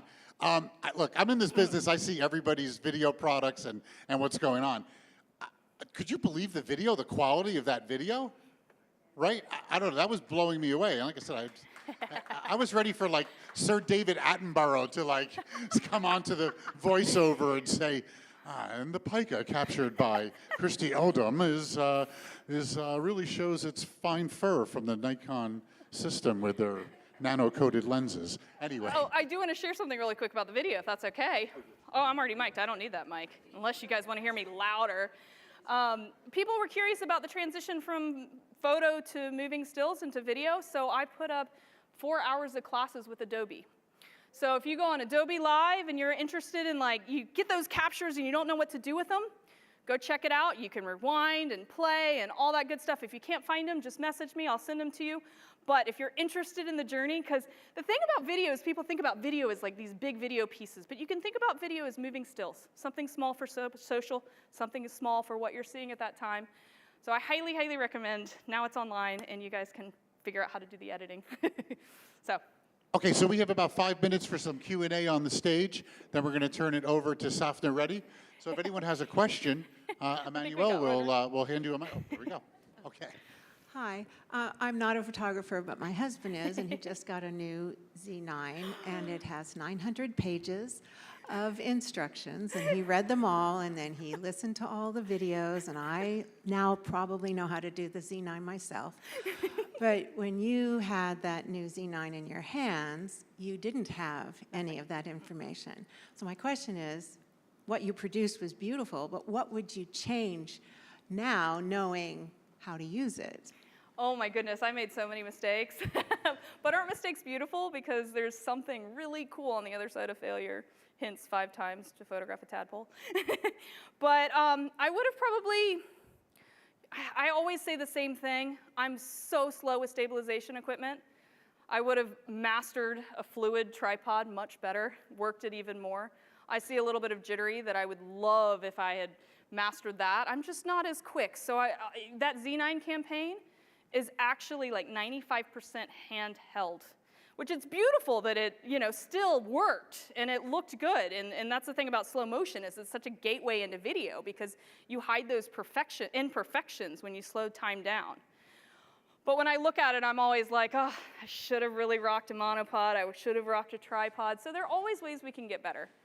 The bird thing that keeps playing on repeat, that was my next campaign for Nikon. Whenever I look at that, I'm always like, oh, I wish I had used a polarizer. I wish I'd used a neutral density. So there's certain areas where I'm like, a little too much contrast, but we're always growing. And it's funny because I'm my worst critic. Every time I get off stage, I spend a moment to think every single thing I did wrong. And he's like, just celebrate you were on stage. And I'm like, but I could do this better. So I'm like a super bad critic. And the one thing I've learned more than anything is, you know what? When you're shooting for your passion, you can't fail. So, always growing. So that was a really long answer to a really simple question. I hope that's all right. I get a little emotional on stage. This is a scary spot. Do we have any other questions? Do we have time for another question? Oh, we'll go. What was your main lens when you shot most of those? Yes, my main lens is my 500 5.6 f-mount lens. I love that lens. I finally just got the 800 Z lens. So the 500 is slowly slipping away, but it's still my favorite, but it's slowly. But I love that 500 because of how lightweight, how easy it is, it's a great lens. And I do love the 400 2.8, but the 400 2.8 TC lens is kind of a dream lens after I did a campaign with that lens, and I'm like, that lens is amazing.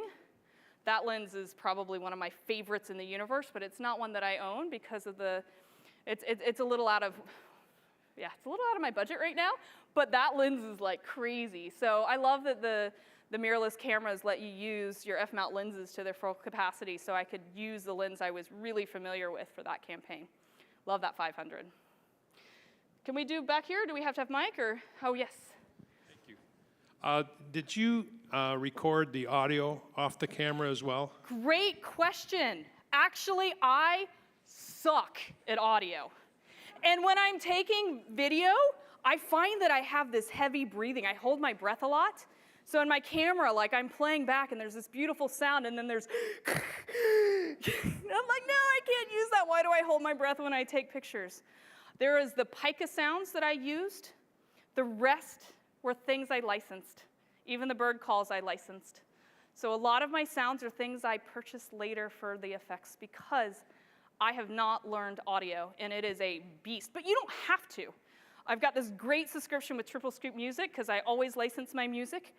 And having them, I can find a great soundtrack. I can go onto my music library that I also have a license to and search for different bird calls, and I pull those in. I pull lightning. Even that lightning was a licensed lightning bolt. But also, when you're dealing with these animals that are far away, and you've got really long lenses, and you've got windy days, it is hard to get a really good audio capture. So, great question, and I'm going to be honest, I suck at audio, but that's fine. You can still do video if you suck at audio, as long as you know where to purchase your audio sounds. All right, how are we doing? Can I wrap up? Do we have another question? Time for one more, or are we done? All right, we got one more. Oh, just as an electrician, what photographers did you follow, if any? What photographers do I Yeah, because follow? you said you went from electrician studying that to become a photographer. Oh, So who inspired you, just briefly? Gosh, well, I went to school for electrical engineering and then went into photography. And of course, like, I was inspired by so many of the older school photographers. Actually, one of my biggest inspirations was Edward Weston, which was such a gift to see the Westons speak yesterday. Who was here for that? Gosh, it was amazing.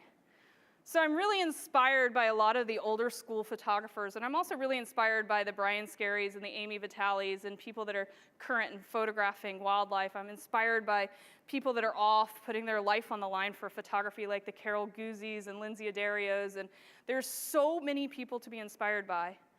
But then at the same time, yesterday, a gentleman was showing me beautiful shots of a fox and a squirrel, and those inspired me. I get inspired by the passion and the story from all photographers. That's why I love seeing all of your work. Please feel free to share, and yeah, tell me what you're passionate about, but great question.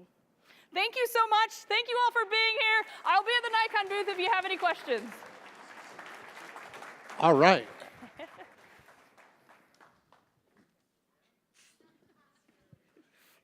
There were supposed to be steps, by the way. Thank you so much. One more time, Kristi Odom, guys, come on. All right. Okay, if you guys give us 1 minute, if we could roll a commercial, we're going to change the computers, and we're going to have Sapna ready. And this is the true home stretch. Sapna is going to be, the new we Paybook saved the credit best for card. last. You can save the tax. Your purchases made on your Paybook credit card. So you want to save the tax on a camera, laptop, and drone? No problem. No need to wait for credits or cash back like other credit cards. The B&H Paybook card pays you back instantly. Or save over time and choose special financing and pay it off over 6 or 12 months. It's easy. Use your new Paybook card as payment at checkout. Then choose your available options, either Paybook Savings or special financing. See your savings or promotional plan right on your receipt, in-store or online. Applying is easy. Your approved Paybook card will be instantly available for a first purchase at checkout. The new Paybook card, same funny name, your choice of exclusive benefits. Apply today. This is a brief history of B&H, everyone's favorite photo and video store. The year was 1973. The Mets went to the World Series. The first cell phone call was made. And Bleamy and Herman opened a specialty photography shop at 17 Warren Street, New York City. They had a simple philosophy. Be honest, treat people right, and they will come back. Thanks, Irving. Also, free candy. And it worked. Over the next 20 years, we expanded and moved to West 17th Street, then 34th Street and 9th Avenue, and added more products. Lighting, binoculars, telescopes, audio, video, tripods, computers, printers, mobile, televisions, projectors, drones, and even more free candy.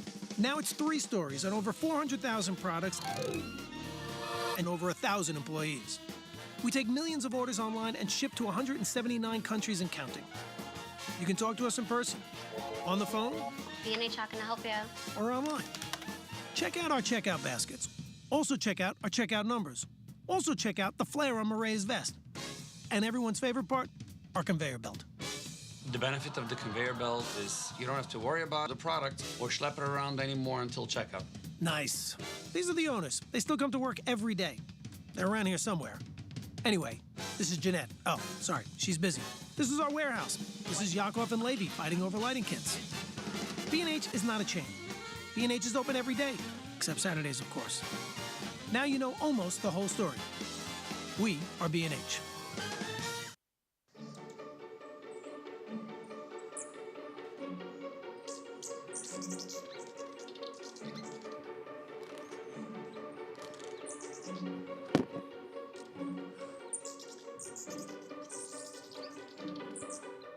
Okay, everyone. Who's passionate about photography? Right? Who likes to make money? Do the two ever go together? I think they do, but there's some tricks to this. Brings to mind one of a depth of field, B&H depth of field speaker, Mel DiGiacomo said. He said, do you know the difference between a professional photographer and a pizza pie? A pizza pie can feed a family of 4. Oh. That's not true. He was being salty. No, and Mel drives a Cadillac, so he shouldn't say that. Okay, ladies and gentlemen, I was introduced to a really cool photographer that was suggested that she come and speak at Optic in June, and she was from the San Francisco area, so we flew her all the way out to New York City. We took good care of her, and she did an amazing presentation. And actually, if you want to watch it, you can go to bhoptic.com and you can check it out. The video's there. But we figured since we're coming to San Francisco, let's invite Sapna Reddy back here to do a presentation. And she said, "What kind of presentation do you want me to give?" Because she did a really cool technical one in New York. And we said, you know what? Maybe something about how you can actually make money while doing wildlife photography. And Sapna said, okay. So, ladies and gentlemen, we present Sapna Reddy. Sapna, come on out. Thanks. Thank you, David. Thanks, everyone, for sticking around. I was the first one to speak at Optic earlier this year, and I'm the last one to be on the main presentation. So I think B&H is using me as bookends. I thank you all so much for being here. I know you've had 2 full days of activities, and for those who got up and went on the whale watching tour, I know there were quite a few stomachs churning and a lot of throwing up going on, and if you're still sitting here, thank you. So let's jump into this. You know, the last time I gave a talk at Optic West, all my talks everywhere have been about the creative side of photography, the aesthetics of it, composition, color, technique, that sort of thing. And I got the comment from a couple of people, man, she is intense.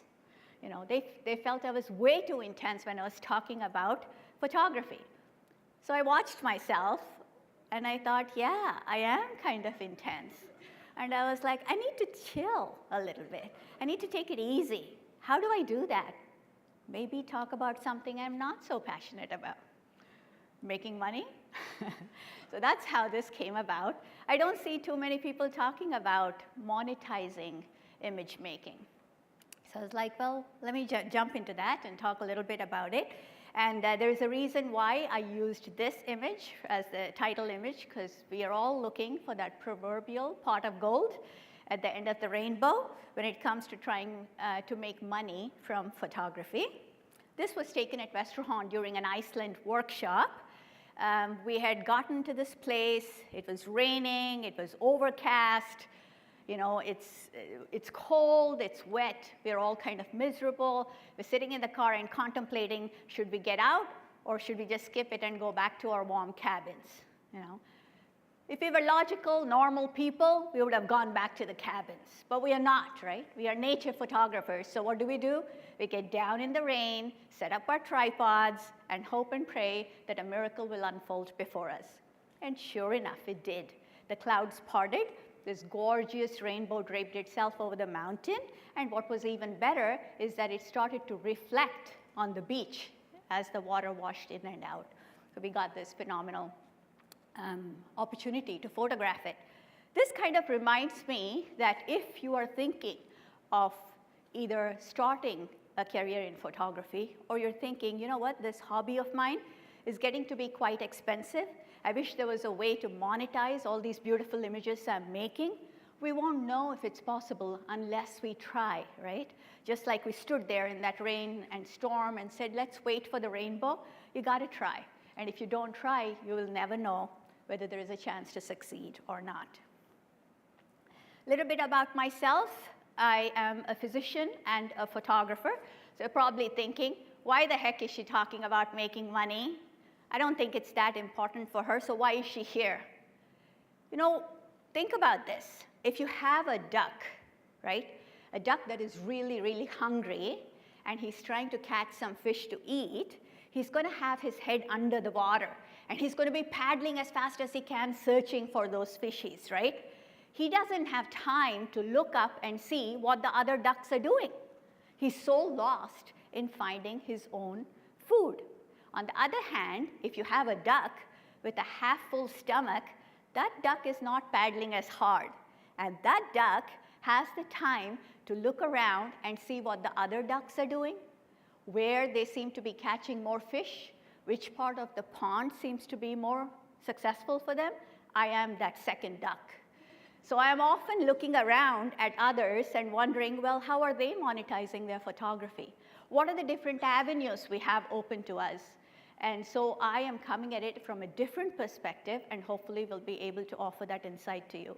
I work 3 days of the week as a radiologist. It's considered a very high-stress job, so they give us about 8 to 10 weeks of vacation, all of which goes into my photography. So between working only 3 days and having quite a bit of vacation, all of it being invested in photography, I end up spending about 60% of my time in photography and about 40% in medicine, and will very soon be transitioning into a full-time photographer.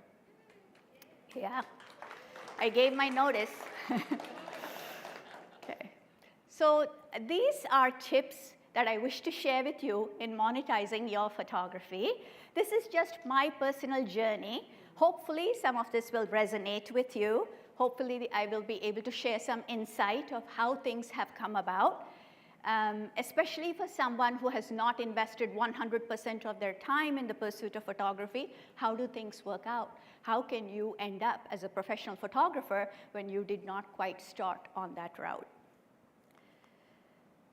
Tip number 1, I probably use this for every talk of mine. So the first slide you see is always about finding purpose. So once there was a man who visited a quarry. There were a bunch of stone cutters over there. So he walks up to the first stone cutter. He's bent down, hammering hard.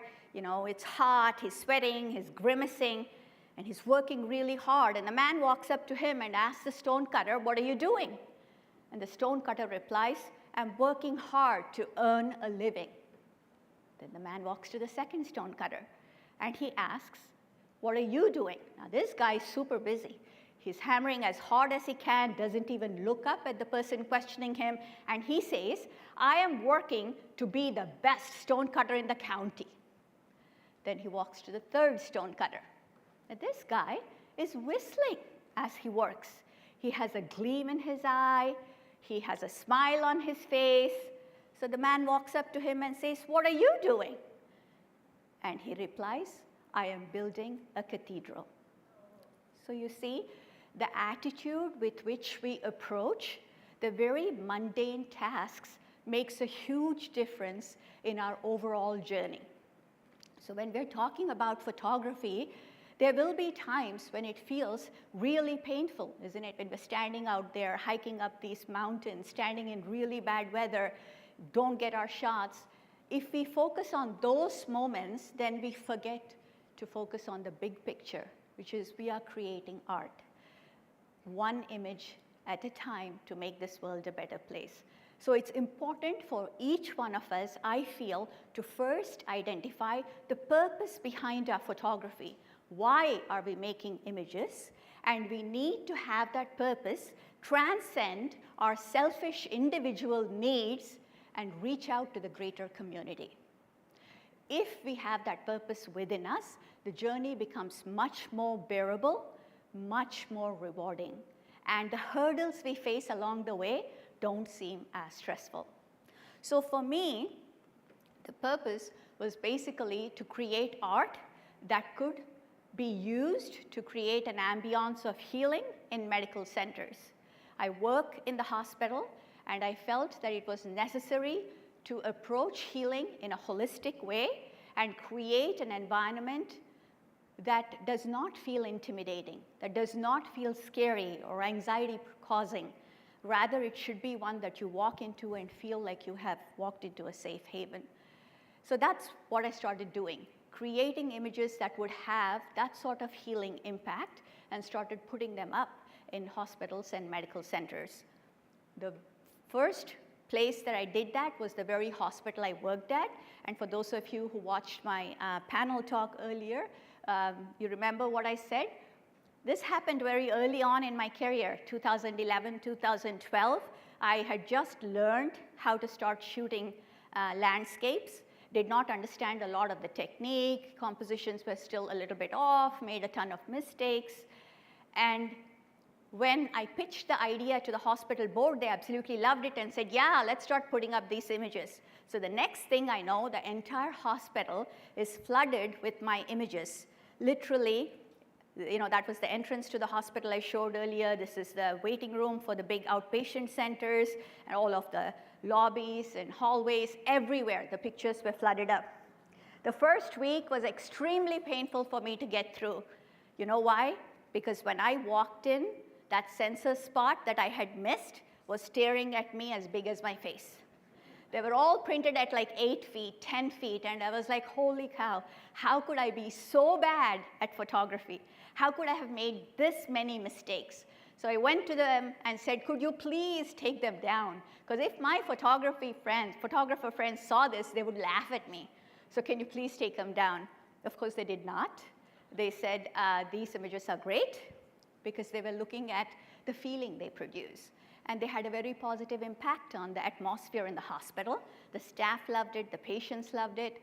And gradually, over a period of 1 month, I learned that it's okay. It's okay to make mistakes.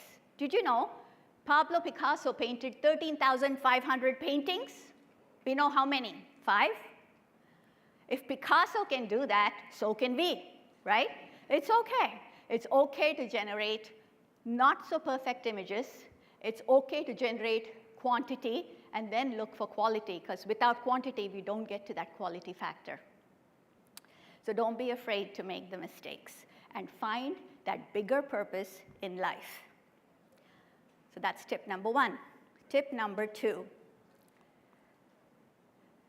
Oftentimes people say, if you're passionate about something, just jump into it, right? It's sink or swim, throw caution to the wind.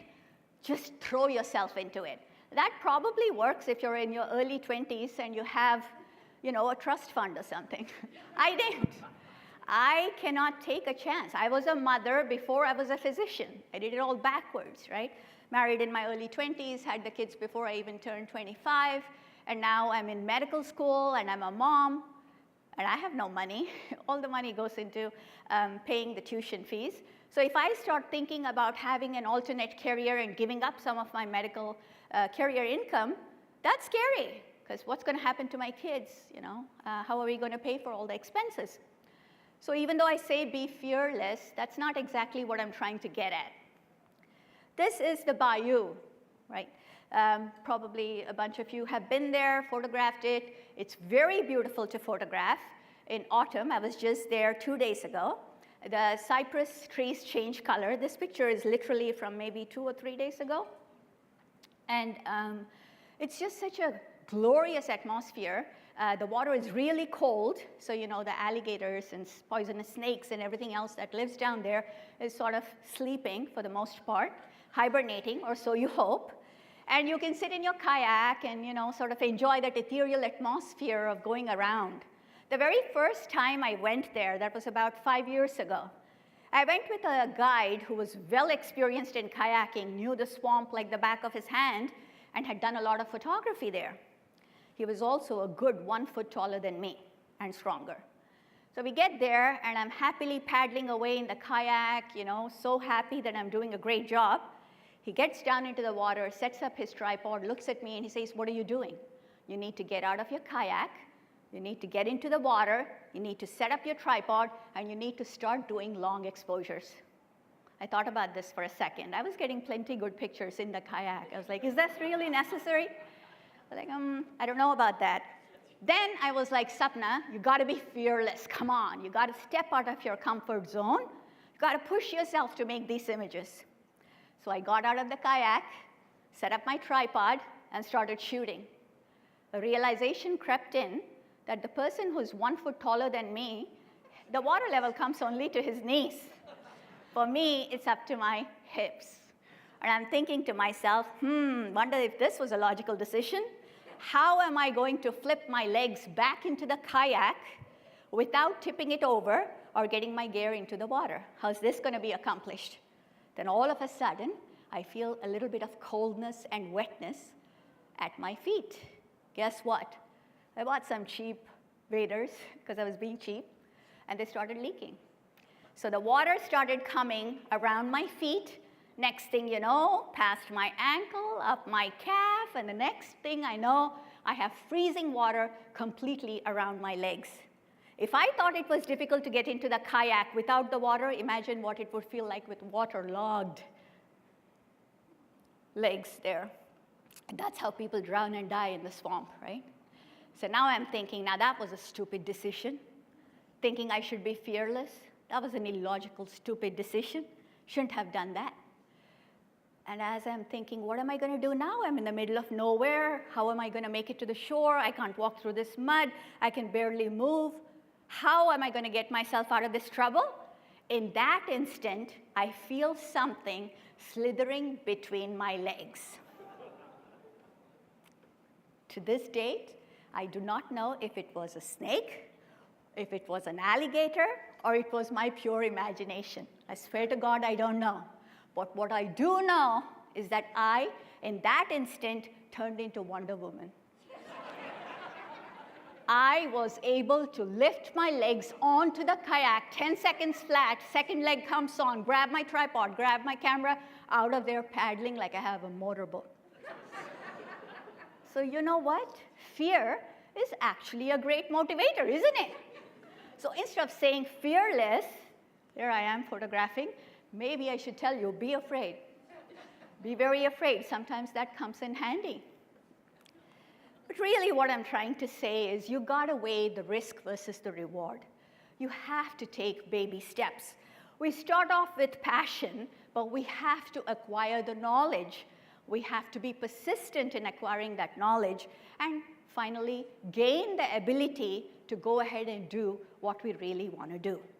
Now, a few years later, I understand the swamp. I know that you check with the tripod how deep the water is before you get into it. You kind of dig around to make sure there's no gators or snakes around. And once you do that, you can be out there in the middle of the night and start creating magical images where you can light paint the cypress trees, maybe even catch some stars in the sky, and it becomes a truly wonderful experience. But it takes time to get there. So what I would like to say is, it's going to be a long haul if you want to indulge in the business of photography. There are certain steps that you will have to go through. Be in it for the long run. Don't expect quick results, and the journey will become rewarding eventually. That brings us to tip number 3. So when I first started photography, I actually did self-portraiture, as you can see. Self-portraits in the environment. How many of you guys fell for that? How many of you think that's really me? It's always a pleasure when I put that up and people don't go, ha, ha, ha, as soon as I say self-portraiture. So then I know I'm doing okay. I've never had a body that looked like that. That's a belly dancer, you know. So I'm talking about finding your niche. You know, what is it that floats your boat? What is it that you're most passionate about? It's important to establish that niche in order for you to be successful in photography. Say you needed a knee replacement, right? Would you go to an orthopedic surgeon, or would you go to maybe a family practice guy? You would seek out the specialist, right? You want to go to someone who is an expert in what you're trying to accomplish. It's the same in photography. So whether you want to be a wedding photographer or a newborn photographer, maternity, whatever it is that is your genre, once you find your niche, you will have to hone down your skills and show people you're an expert in that. Going back to this image, you know, we're out there. This was at Cliff House in San Francisco, which I'm sure a lot of you know. So we're standing on the rocks there, and you know how cold San Francisco gets.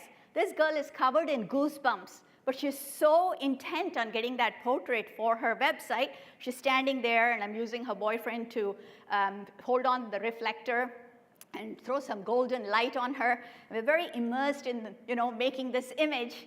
And then when I'm done, I turn around and realize there's 5 tourist buses behind me. And there are about 100 people lined up, all with their cameras out, smiles ear to ear, going, ah, California. I know I made Wendy happy that day, but I must say I made a lot more people happy that day. So finding your niche. I even tried my hand at newborn photography. You see what I did there? My hand at newborn photography. And I am a pediatric radiologist by training, which means I work with newborns. I scan them for hip dysplasias. And they usually come to me when they're 6 weeks old. So I'm like, I know how to handle babies. I manipulate their hips. How hard can it be to take their pictures? So I dabbled in newborn photography. The more I did newborn photography, the more my expression became like that of that baby's. It's like, it wasn't really my thing, you know. So these are all the things I tried: portrait, event, street, environmental portraits, and then gradually the people in my pictures started getting smaller and smaller and smaller, and finally they just disappeared altogether.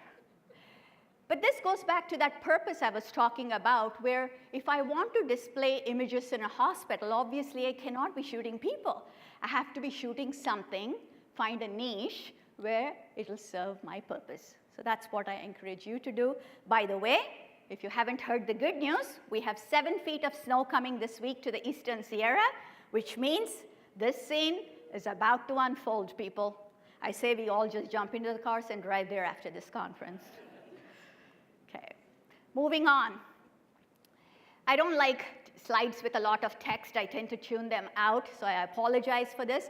But I just wanted to put this out there to say there are so many different ways you can monetize your photography. I like to divide it into 2 main arms: the side that is image making, sort of, and the side that is educational. And these are not mutually exclusive. So you will have to ask yourself, what do I do well? Once you answer that question, then you can start to explore what are the different avenues I can use to monetize my photography. I like to teach, so for me, workshops are a great way to do it. And if you are an explorer, perhaps guiding is a good thing to do. If you just like making reels or something, you know, content creation. If you like to collaborate with brands. I mean, so many ways. I think when I last Googled it, it said 56 different ways to make money in photography or something like that. So I don't have to go through that list, but I do want us all to reflect on the strengths and weaknesses we have and how we can hone down on the niche that should be ours in this field. Let's take print sales, for example. You go, well, Sapna, that's all fine and dandy.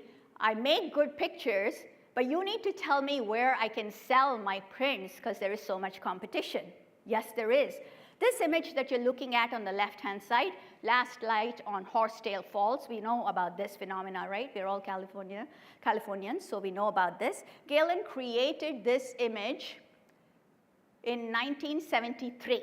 At that time, back in 1959, Ansel Adams had photographed this phenomena, but he did it in gray tones, black and white. Nobody really appreciated that image. And then Galen comes around, and he creates this image in 1973.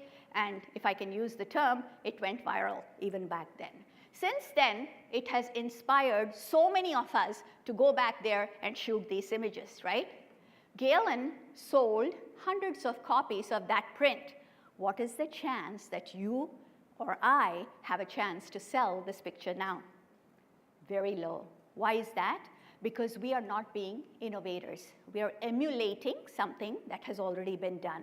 So when we talk about print sales, we have to be creating art that is unique, that is original, and that is needed in the space that you're trying to target. Maintaining high quality and networking through art shows. I have friends who go from art show to art show with tons of prints in their truck, and they're good at marketing and sales. Can you do that? Then yes, print sales would be one way to go.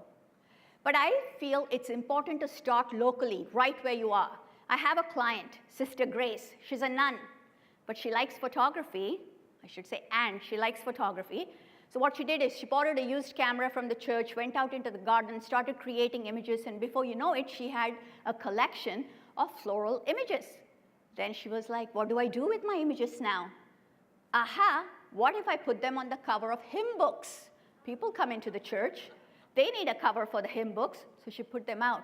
Before you know it, it was not just one church or two churches. Now there's a whole region of churches that are using her cover for the hymn books.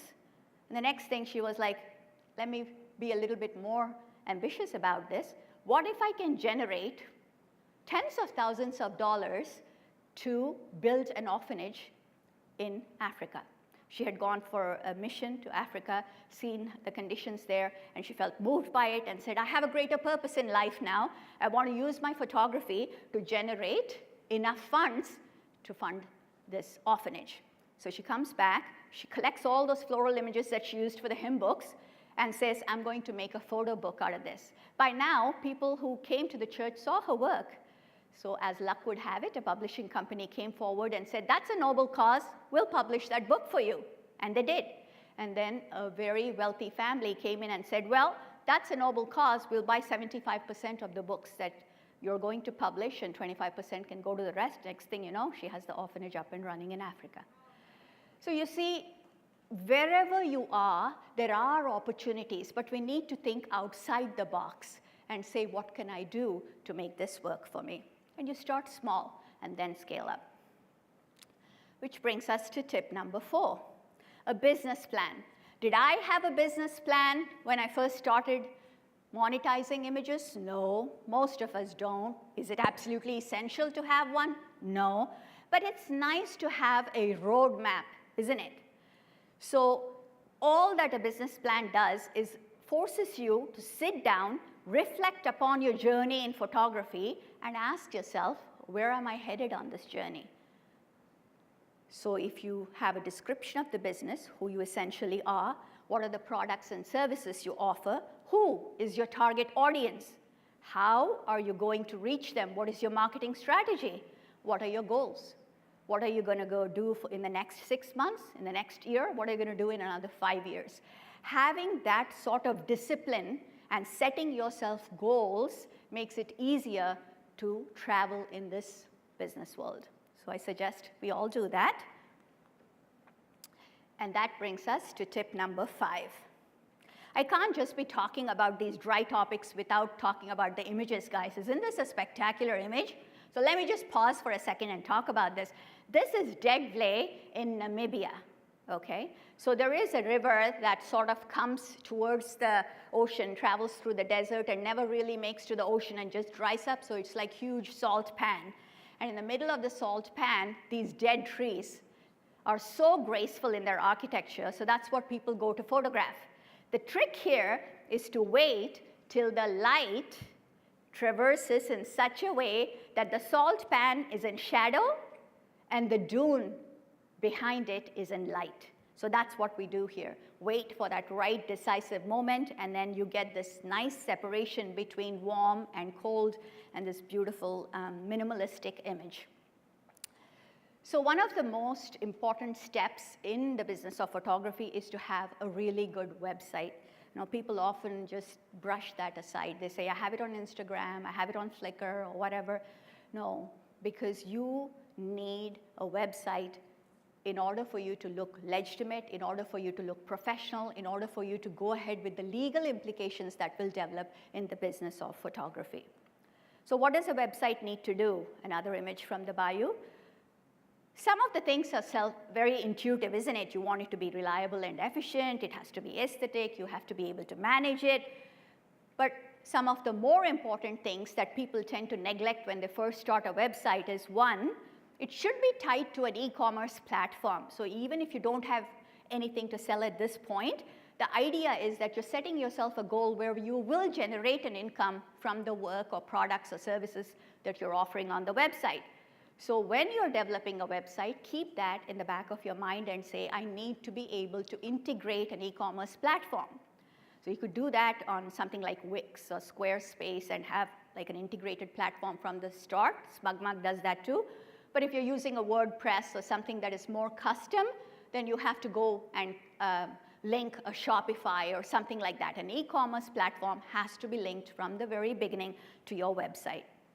And the other thing I would highly encourage you to do is to have a newsletter sign up, right? Because Instagram changes its algorithm every 2-3 months. All social media platforms do that. How are you going to reach your target audience? The newsletter is where they're coming and subscribing to you, and that there is no algorithm. So when you send something out, you know you have a captive audience. So ask people, encourage people to sign up for the newsletter, and always share your testimonials. It's kind of like, when you go on Amazon and you're looking at the Amazon rating before you buy something. Similar to that, people come to your website. They're going to look at the testimonials. What do others have to say? So if they come to my website and say, we want to take a Sapna Reddy workshop, like, what did the others say about the workshop experience?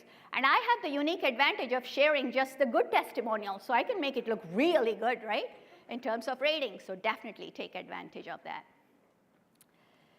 Number 6, I want to talk a little bit about the business structure. Let's just look at this image for a second, because I know if I talk only about business, you'll fall asleep. So look at the image. This is, again, these giant sand dunes are hundreds of feet high, and the way the light falls on them gives a beautiful separation between warm and cool colors, and the trees add a sense of scale. A business structure is how you want to make your business entity look. So what does that mean? What are the startup costs you want to incur? What are the government regulations you're willing to endure? What kind of liability protection you're looking at? And what are the tax implications? If you get nothing else from this talk, I want you to get what I'm about to say next. I encourage you all, when you start your business in photography, to do a limited liability company. For a lot of us, we have other assets that we would like to protect. Okay? To put it very simply, small businesses have 2 business structures. One is sole proprietorship, and the other is an LLC. In a sole proprietorship, there is a single owner, a single manager. He's everything. And if that business entity gets sued, all that the owner has will be sued, which means the personal assets, the car, the house, the personal bank balance, everything is liable. In an LLC, what you're essentially doing is separating your personal individual assets from the business assets. You're no longer responsible if the business does get sued. What ends up happening is they can only come after the assets of the business, but not your personal assets. And this is sort of important. It's very easy to do. You just go to LegalZoom if you want. If you don't want to hire somebody to do it for you, it takes about, I swear, less than 10 minutes to set it up. You shoot it off to LegalZoom. They take $60. They send you back some forms, another less than $100 to the government forms. A couple of forms are submitted, and then 10 days later, you have your own LLC. Super easy to do. I actually went through it to make sure that I wasn't telling you something that was not true. The advantage of limited personal liability is that there is less paperwork, there's no shareholders, and you don't have to hold meetings and all of that stuff. There is a tax advantage, right? Because remember, once you are an LLC, you are now eligible to show losses. So all that gear you buy, all those trips you're having, they're all now tax write-offs, yeah? Especially when you're just starting out and you have another income that you're trying to protect and sort of get a break with all the expenses that you're incurring in photography. For 3 consecutive years, you don't have to show a profit in the business of photography. That's a huge advantage, right? You can acquire all of the gear you need in that time. After the 3 years, if you show intent, you have a website, you have made a few sales, you're trying to sell stuff, but it's not working out, you're still incurring a little bit of a loss, you can still show that. I know people who have dragged it out for 5 years, but talk to your accountant. I am no accountant, so talk to your accountant and ask what is the best way to go about doing this. I mean, the cars you buy, the laptops, there's so much stuff that goes into the business of photography that becomes a deductible expense. That's one of the biggest advantages of having an LLC, having a website, and showing intention to actually monetize your photography. If at the end of 5 years you find you're still struggling, maybe they were not cut out for the business of photography, but at least we have that amount of time to figure out what we're going to do with it. Building your brand. The minute you say, I am going to pursue the business of photography, you actually become a brand. You, as an individual, are now a brand. So you have to reflect what a good brand would reflect. quality, integrity, offer a unique value, make sure you retain your customers and your clients, and networking. You want to send out positive vibes to everyone involved and have brand collaborations. I know people always ask me this, Sapna, how do you get to brand collaborations? Because that sounds like a sweet deal, right? I am a Sony ambassador. I'm an ambassador for Gear and an ambassador for Nisi. I work with B&H and Adobe as an educator. And for Flickr, Photopills, Heat Company, and some other companies, I work as a content creator. How did this come about? I'm going to tell you frankly how this happened. I did not chase after any of these things particularly. I was using a Gear camera bag for 5 to 7 years and just posting pictures of myself carrying the bag on social media platforms. Before somebody in Gear noticed it, I did not even tag them, mention them, or anything. But somebody noticed and said, this girl is using the Gear bag. They reached out and said, would you like to be a brand ambassador? I would like to believe that it was those images that I posted on social media had a certain amount of quality to them that they felt she can be a representative of our brand. So it was a very organic experience. For Sony, what they do is they actually, like big camera companies, they have scouts. They're actively looking for brand ambassadors because we are the ones who market the products, right? So they have scouts. These scouts are keeping an eye out for your posts. So say you're using a Sony camera and you post and you say, I use the A7R4 with such and such a lens and these filters and this tripod, those brands are paying attention. And when you get traction on social media, they go, this person would be a good representative for our brand. So having shown chronicity, a time frame over which you're using these products, being honest about it, investing your time and saying this is a really good quality product.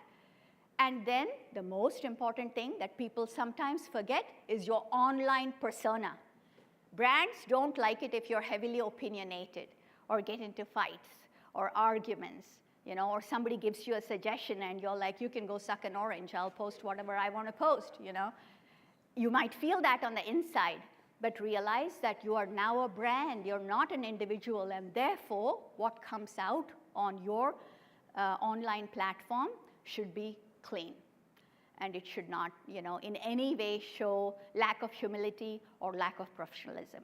And if you do that, you're watched, for a few years, and then you eventually might get that ambassadorship program. For Sony, I know they have a Facebook group, the Sony Alpha Facebook group, and if you post in that constantly, they're always picking people up from that group as well. Other opportunities, I know Nisi, I got recruited because I was presenting at a conference. They heard me talk, and Jim, came up to me and he said, Sapna, this would be a good fit. You are already using Nisi filters. You should come on board. So usually that kind of organic growth works well. There have been a couple of opportunities where I was asked to become an ambassador for a product before I tried it, and I'm telling you, it's a big mistake. I made that mistake. I said, okay, I'll represent your company. I got the product, and then I found that when I took it out, it wasn't quite as good as the other product I had been using, and so I found it very difficult to tell my clients to buy it. I couldn't. So I kept recommending the other product, and then eventually I was like, I wrote back to them and said, I can't be your ambassador because I can't even recommend your product. So I think that sort of honesty and integrity is very critical. Okay, moving on. This is very important, investing in personal growth. This was way back, I think maybe like 2012 or something, and maybe even earlier. I went to Yosemite. I had heard about the moonbows, right? The rainbows forming in the moonlight. So I get there at night. I set up at lower Yosemite Falls. There's probably about 50 photographers in line with me. And I stand there. I focus in the night. I'm super happy. I actually got some sort of focus going. I take a picture. I look at it in the viewfinder, step back, and say, this is it, in a loud voice. Shows you how humble I am. This is the best photograph of moonbows. That's it. With 50 people around. Ignorance is bliss, isn't it? I was so dumb. I did not know what I did not know. And so I was very happy with what I got. You know, the fact that the water hardly has any texture, there's all this motion blur in the trees, probably cut off some of that, no shadow detail, blah, blah, all of that came later. I think it's very, very important to invest in personal growth and understand what are the things I don't know. The more I shoot, the more I feel, the less I know. You know, there's so much more to know, but you only realize that as you invest in personal growth. So this is my goal. Every week I tell myself, you have to learn one new thing, just one new thing a week. It could be anything. It could be like, say, flying a drone, or it could be a new post-processing technique, or it could be learning how to focus tag, perspective blend, whatever it is that you want to pick. One goal a week, but at the end of the year, think of all the things you have learned. At the end of 10 years, think of all the things you have learned.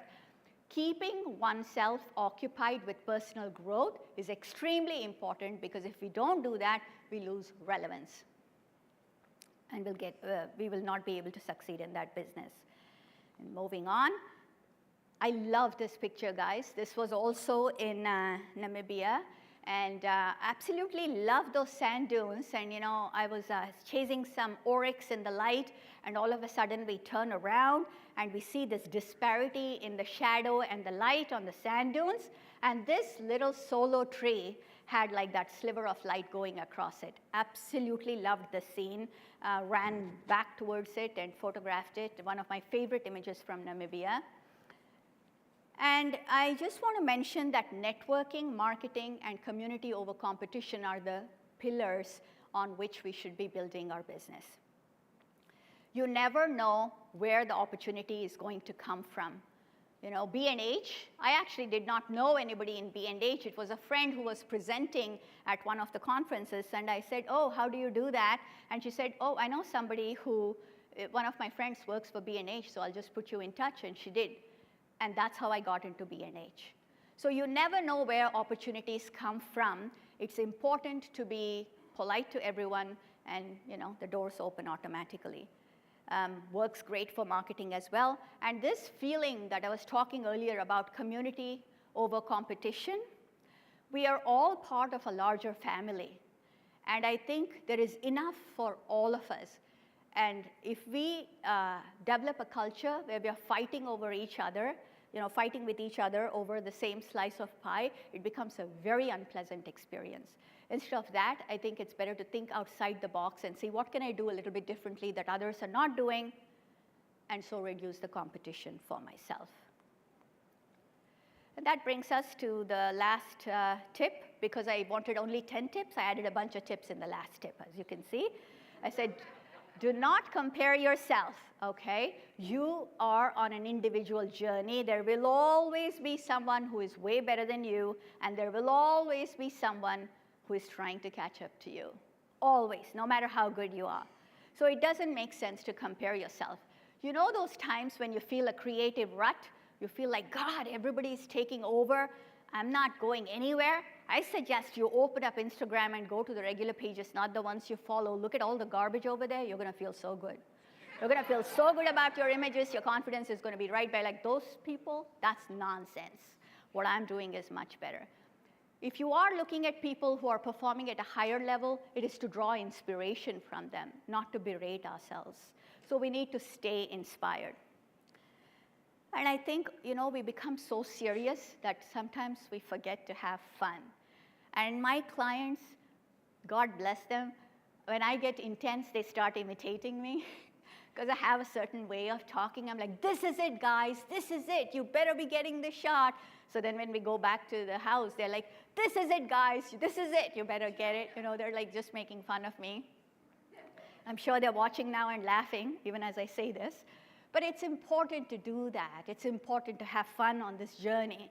So I was in Indonesia, and I was trying to get this waterfall absolutely perfect, you know, with the red foliage around it, very meticulous about the texture of the waterfall and everything. And one of my clients had a very different idea about how to shoot. So you see, I had to share that as a story.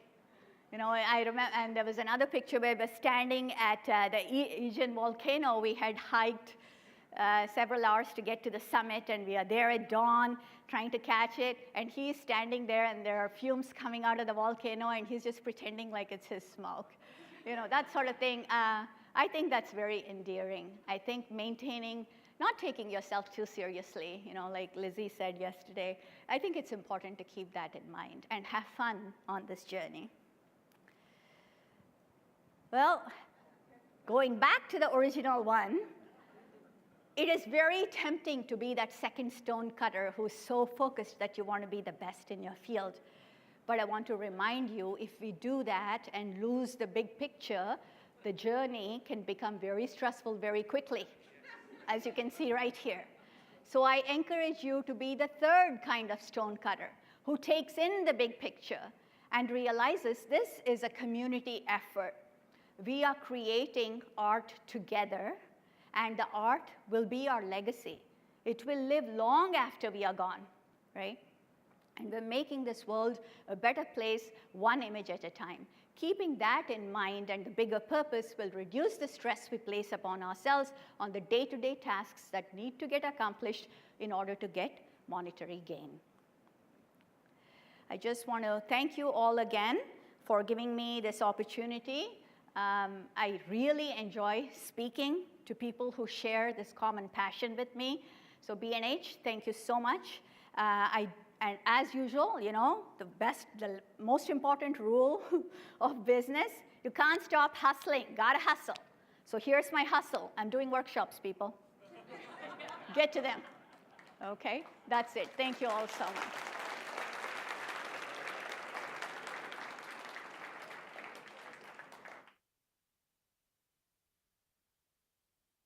But I might be cut off for all I know. I know it's a long day.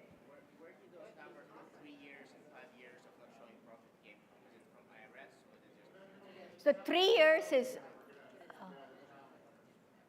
the 3 years is what is conventional for any business, actually, any small business.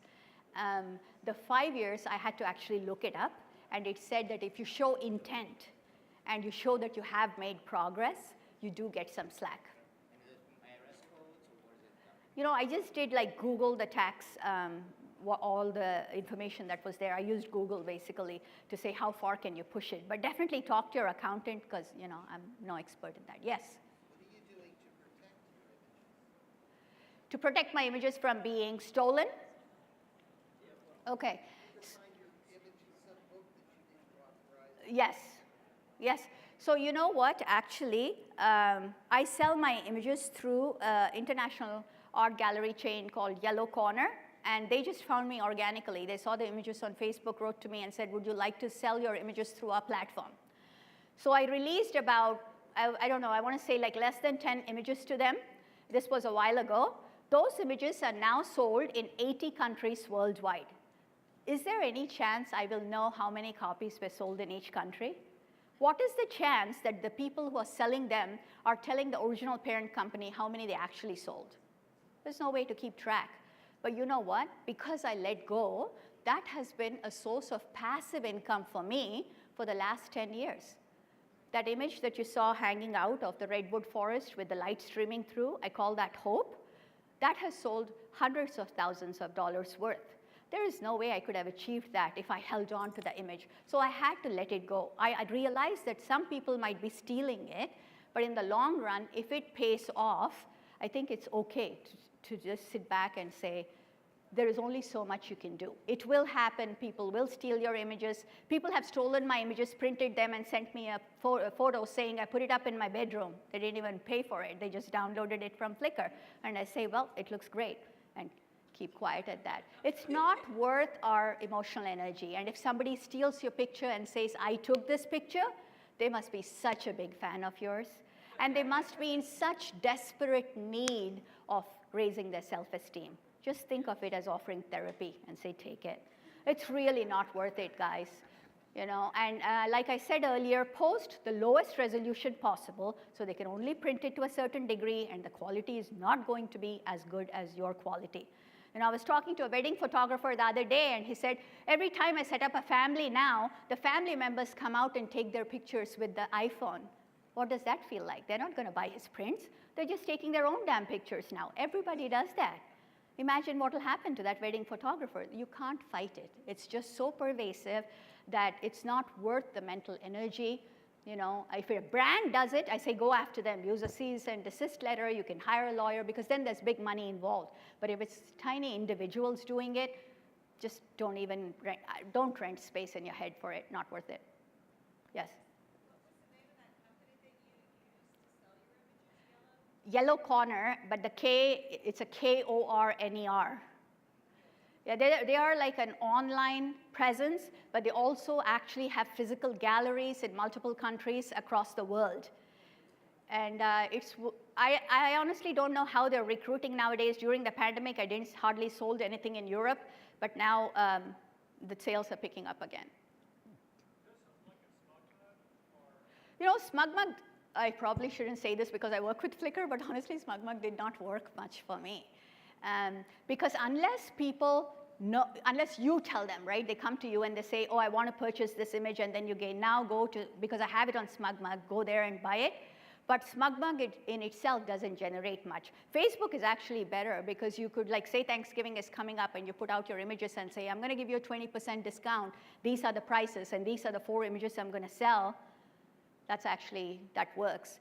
You know, on that note, if you're trying to, like, you know, make tax deductions and stuff, I don't know if I should be saying this on stage, but I was thinking, like, you could have, like, a neighborhood party or something, invite people over, and try to make some sales. Because you have to show intention that you're actually trying to sell your images. It doesn't matter if it's your mother or your brother or your sister buying it. You just have to prove that you are selling those images. If you can show intent that way. And then maybe they'll hang it up in their house, and, you know, by word of mouth, it'll spread, and, you know, slowly the print sales will go up. Something like that. Or, you know, in the place of work, you know, in restaurants, can you offer to put them up in restaurants, in your hair salons? All these places that require art, can you put it up and put a little card and say you can buy from me? So, just an idea. Okay, that's it. All right, thank you so much.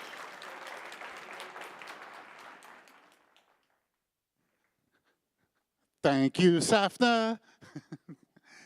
Okay, if anyone has entered the Optic Challenge, we're going to announce in about 5 minutes the winners of the Optic Challenge Day 2. We had a whole panel of people working on it, and it was a tough one to come up with, but we made our picks. Reddy is finishing out on the second stage, and then we'll make an announcement for anyone that's in the other room to come in here. So if you did drop anything into the Optic Challenge, I'd stay in this room. If you didn't drop anything into the Optic Challenge, I thank you all for coming here the past couple of days. We've had fun, we've laughed, we've cried, we've been inspired, and it's been great coming to Monterey. I really love you guys. It was pretty amazing. Thank you so much. Our speakers on this 2 days has been incredible, from Sapna to the Westons to Frans to the panels to Annie to Scott, and I could just name them all, and I'm really thrilled on how this all turned out. And it was great to meet a whole new group of our loyal customers. We've been doing Optic in New York City for years, and really got used to seeing all our Optic regular B&H customers from New York and New Jersey and Connecticut and Pennsylvania and Brazil, and okay, well, we've got the best customers ever. It's pretty cool. Well, who was your favorite? Just a shout out. Who was your favorite speaker that really inspired you? Lizzie, right? Yeah, I'd have to say Lizzie was, you know, it was great putting Lizzie after seeing darted frogs and vipers, and then Lizzie comes out and shows those amazing compositions of her self-portraiture. Yeah, that was cool. I'm a believer in Lizzie.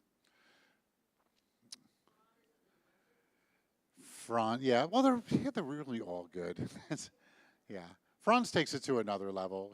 Frans really also, his contribution, aside from all the critiquing, the panel, and his amazing keynote, and the work he did for Bay of Life and all that, he's the one who really got us into Monterey.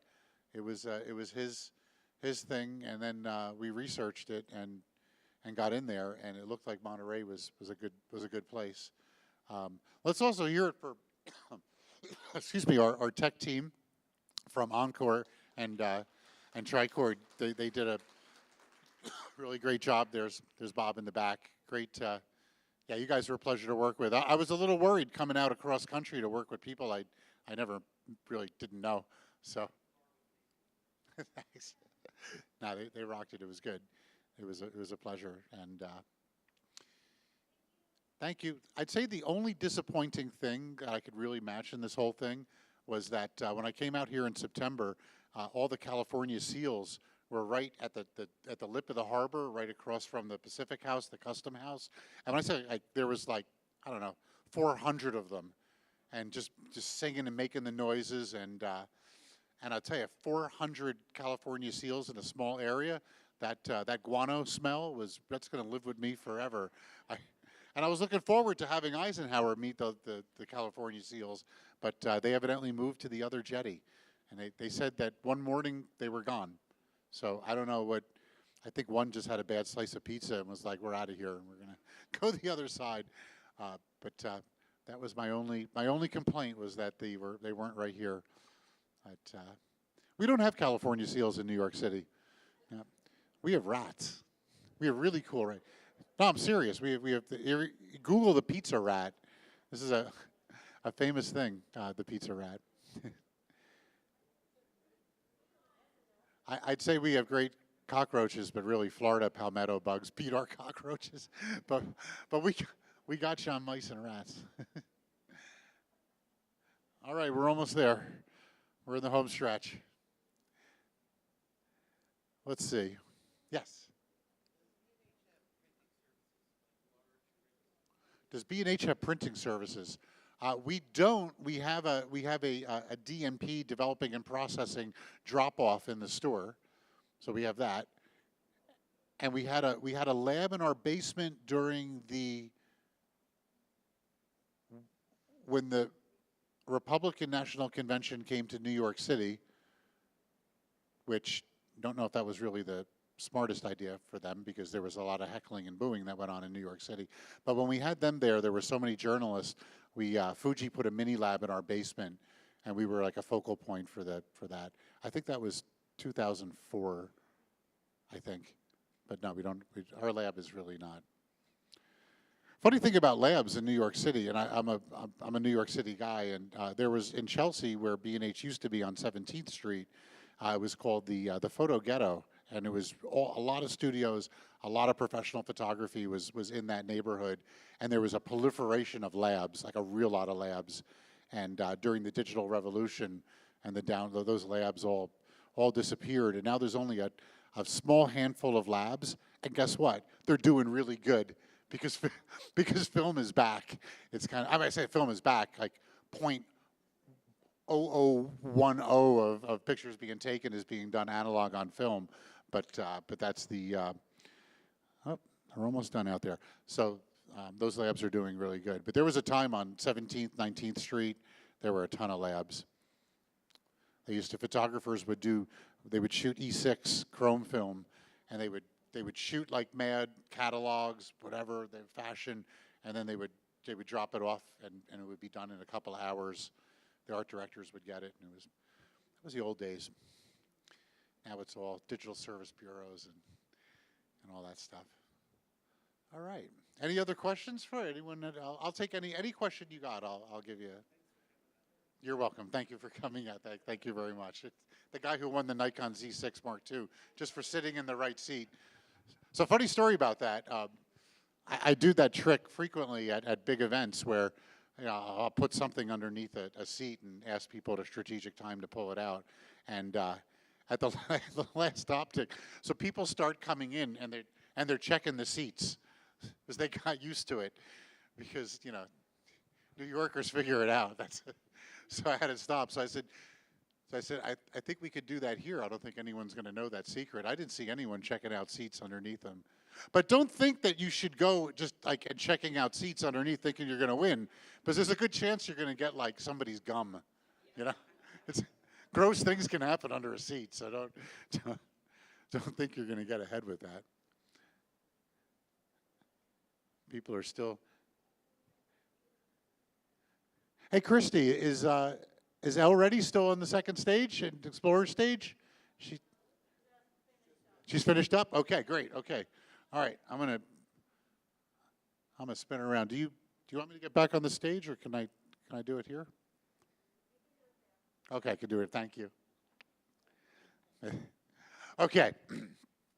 Here we go. All righty. Okay, so first off, a little disappointing with the entries. You guys got to play this game. It's fun. It's got to get your prints made and get it out there. And we made some choices based upon the a number of things, like the crop made a decision in one, storytelling, of course, just good composition and whatnot. But there's a lot going on with why we picked, and it's all about figuring out. All right, so we're going to start with, this is the Nailed It category. And everyone, if you did enter something, you can go pull your picture off the wall now. Okay, so for Nailed It is a category that is the, this is, hold on a second. I'm sorry, we're gonna do whale watching as the first one. And whale watching winner is Ricky B. Costello. Ricky B., are you here? All right, good job. So Ricky, a couple of reasons you got it. That it was a really good shot. You got the water coming off the fluke, was pretty good. And we heard a rumor that you really worked for that shot. Sure.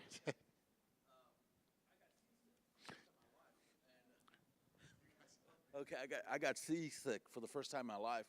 So I was on the first boat with Scott Kelby, and that was kind of cool. He's like coolest photographer. But anyway, so I'm in the top level, and I want to get to the edge, right? I'm like, okay, but I couldn't, because all of a sudden it's like 5 minutes into the ride, I'm getting seasick.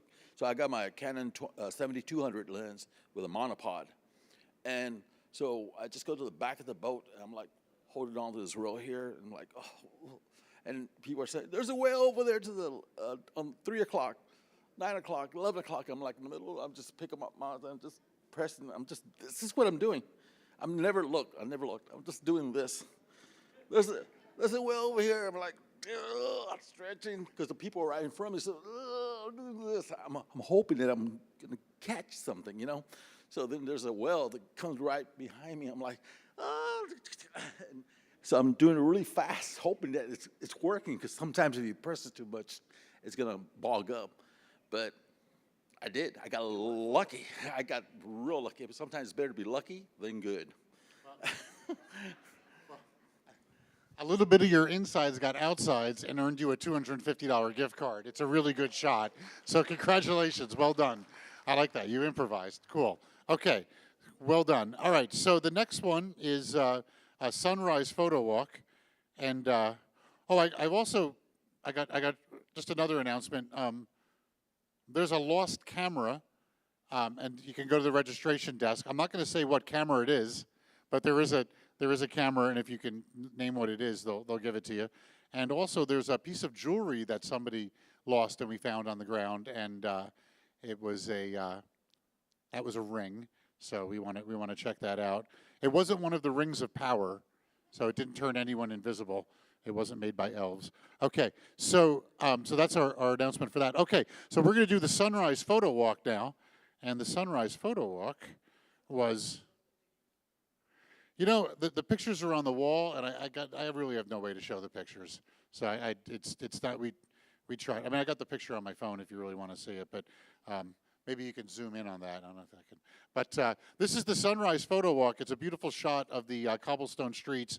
The sky is blue, and there's one lone person in the middle of the shot, beautifully composed, vanishing point, and that is Sandy McCaffrey. Sandy McCaffrey? Where are you, Sandy? Sandy, no? No? Okay, we're going to email that to her, so Sandy won. If you're watching this online, Sandy, you are a winner. Okay.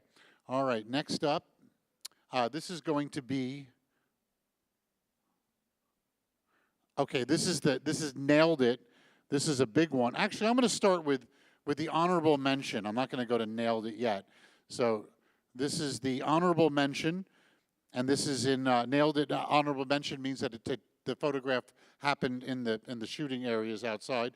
A $250 gift card, and this is a good one. This is whoop. Oh, that's weird. I didn't know we could cut and paste from a picture. Kirill Krylov. Kirill Krylov.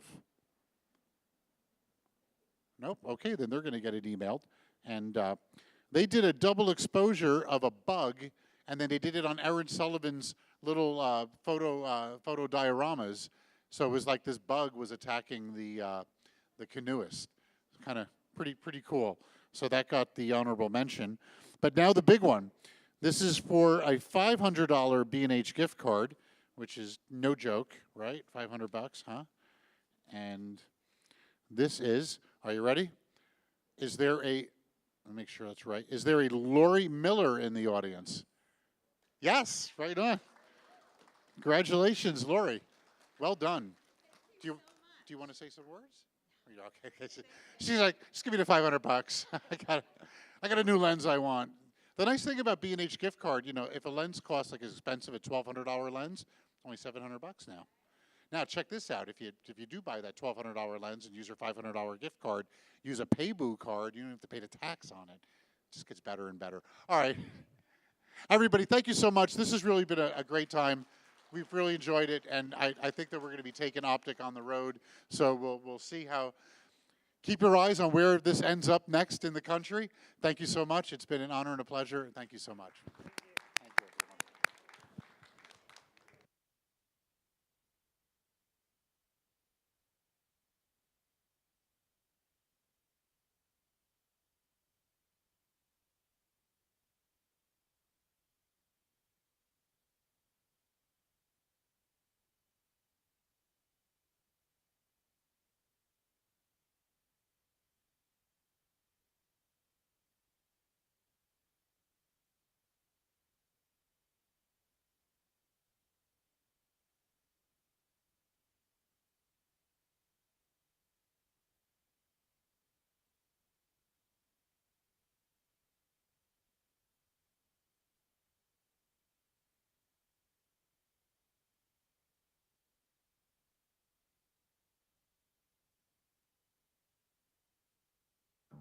Introducing the new Paybu credit card.